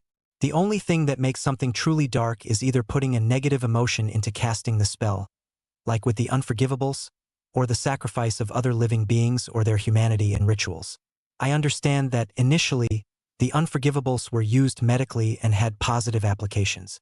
However, the way they are used by dark wizards involves true hatred or a desire for someone to be killed, tortured, or controlled. When used constantly, this leaves a stain on the user's magic, which influences their personality and behavior. So essentially, the only truly dark magic is the type that requires a sacrifice of other people or parts of their humanity, or that has a lasting negative impact from repeated use. Now, there are a few differences between some spells, such as the Bonebreaker and the Killing Curse. For one, the Bonebreaker harms someone while the Killing Curse kills them. However, the Bonebreaker will not leave lasting effects on the user's magic, as it is technically a neutral or gray spell due to the lack of an emotional component required for its successful casting. Flitwick took a deep breath, noting that he still had Harry's full attention, and continued, "I previously mentioned that the unforgivable curses were once used for good. I wanted to use them as examples to show why the intent of the user matters more than the spell itself. The Killing Curse was originally a medical spell used by doctors to end the suffering of terminally ill patients painlessly. The Cruciatus Curse was used to treat people who had no feeling in their nerves but is now used for torture. The Imperius Curse was created by an auror for use in hostage situations to prevent harm to the hostage. I tell you all this to emphasize that it is not about the spell but the intent behind its use.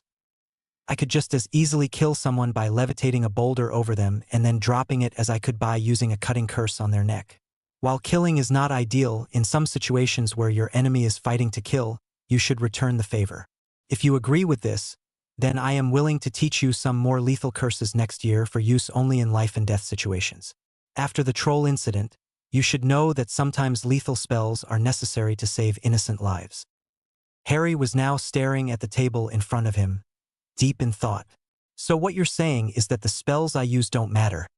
It's just how I use them," For example, if there is a group of people trying to kill others, then killing them before they can harm others is better than stunning them and letting them be revived to continue killing people, Harry said thoughtfully.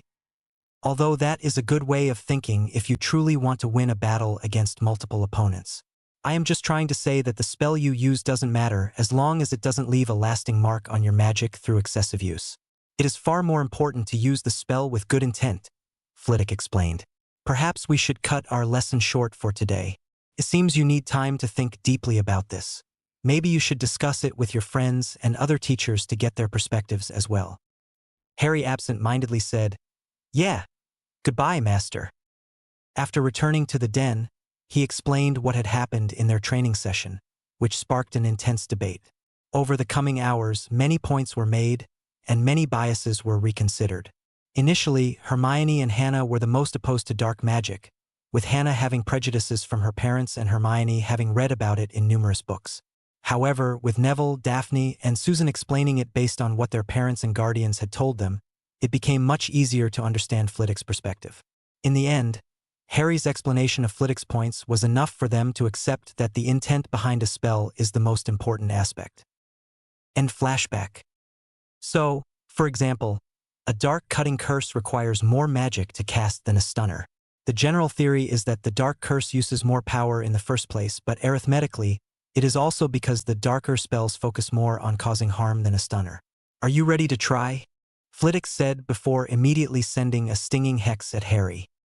After ducking under the spell, Harry said, "Hey, give me some more warning next time." "You're meant to be batting it away, not dodging," Flitwick said, then sent 2 more hexes. The lesson continued in this manner for the next hour until an exhausted and sore Harry was sitting down and panting in a seat in the dueling room. "Oh man, I am so sore," Harry said. "You made a lot of progress, though. I feel like you'll do better with the dodging next lesson. Next time, I'll set them in a line in front of you, and we'll see how that helps you improve." "Why didn't we do it that way in the first place?" Harry said, exasperated.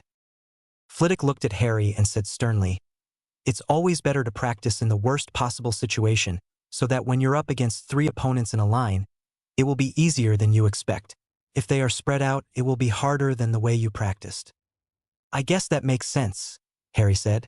"But couldn't we have at least started off with them all in a row initially? At least the first time, so I could get used to it?" "I guess we can do that. Every time you survive 20 minutes with them in a line, we'll spread them out until you can survive 15 minutes before increasing the difficulty for one of them.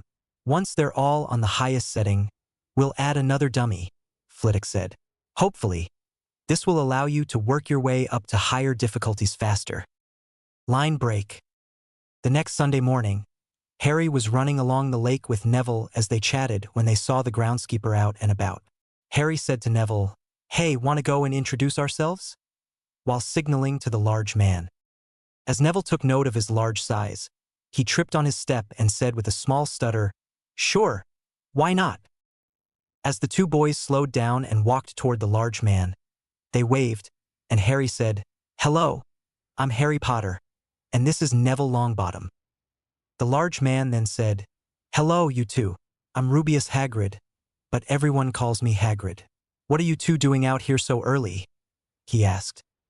Neville responded, "We're trying to stay physically fit so that we can do well in our dueling."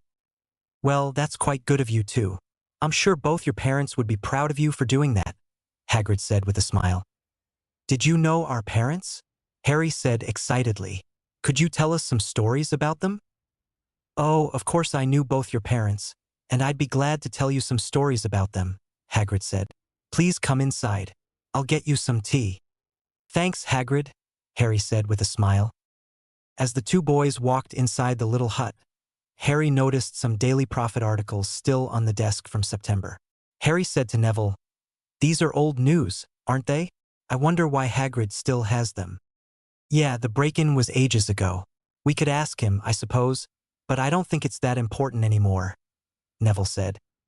As Hagrid walked back with some huge cups of tea in hand, he said, "So, who wants to hear some stories about their parents today?" "Definitely," Harry said excitedly. "Yeah, me too," Neville said. Over the course of the next half hour, Harry and Neville listened to Hagrid talk about Harry's parents and how Alice and Frank were good students who helped him out occasionally. Finally, Hagrid said, "Blimey, you lot should probably head to the castle for breakfast before you miss it completely. Feel free to come back at the same time next week." After sharing a brief look, Harry said, "We'll be back, maybe even bringing more people if that's all right." "Of course, the more, the merrier. See you then," Hagrid said as the boys walked off. Harry said to Neville, "Let's go to the den after breakfast. Maybe we can do some practice before training with Flitwick this afternoon. I think we will be mostly learning how to duel in our lessons, so I'll try to teach you some spells that we can use in the Denver." "That sounds good. But when will we start our own private lessons?" Neville asked curiously.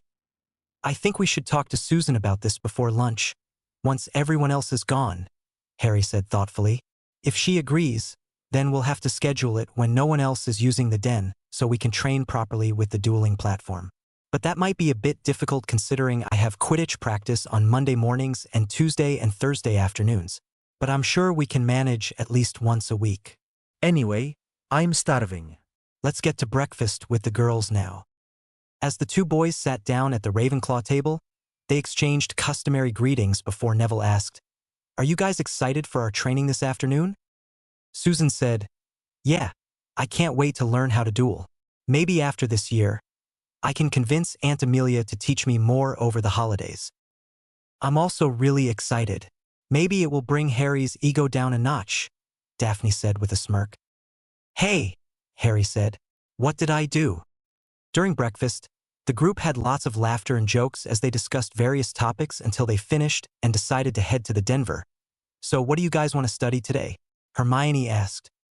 "Well, Harry and I were thinking of learning some combat spells, so we can impress Flitwick in our lesson this afternoon," Neville said.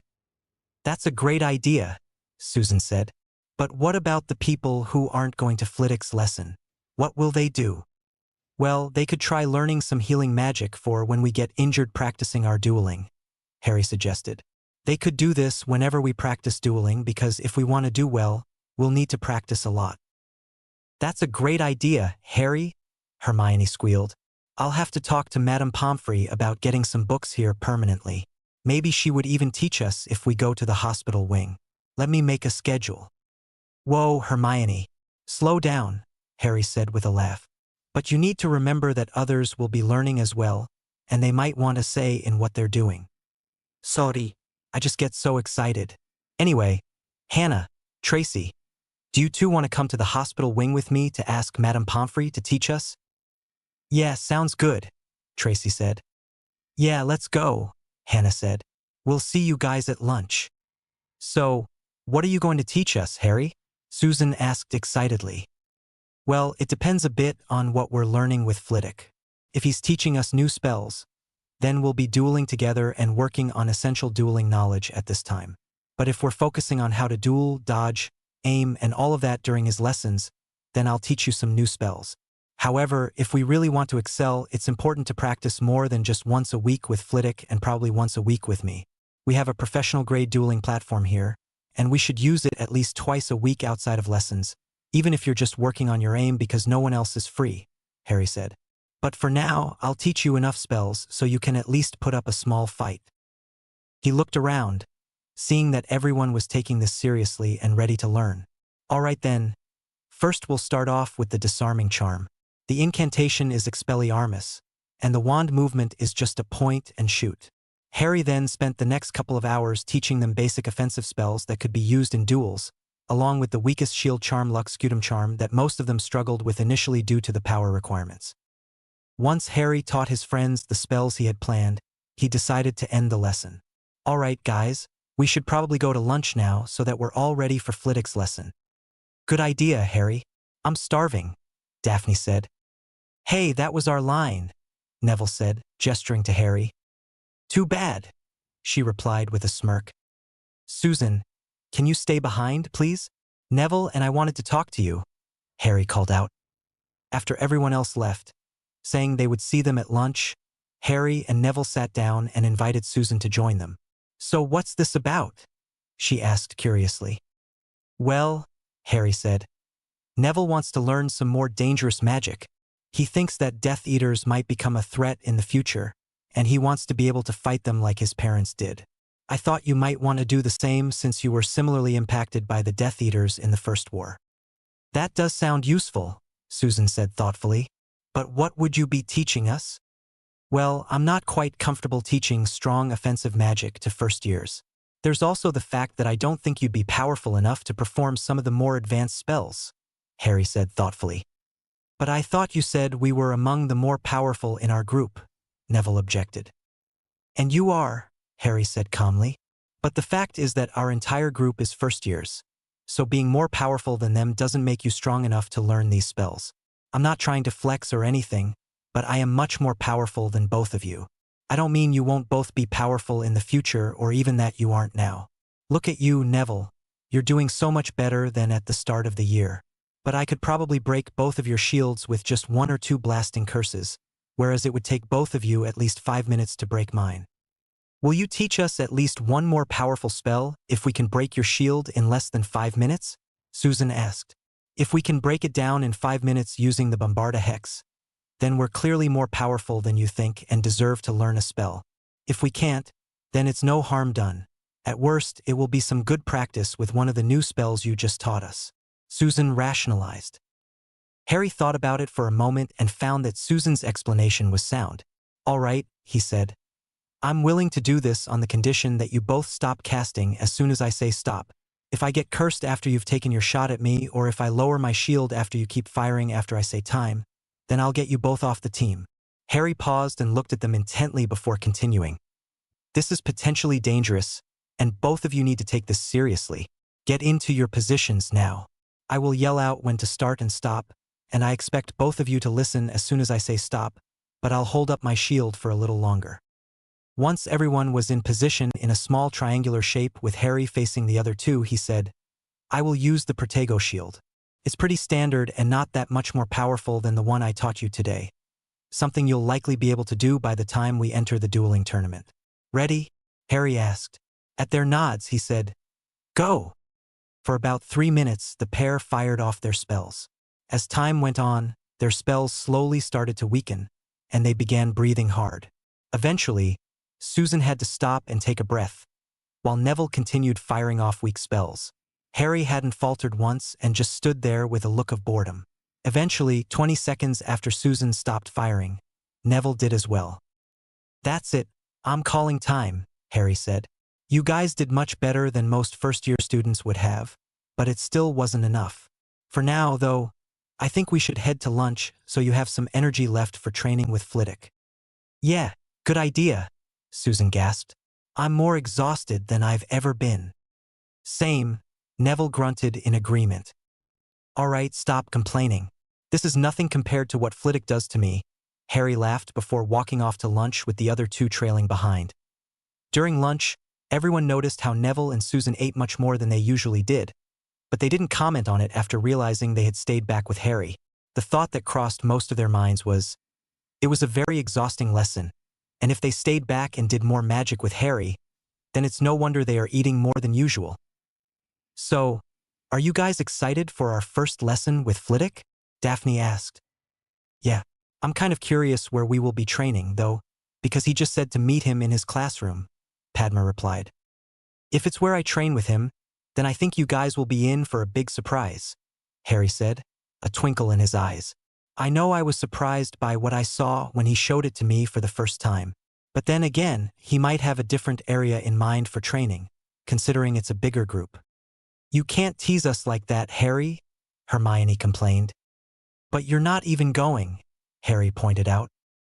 That doesn't mean I'm not curious about where you guys will be training together, or where you train with Flitwick, Hermione rebutted. I guess so, but I'm not saying. Maybe you can convince some of the others to tell you, Harry said with finality. I hope we are actually dueling this time, Susan said. As grateful as I am that you taught us those spells we can actually use, I feel like the actual dueling would be much more engaging and fun than what we were just doing.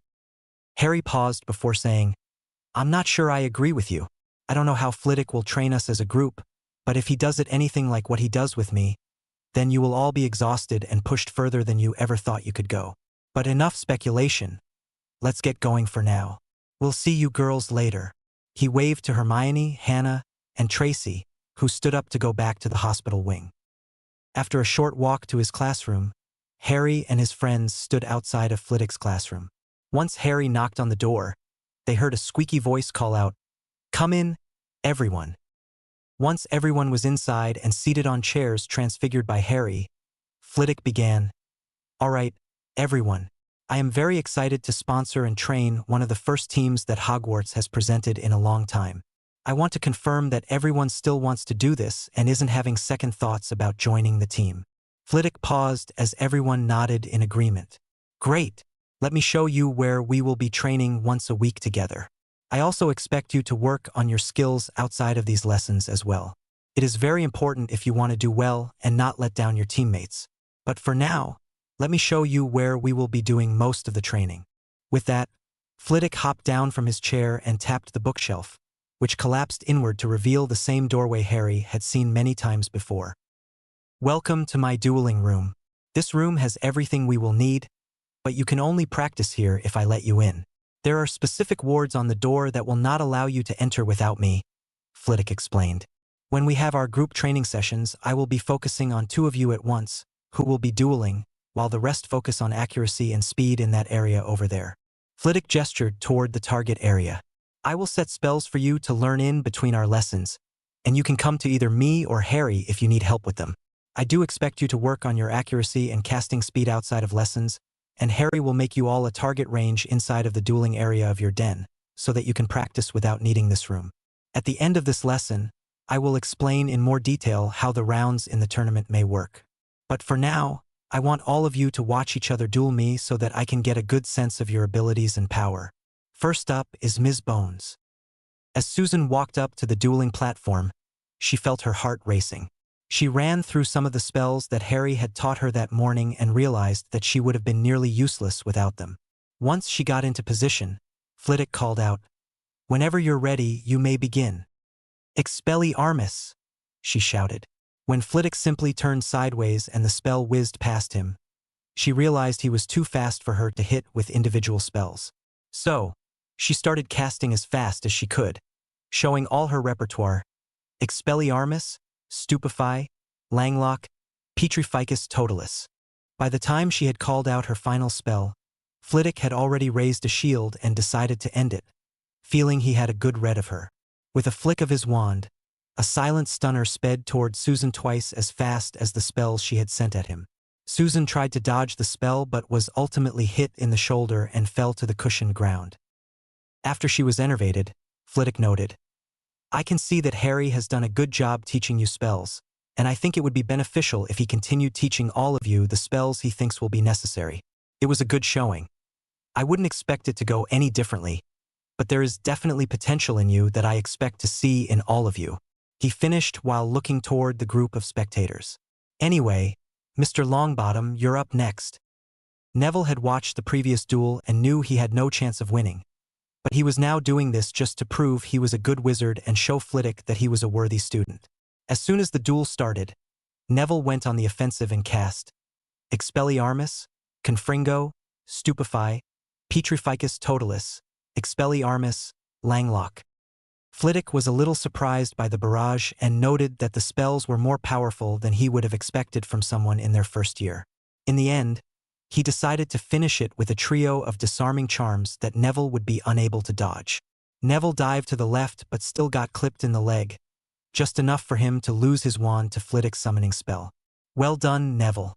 This is the best way for me to gauge your abilities, as I doubt you have many defensive skills, so your offense is what I will be judging you on, and you just gave a very good showing." Next up is Ms. Greengrass. As Flitwick signaled to begin, Daphne immediately started casting, but with a slightly different goal than the others. She knew she wasn't quite as powerful as Susan and Neville, but she was creative and had found an affinity for ice-based magic when experimenting. She pointed her wand at the ground around Flitwick and said, "Glacius expulso." Flitwick responded with some highly controlled flames that melted the ice beneath his feet and then neatly sidestepped the banishing charm aimed at his chest. "Well done," he called out. "Nice and creative," which is necessary when going up against more powerful and experienced opponents. In the end, Daphne's duel lasted about as long as the others. It only took 2 more spells from Flitwick before she was on the ground and unable to move. "Next up is Ms. Padma Patil," Flitwick called out. As soon as the duel began, it was clear that Padma was struggling with offensive spells, as they were quite slow and easy for Flitwick to dodge. In the end, he fired off a disarming charm, and surprisingly, Padma cast a Protego charm. Everyone paused for a moment. While it was clear the shield was weak, Harry knew it was probably the strongest one that most of his friends could manage. It seemed she was more defensively aligned than the others. It only took 1 more spell before she collapsed and found herself wandless. Flitwick said, "Marvelous work. We might make you the defensive specialist in any group duels." "Thanks, Professor. It took a lot of work," Padma said shyly. "Now, Ms. Parvati Patil." While most of the group thought she would be more defensively aligned like her twin, Harry wasn't so sure. He had seen her spells fly faster than the others, and her accuracy while casting at speed was impressive for someone who didn't train specifically for it. Once both duelists were in place, Parvati cast quickly and accurately, "Stupefy Expelliarmus, Petrificus Totalis." Flitwick was surprised by her speed and accuracy and had to cast a Protego charm to stay in the duel. It was clear that her defense was her weak point when she fell after she couldn't dodge a stunner. "And last but not least, my apprentice," Flitwick said. Most of the group was a little surprised that he would be dueling Harry. They knew he was more powerful than them by several orders of magnitude, and some had seen him practicing his speed and accuracy, which was much better than theirs. They wondered why he would be dueling Flitwick when it was likely he already knew Harry's skill level. For those of you who might be wondering, this duel is to help you understand what you should aim for. It might not be possible for some of you to cast powerful spells, but it is clear that you have the potential to be great duelers by being creative, fast, and accurate. "I will ask you to stand behind the wards over there for your protection," Flitwick said, gesturing to a small viewing area that they assumed was warded. Once both duelists were in place on the platform, Flitwick smirked and said, "Ready to be defeated in front of all your friends?"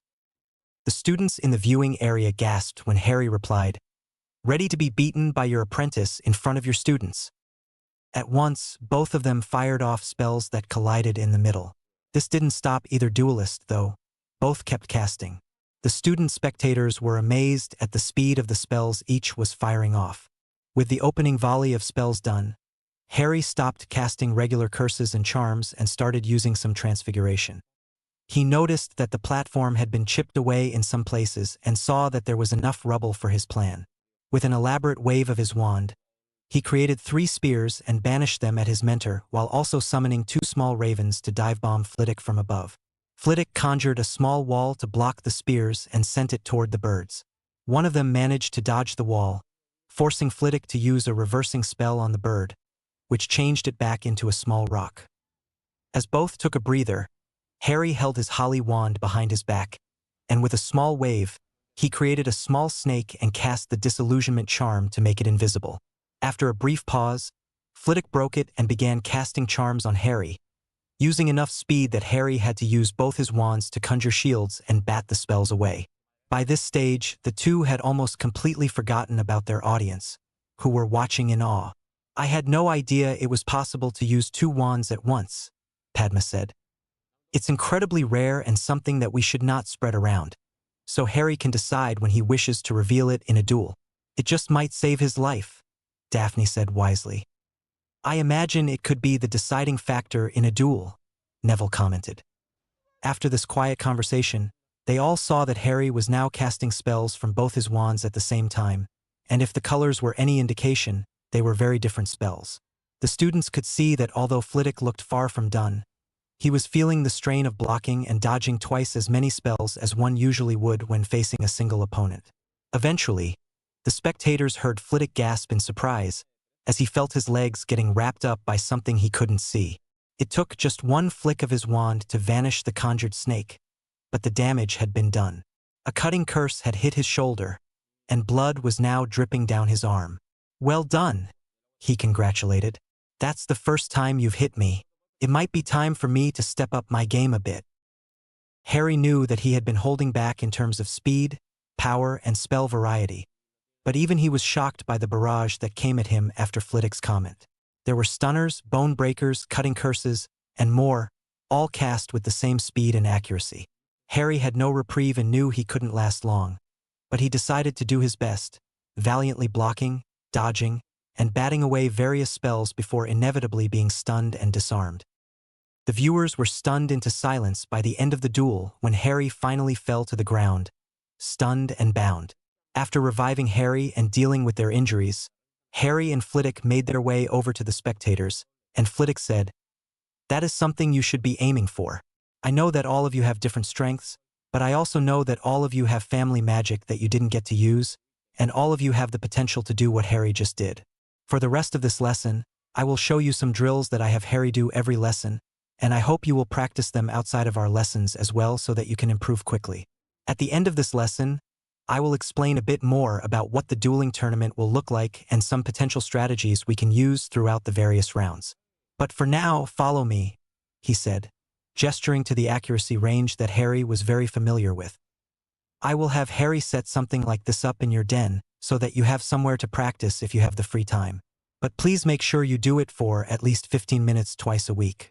I want to ensure that you all do well in this tournament, and accuracy and casting speed are very important.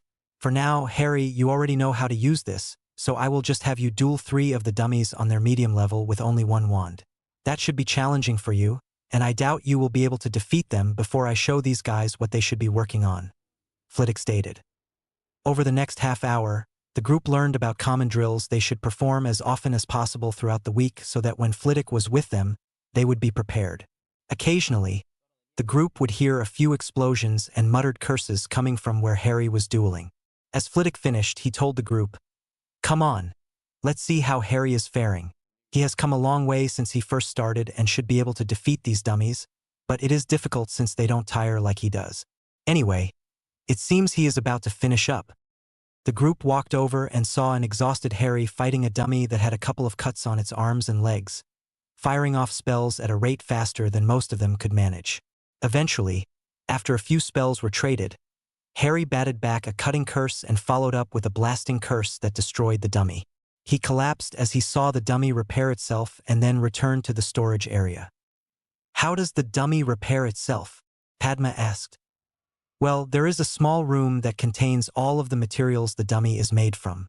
This means that whenever it is sufficiently destroyed or a specific rune is pressed, it will repair itself using those materials so that it does not become structurally weaker than it would be when new," Flitwick explained. "I'm sure all of you will become familiar enough with the dummies in the coming months. Anyway, I want to talk to you in a bit more detail about some potential strategies we can use in the tournament. Harry, come on over here," he called out to the boy, who was struggling to his feet. "Coming, master," he mumbled. Once all of the students were seated in the viewing area and facing Flitwick, he began. "So the first thing you will all need to know is the various types of duels that will happen in the tournament. Normally, in the World Tournament, there are 6 rounds, each knockout. In each round, there is one type of duel used for all participating teams. There are 64 teams in each tournament, with most schools putting forth a team and some individuals who have formed their own teams filling in the rest. There are 4 different types of rounds to be decided between. The first is a 1v1, where each player is given a rank. The lower the number, the better the duelist, and the first battle is between number 6 on each team. Once one person loses, the next number comes in from the team of the defeated. Sometimes number 6 can defeat 6, 5, and 4, or sometimes number 3 will win for the team, but it varies. In this example, you would want to put your strongest duelist last to maximize your chances of defeating the already weakened opponents on the other team. The second option is a 2v2 battle. Each person on the team is put into pairs, and those pairs will once again be ranked and put in order. The lowest ranks will go first, then the next, and finally the last. It is essentially the same principle as the 1v1, but in pairs. The next option is a 3v3. This one is slightly different, as the trios are seeded and will battle their opposite seeds on their own. If each team has 1 win and 1 loss, the 2 winning trios will then fight to see who wins. The 6v6 is essentially a free-for-all, but in this case, the fighting area is larger, with more lifelike terrain that you can use for cover. It is also likely that it will come down to the stronger fighters. "So what you're saying is that in most cases it will come down to Harry?" Daphne objected. Does that mean our training is useless and we're just there to soften them up? Of course not, Ms. Greengrass. It's just as likely that Harry won't get to battle in the 1v1s, as the first seed is last to battle and the rest of you may have already defeated everyone. That shouldn't be something you worry about. It's about being the best you can be and defeating as many of them as you can, Flitwick explained. But for now, I don't think that's something you should be concerned about. In a couple of weeks, you will see just how much you can improve with hard work. We will continue our practice on Sunday afternoons unless a Quidditch game is on. In that case, we'll skip that week. However, I encourage you to still train in your den that afternoon. For now, I would like you to learn the Bombarda Curse and the Protego Charm. If you need help with either, you can come to me or Harry, but please be careful. The Bombarda Curse can be dangerous, and I don't want any of you using it on anyone else unless in a dueling situation, he finished seriously. But for now, I believe it's nearly dinner. Off you go. As the group walked out of the room, they talked excitedly about what they had learned and how amazing Harry's duel with Flitwick had been. It was very exciting to watch. I never thought I would see spells moving so fast, Padma exclaimed. I wonder when we'll be able to do that? Daphne asked. It might take you a while if you don't practice as much as I did, Harry responded. But I guarantee that if you put in the work, you will be able to do it within a few years. This is going to be awesome. I might even try to convince my aunt to teach me some family magic so that I can duel even better, even if some of it might not be legal in a dueling tournament, Susan explained. That's a good idea, Neville said. I reckon my gran would be okay with it now that I've shown her I'm not a failure. Stop talking like that, Neville. Remember that belief is key with magic, and the more you speak like that, the more likely it is to come true, Harry said passionately. But I don't think I'll be able to access my family grimoire to learn from until I am an adult or emancipated. There was a grim silence for a moment before Susan said, It's fine, Harry. I'm sure you would still be able to beat us anyway. Let's talk about more exciting things, like Quidditch in 2 weeks, Harry suggested. Oh right, you're playing against Hufflepuff, right? Padma said. Yeah, Harry replied. Neville had a mischievous smirk on his face when he said, So then, Susan, who will you be hoping will win? After being put on the spot, she froze for a second. Harry took this opportunity to tease her, saying, You wouldn't betray me, would you? While looking at her with fake hurt in his eyes. Of course not, Harry, but I do want my house to win the Quidditch Cup, Susan said. My heart, Harry exclaimed dramatically while clutching his chest. Oh, toughen up, you big idiot. You'll be fine, Daphne said, slapping him on the shoulder. It'll be fine. I'm a bit nervous, but I've put in the work with the team, and I'm sure we can play well. It just depends a bit on the Hufflepuff team, who I'm sure will play well too. Anyway, let's head to the den for a bit before dinner. I want to get some homework done before going further ahead on Transfiguration because I'm struggling with the Duff to Pillow one, Padma said. I'm sure Hermione can help you with that, Harry advised. I have some new charm spells that I need to practice before our next lesson. All right, let's go. I'm sure the rest of us can find something productive to do before dinner, Neville stated. As the group made their way to the den, they spent the next hour doing their homework before the 3 girls who had been with Madame Pomfrey came back, chatting excitedly. Hey girls, how was it? Harry asked while sitting on the couch in front of the flickering fireplace with a thick tome in his lap. Hermione walked over and flopped down onto the couch beside Harry before saying, I never realized how much of a taskmaster Madame Pomfrey was. As soon as we expressed interest in learning how to be healers, she was so excited and rambled on about how rare it was for students to want to be healers, let alone first years. Then when we said that we were serious about it and wanted to do this for our entire time here, she started muttering about what she should teach us. It took her about a minute of writing things down before she began explaining what we would be learning. So what did you end up learning in the couple of hours you had? Harry asked. Hermione took a breath before explaining. We mostly focused on how to diagnose issues. By that, I mean we learned some basic diagnostic charms that should help us figure out what charm we need to use. The reasoning that Madame Pomfrey gave was that certain charms work better for certain injuries. For example, an uncommon healing charm like Vulnera Sinenter works best for major injuries with a lot of bleeding. This charm would be best to slow the bleeding but would likely leave a scar that would need to be fixed, depending on whether dark magic caused the injury, as it almost always leaves a mark unless there's a very skilled healer performing the counter curse. A smaller charm like Episky is better for smaller gashes or even fractured bones and will leave no mark if performed by even a moderately skilled healer. That makes sense. But did you enjoy it? And do you think you will keep doing it? Harry asked. Oh yes, it was great, Hermione assured him. But I think I might take a quick nap before dinner because I'm exhausted. Hermione then tucked her feet under her and laid her head on Harry's shoulder. Harry looked down at her with a fond smile before going back to his book on advanced charms. Over the following weeks, everyone continued to practice for their respective lessons and made progress. Hermione, Hannah, and Tracy put into practice what they were learning on the others, who would occasionally injure themselves during training. On the morning of the Quidditch game, Harry was hardly eating. Come on, Harry, you know you'll be fine, but you still have to eat breakfast so that you have enough energy to play well, Hermione said. Harry managed to have a slice of toast before Andrew called all of the Ravenclaw team to head to the pitch. As all of the players put on their protective gear, Andrew stood in front of them and said, "All right, ladies and gentlemen, I know that we Ravenclaws are usually more studious than athletic, but I believe in this team, in us. We have put in the work and we have the plans.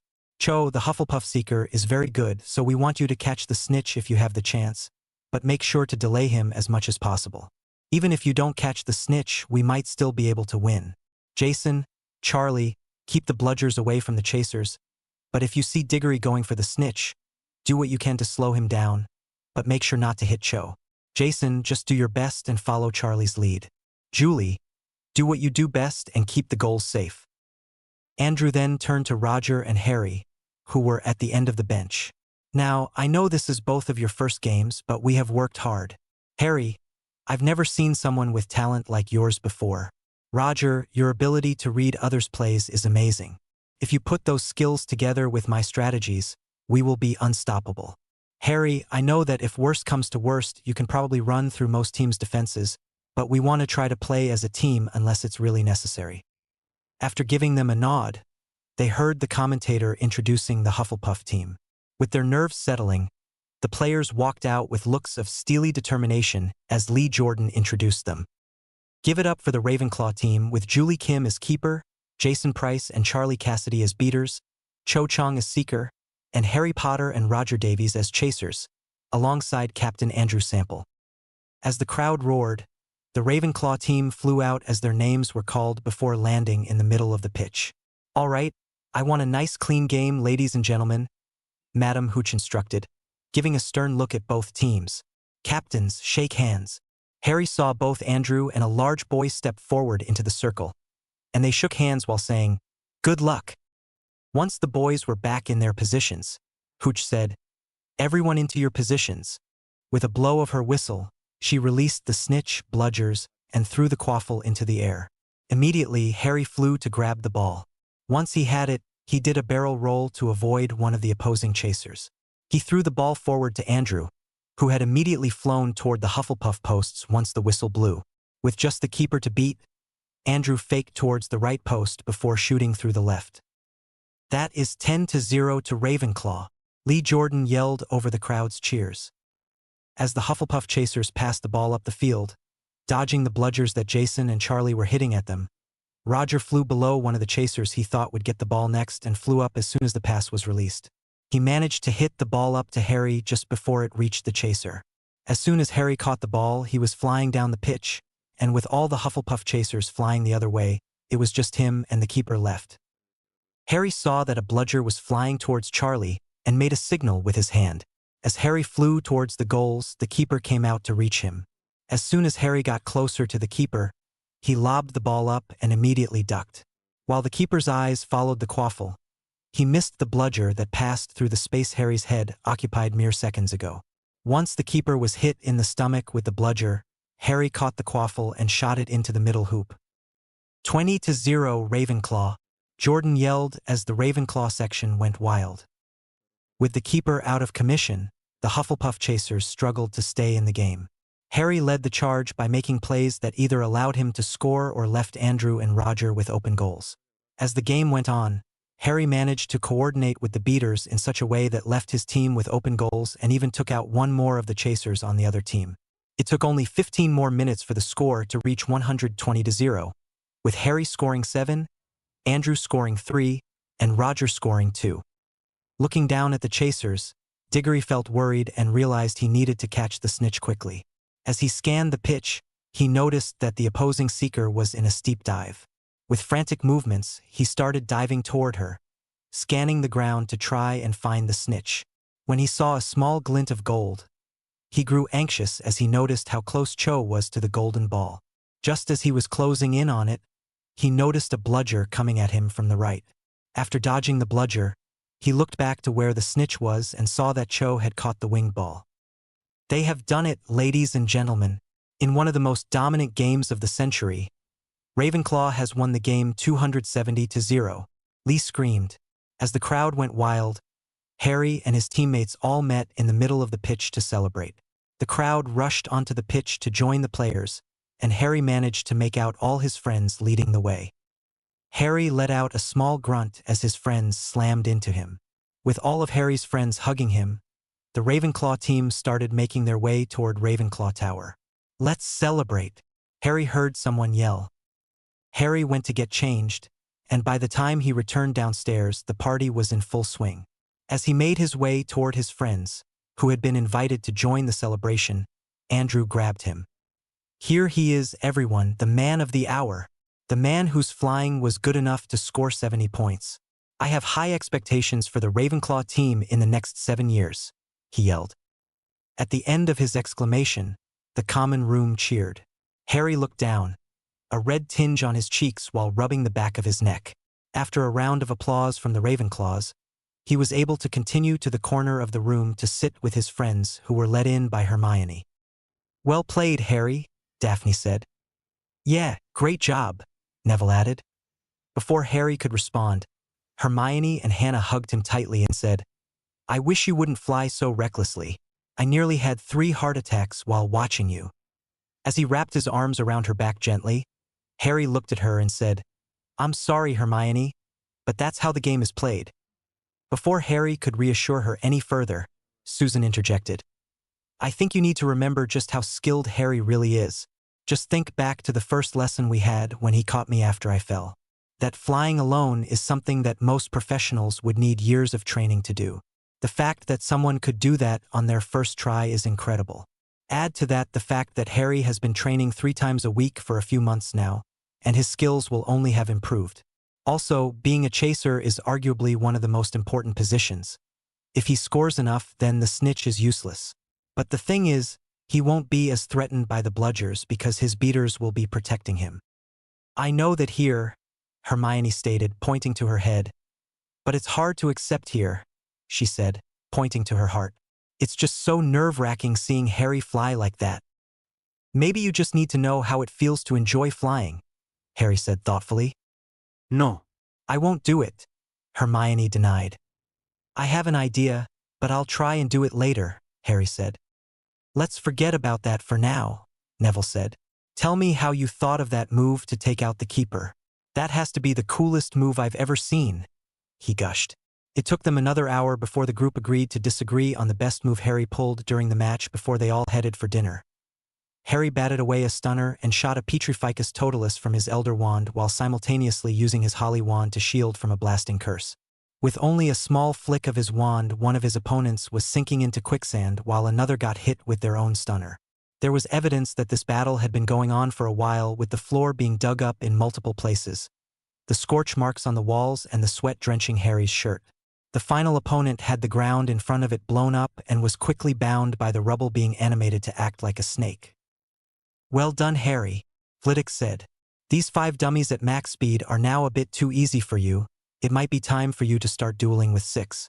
I think that it is time for you to practice your magical senses with the dummies." "All right, I'll set them up," Harry mumbled. With a wave of his wand, 4 dummies were set up in a line. With another wave of his wand, the setting was changed so that they would fire 2 spells per second, which was their middle setting of difficulty. As soon as Harry put on the blindfold, Flitwick yelled, "Go!" Immediately there were 3 spells that were launched at him, and with another half-second delay another spell came at him. Harry shielded the first 3 and batted away the next.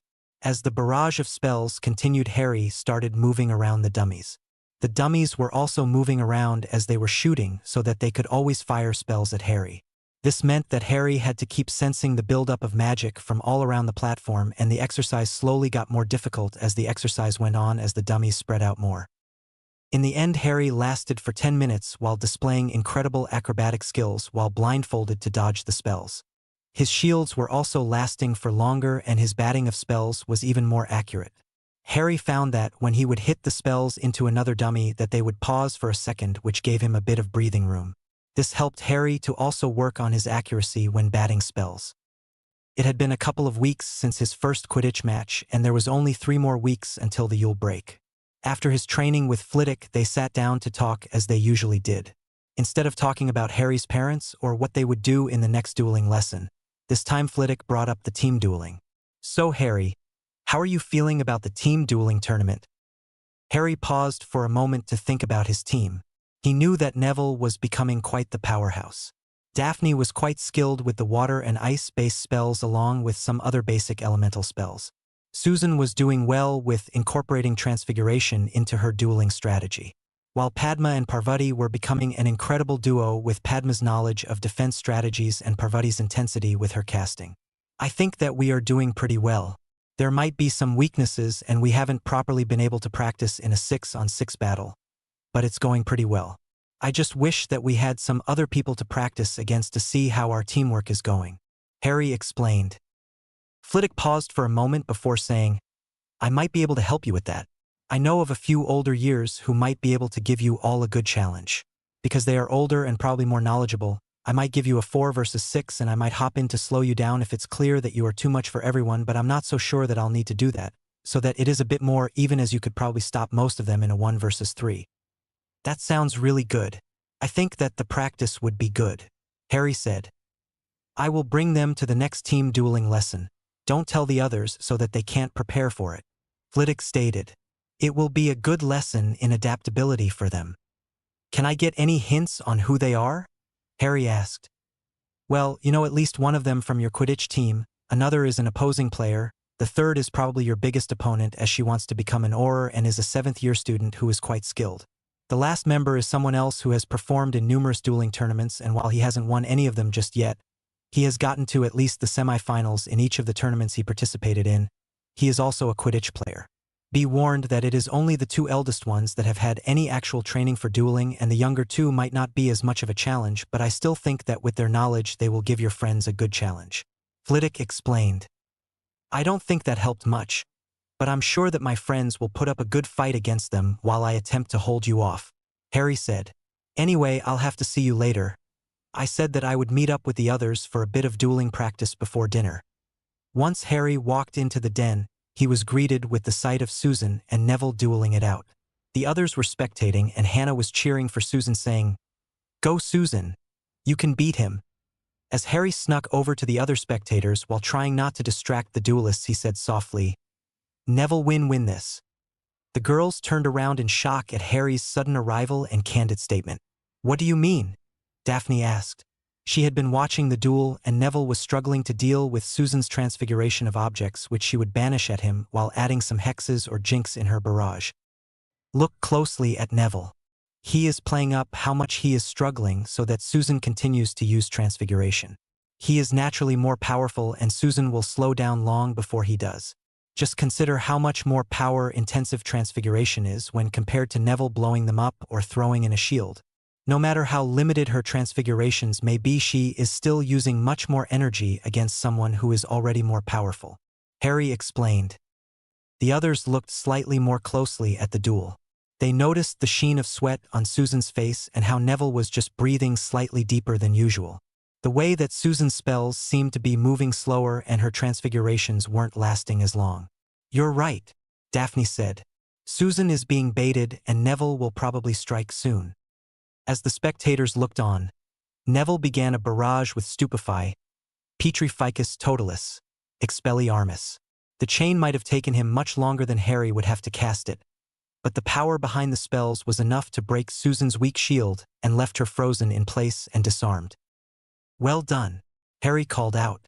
"But now, Susan, explain why you lost." This had become a habit Harry had ingrained in them to help understand their weaknesses, to improve individually and understand what weaknesses they would have to cover when dueling as a team. Once Susan was able to speak again, she took a deep breath before explaining, "I shouldn't be using transfiguration against someone who is more powerful than me, as he could just outlast me easily. I should have changed up my strategy once I realized that Neville was not as exhausted as he was acting. Maybe added in some elemental-based spells, which would mean that Neville would have to defend in a different way." "That's correct," Harry agreed. "Now what about you, Neville? What could you have done better?"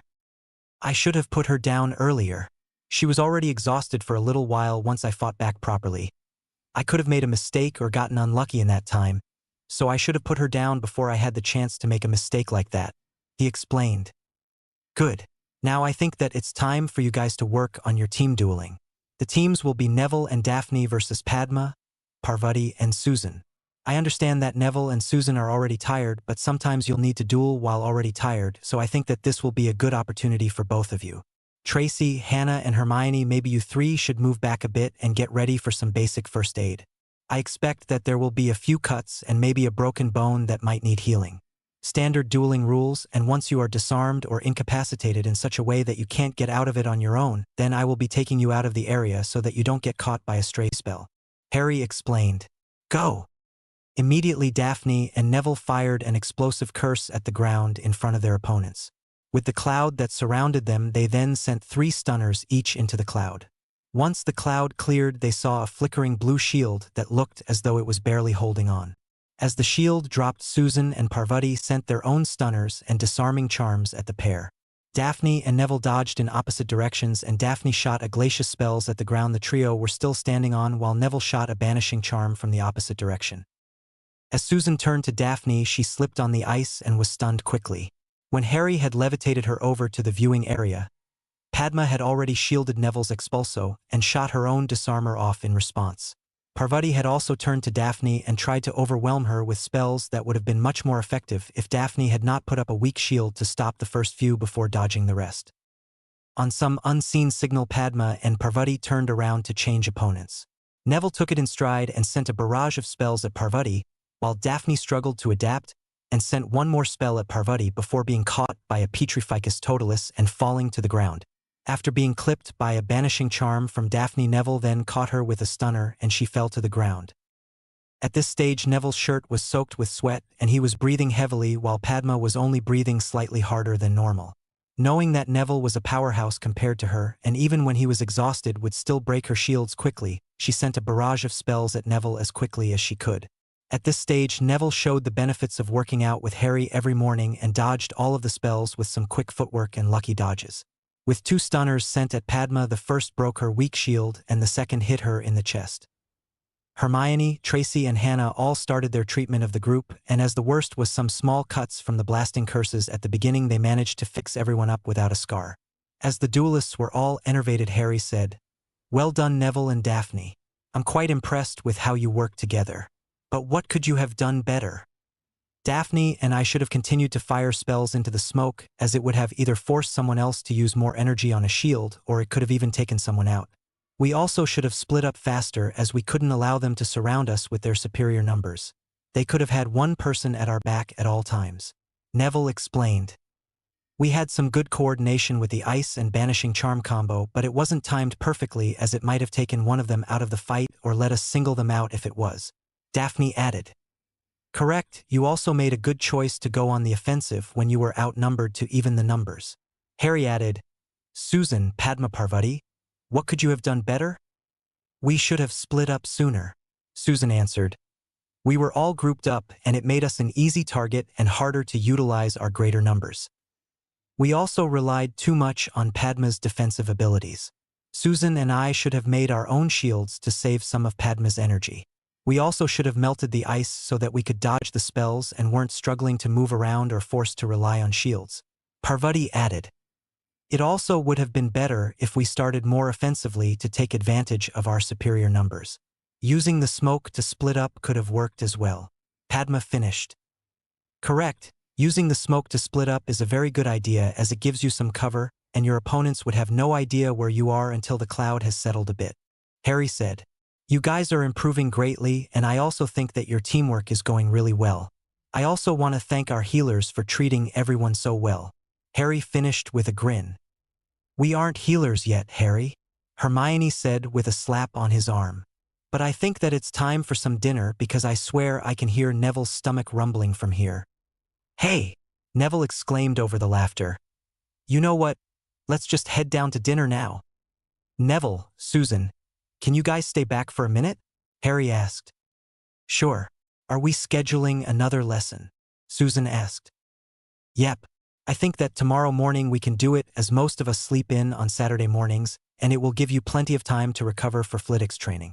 Harry answered. But for now I think that we should head down to dinner. Sounds good.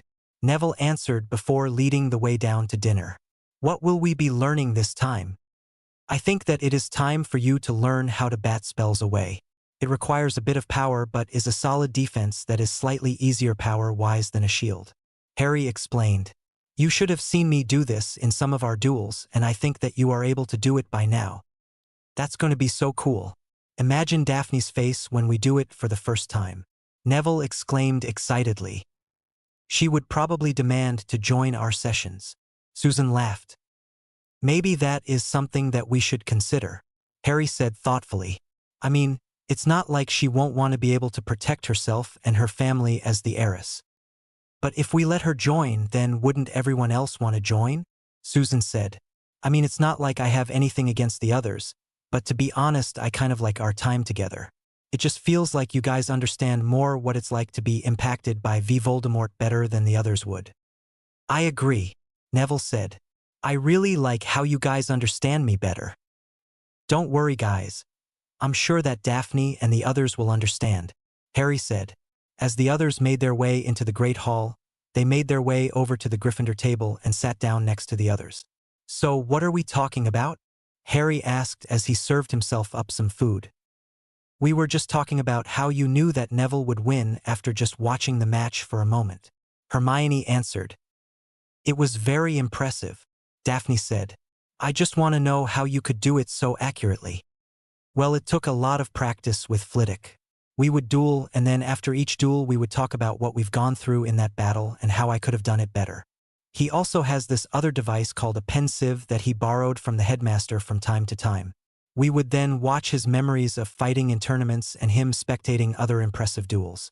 The commentary that he gave me, and with the occasional pause to get a closer view of the tells that he and his opponent were showing, would then help me to analyze battles quickly, and even during a duel I can analyze the opponent's strategy, but it is still harder against experienced duelists. Harry explained. That pensieve sounds interesting, Hermione stated. Do you think that we could get one? I doubt it, Hermione. They are very rare and hard to make. They are usually only found in very old families or powerful individuals. For example, the Potters, Longbottoms, Bones, Greengrasses, and likely the Patils would all have one. But this is generally just for the use of the head of house. Daphne explained. I know that my family has one, but I can't access it until I can go to Potter Manor. Harry added. That's a shame, Hermione said. I would love to try and use one, but I guess that might be something for later. Well, now that Hermione has satisfied her curiosity, Susan started with a grin. What is everyone else doing in the holidays aside from the dueling tournament? We will be going back to India, but we will meet you both in France for the dueling tournament, Padma said. We'll probably just be hanging out with our family though, Parvati finished. I will probably just be going to the ministry ball at Christmas and hosting our family ball on New Year, Daphne said. I'll be going to both, said Neville.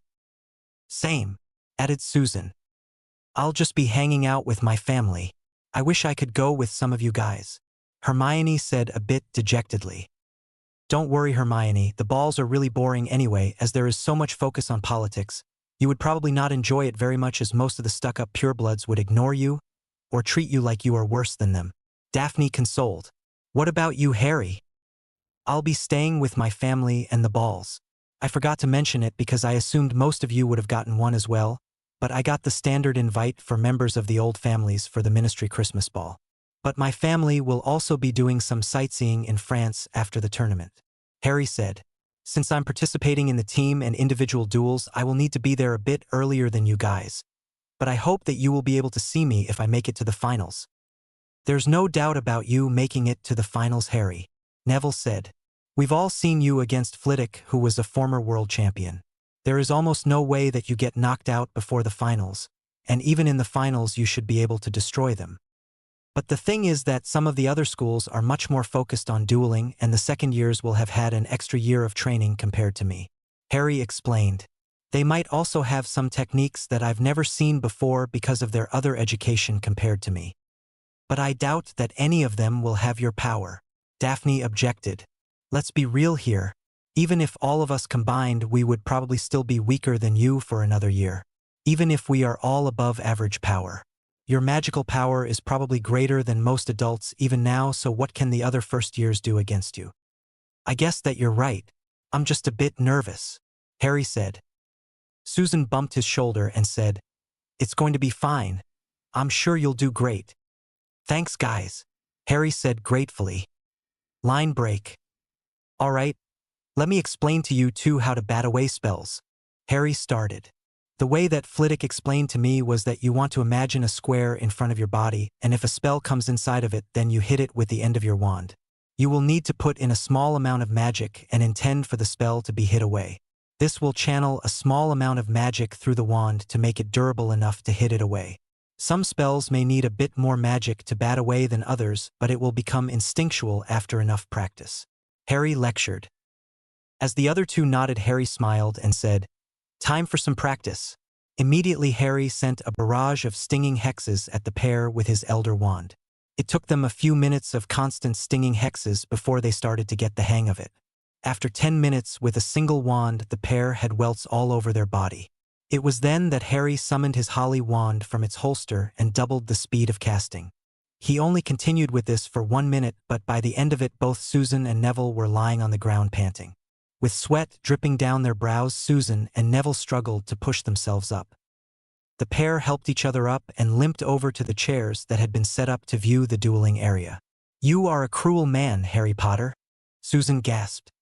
It was effective though, Harry said. I have also noticed the beginnings of some magical sense coming from the two of you.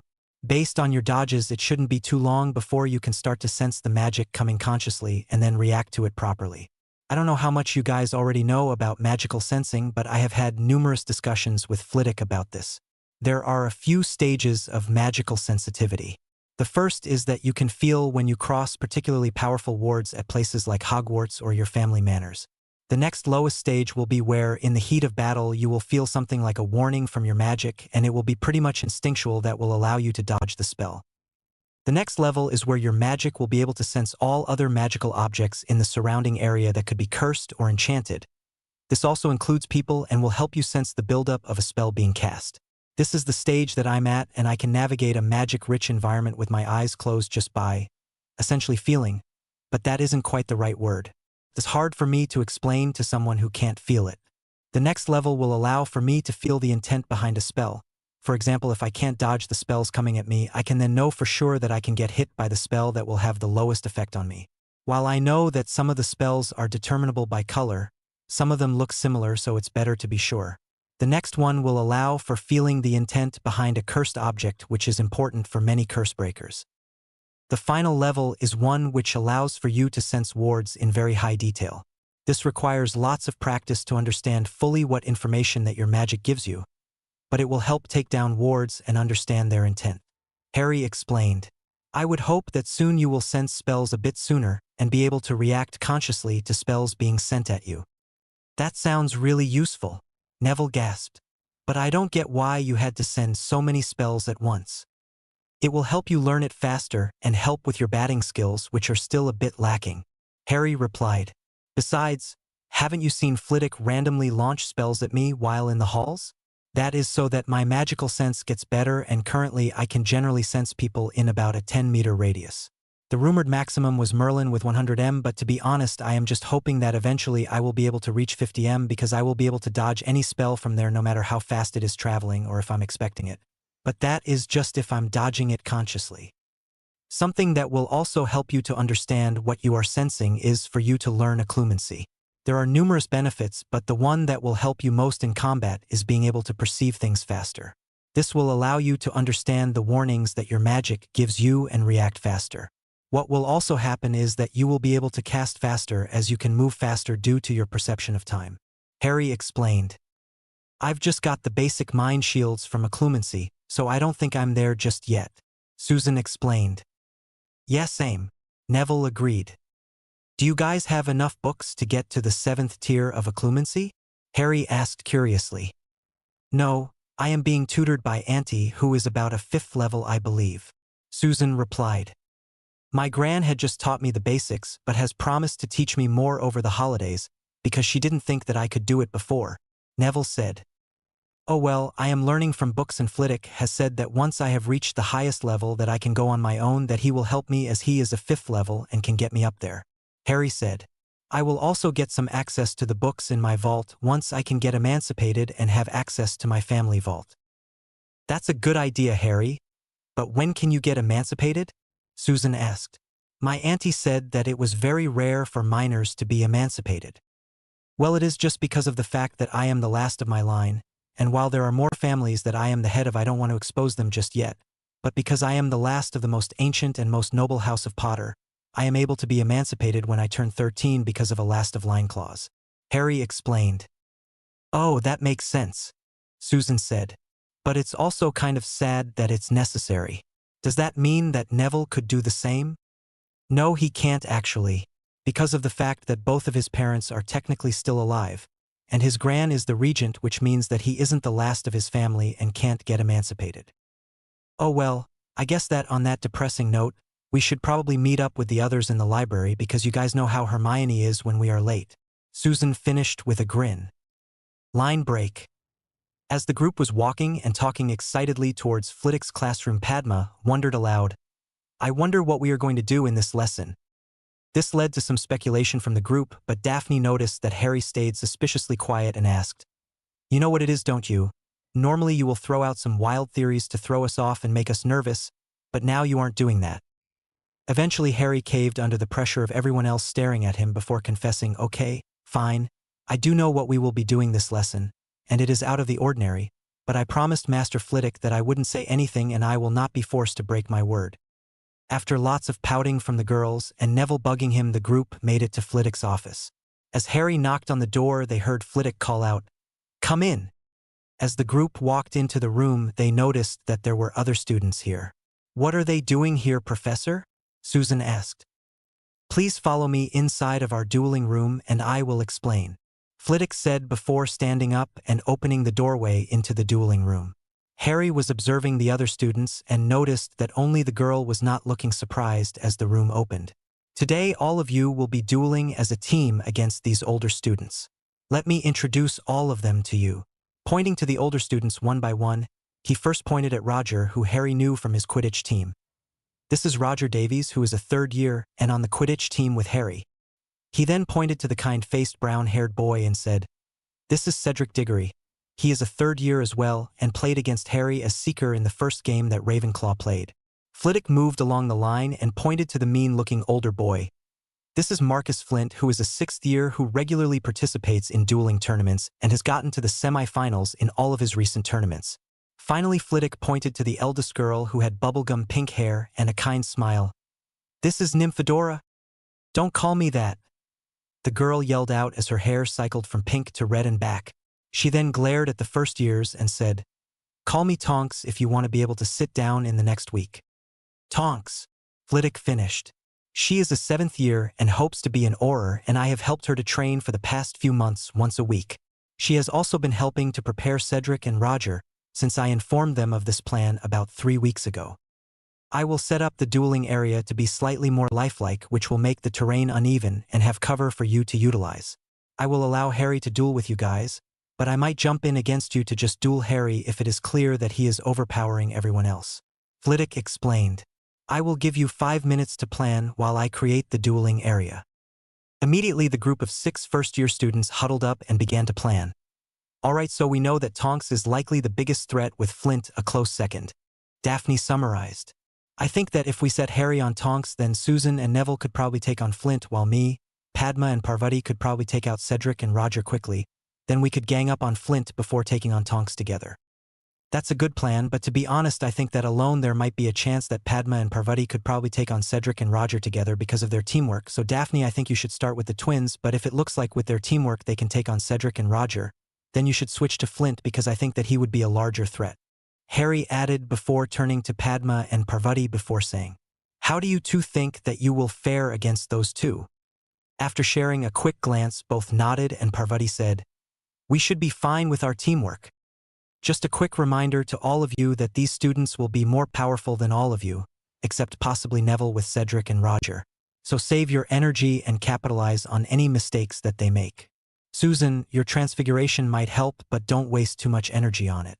Daphne, you need to prioritize your enemy but use the environment to your advantage, and make sure that you utilize your elemental spells effectively. Neville, you will likely have to take the brunt of Flint's attacks, but make sure to dodge or bat away spells if you can, as it is less energy intensive. All right, everyone, come on over," Flitwick called out. Both huddles of students came over to the small professor, who began talking and said, "First years you will start on this side, other students you will start on the other side. When the whistle goes off you can start to move. The edge of the area you can duel in has a bright red line, so if you cross it or get knocked out then you will be eliminated. Standard dueling rules in regards to spells and getting knocked out if you are stunned or incapacitated in a way that you cannot get out of on your own. And if anyone is seriously injured, immediately send up sparks, and if you hear the sound of a gong, the battle ends immediately, and if anyone continues to cast spells, then you will be in detention for the rest of the year." He finished with a stern look. Once Flitwick finished speaking, the group of elder students went to the other end of the field, while the younger groups split up into their groups on this side of the dueling arena. As soon as the whistle started, Daphne walked forward with Padma and Parvati. The three girls were heading for Cedric and Roger, who they could see were going towards the right side of the area, which only had a few rocks to use for cover. As they crept around another rock, Daphne saw Roger and Cedric looking the other way. Daphne went back around the rock and signaled to Padma and Parvati that Cedric and Roger were there. As she counted down from 3 with her fingers, the trio rushed around the rocks and each threw off a stunner towards where Daphne saw the boys. None of these stunners hit anyone, and Daphne started to worry that it might have been a trap. As soon as this thought occurred to her, Roger jumped out from a rock in the direction that she was facing, and Cedric jumped out from the right of Padma. She managed to throw up a weak Protego that managed to block Cedric's first spell before Parvati managed to throw one back at him to slow him down. Daphne, on the other hand, wasn't so lucky and had to throw herself out of the way. Roger didn't let up, and she was struggling to keep up with his speed and power. Eventually, Daphne got caught with a shield breaker and stunner combination, which left Padma and Parvati to defeat Roger and Cedric. While Cedric was struggling against Padma and Parvati's teamwork, Roger had a moment to breathe and take stock of the situation. He noticed that Padma had a very solid defense that Cedric couldn't break through while still defending himself from Parvati. Roger thought that Cedric had another minute in him before he would be exhausted, as he couldn't stand up to the 2 first years. As Roger started to send spells at Parvati from behind, her final blasting curse managed to knock Cedric over. Padma, with some quick thinking, realized that she wouldn't be able to take out both of them, so she took one final shot at Cedric with a stunner, and Roger managed to stun her from behind just after she sent the spell. In the end, it was a slightly exhausted Roger who was left standing when Flitwick managed to get the other students out of the way and into the viewing area with some quick summoning and levitation charms. Meanwhile, Neville and Susan were making their way to the right side of the arena where they had seen Flint. The two were being careful and checking behind most of the rocks as they walked up a small pathway. The two could barely walk side by side and decided that they would rather fight in a more open area so that they could dodge and not be as affected by area of effect spells. The two found a small area which would have enough space for the two of them to fight side by side. After a small wait, they heard Flint walk into the cove. "Come on out. I know you're here," he called out. As the 2 small first years stepped out, they immediately fired off spells. Susan fired a blasting curse at the ground in front of Flint's shield and then a stunner. In the meantime, Neville fired off a shield breaker and a stunner. The large boy moved smoothly and calmly through the combo that the first year sent. His shield blocked the smoke, and as soon as he lost sight of the first years, he stepped to the side, and once he saw the 2 stunners pass through the space that he was moments before, he shot off a blasting curse in the middle of the first years and managed to force them to dive for cover. With the two first years separated, it was a bit harder for Flint, but he thought to himself, I just have to keep the boy pinned down because he is more powerful, and then I can tire out the girl. Once she is tired, a bit of transfiguration would be very hard for them to stop. Susan tried to use some small bits of transfiguration to banish ropes and other objects at him, while Neville continued to barrage Flint with blasting curses and stunners. While Flint was struggling to hold his own against the variety of the attack, he noticed that after a minute Susan was already slowing down from the energy-intensive attack. As he noticed that, he started mixing in some transfiguration into his attack and conjured some animals to attack the first years. With Neville taking the brunt of the animals, he was struggling to destroy them before they made it to him, while Susan was still struggling with Flint's spells. All of a sudden he noticed something that made him smile. He saw Roger standing behind them, and he looked ready to fight another battle. Neville and Susan shared a glance at the weird feeling that they were getting from behind. All of a sudden Neville spun around and batted a stunning spell in the direction that it came from. Roger was staring at Neville in shock that he had managed to bat his spell back at him before the spell hit him in the stomach. Flint took advantage of this opportunity and shot 2 stunners at the first year's backs. Neville and Susan attempted to dodge the spells, but they were both caught by the follow-up spells and fell to the ground. At the same time, Harry slowly walked off towards the center of the battlefield, knowing that it was common for the strongest fighters to meet in the middle. He was walking along calmly, but with his magical senses straining for any sign that Tonks was waiting for him. Eventually Harry and Tonks met in a large clearing with trees scattering around them in a rough circle. Without waiting, Tonks shot a stunner in Harry's direction. Harry didn't even draw his wands and just twisted his body to the left. Tonks started to send a barrage of spells at Harry at around 3 spells per second. While spells were moving faster than the spells that the dummies would fire at him, and would be much more damaging if they hit, Harry was still able to dodge them with relative ease. Come on, Tonks. How are you going to arrest the bad guys if you can't even hit them? Harry teased. Tonks practically growled before throwing more dangerous spells at Harry that would significantly damage him. The area behind Harry was destroyed with only 1 tree still standing, but it looked like it was on its last legs. Harry then drew his Elder Wand and started to bat some of the spells back at Tonks. This significantly slowed Tonks' casting speed as she was having to dodge and block her own spells. Fight back, will you? Tonks exclaimed angrily. Stop treating me like a joke. Harry then summoned a branch from behind her, which swiped her legs out from under her and caused her to fall down. Damn it, I know that you could have stunned me after that. You're still treating me like I am not worth anything, Tonks yelled. Her hair began to cycle through colors as her anger spiked. After another minute of sending spells at Harry, she started to use some transfiguration. In response to this, Harry started to destroy her creations with her own spells. Seeing this was not effective against Harry, Tonks started to use elemental spells. She started off with an Aguamenti and followed up with a Glacius. Harry used a controlled incendio on the ground around him so that he was still able to move without slipping.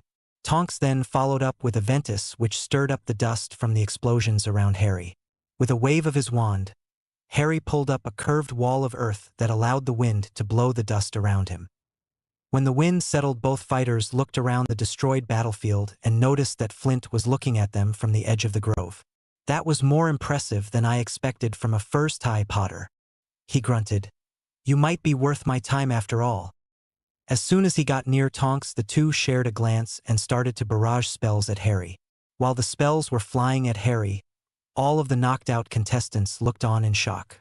While Cedric and Roger couldn't comprehend just how good Harry was, his friends had all seen him dodge more spells from both the dummies and Flitwick. They were listening to Flitwick commentate on the duel about what they were doing well and what they should be doing instead.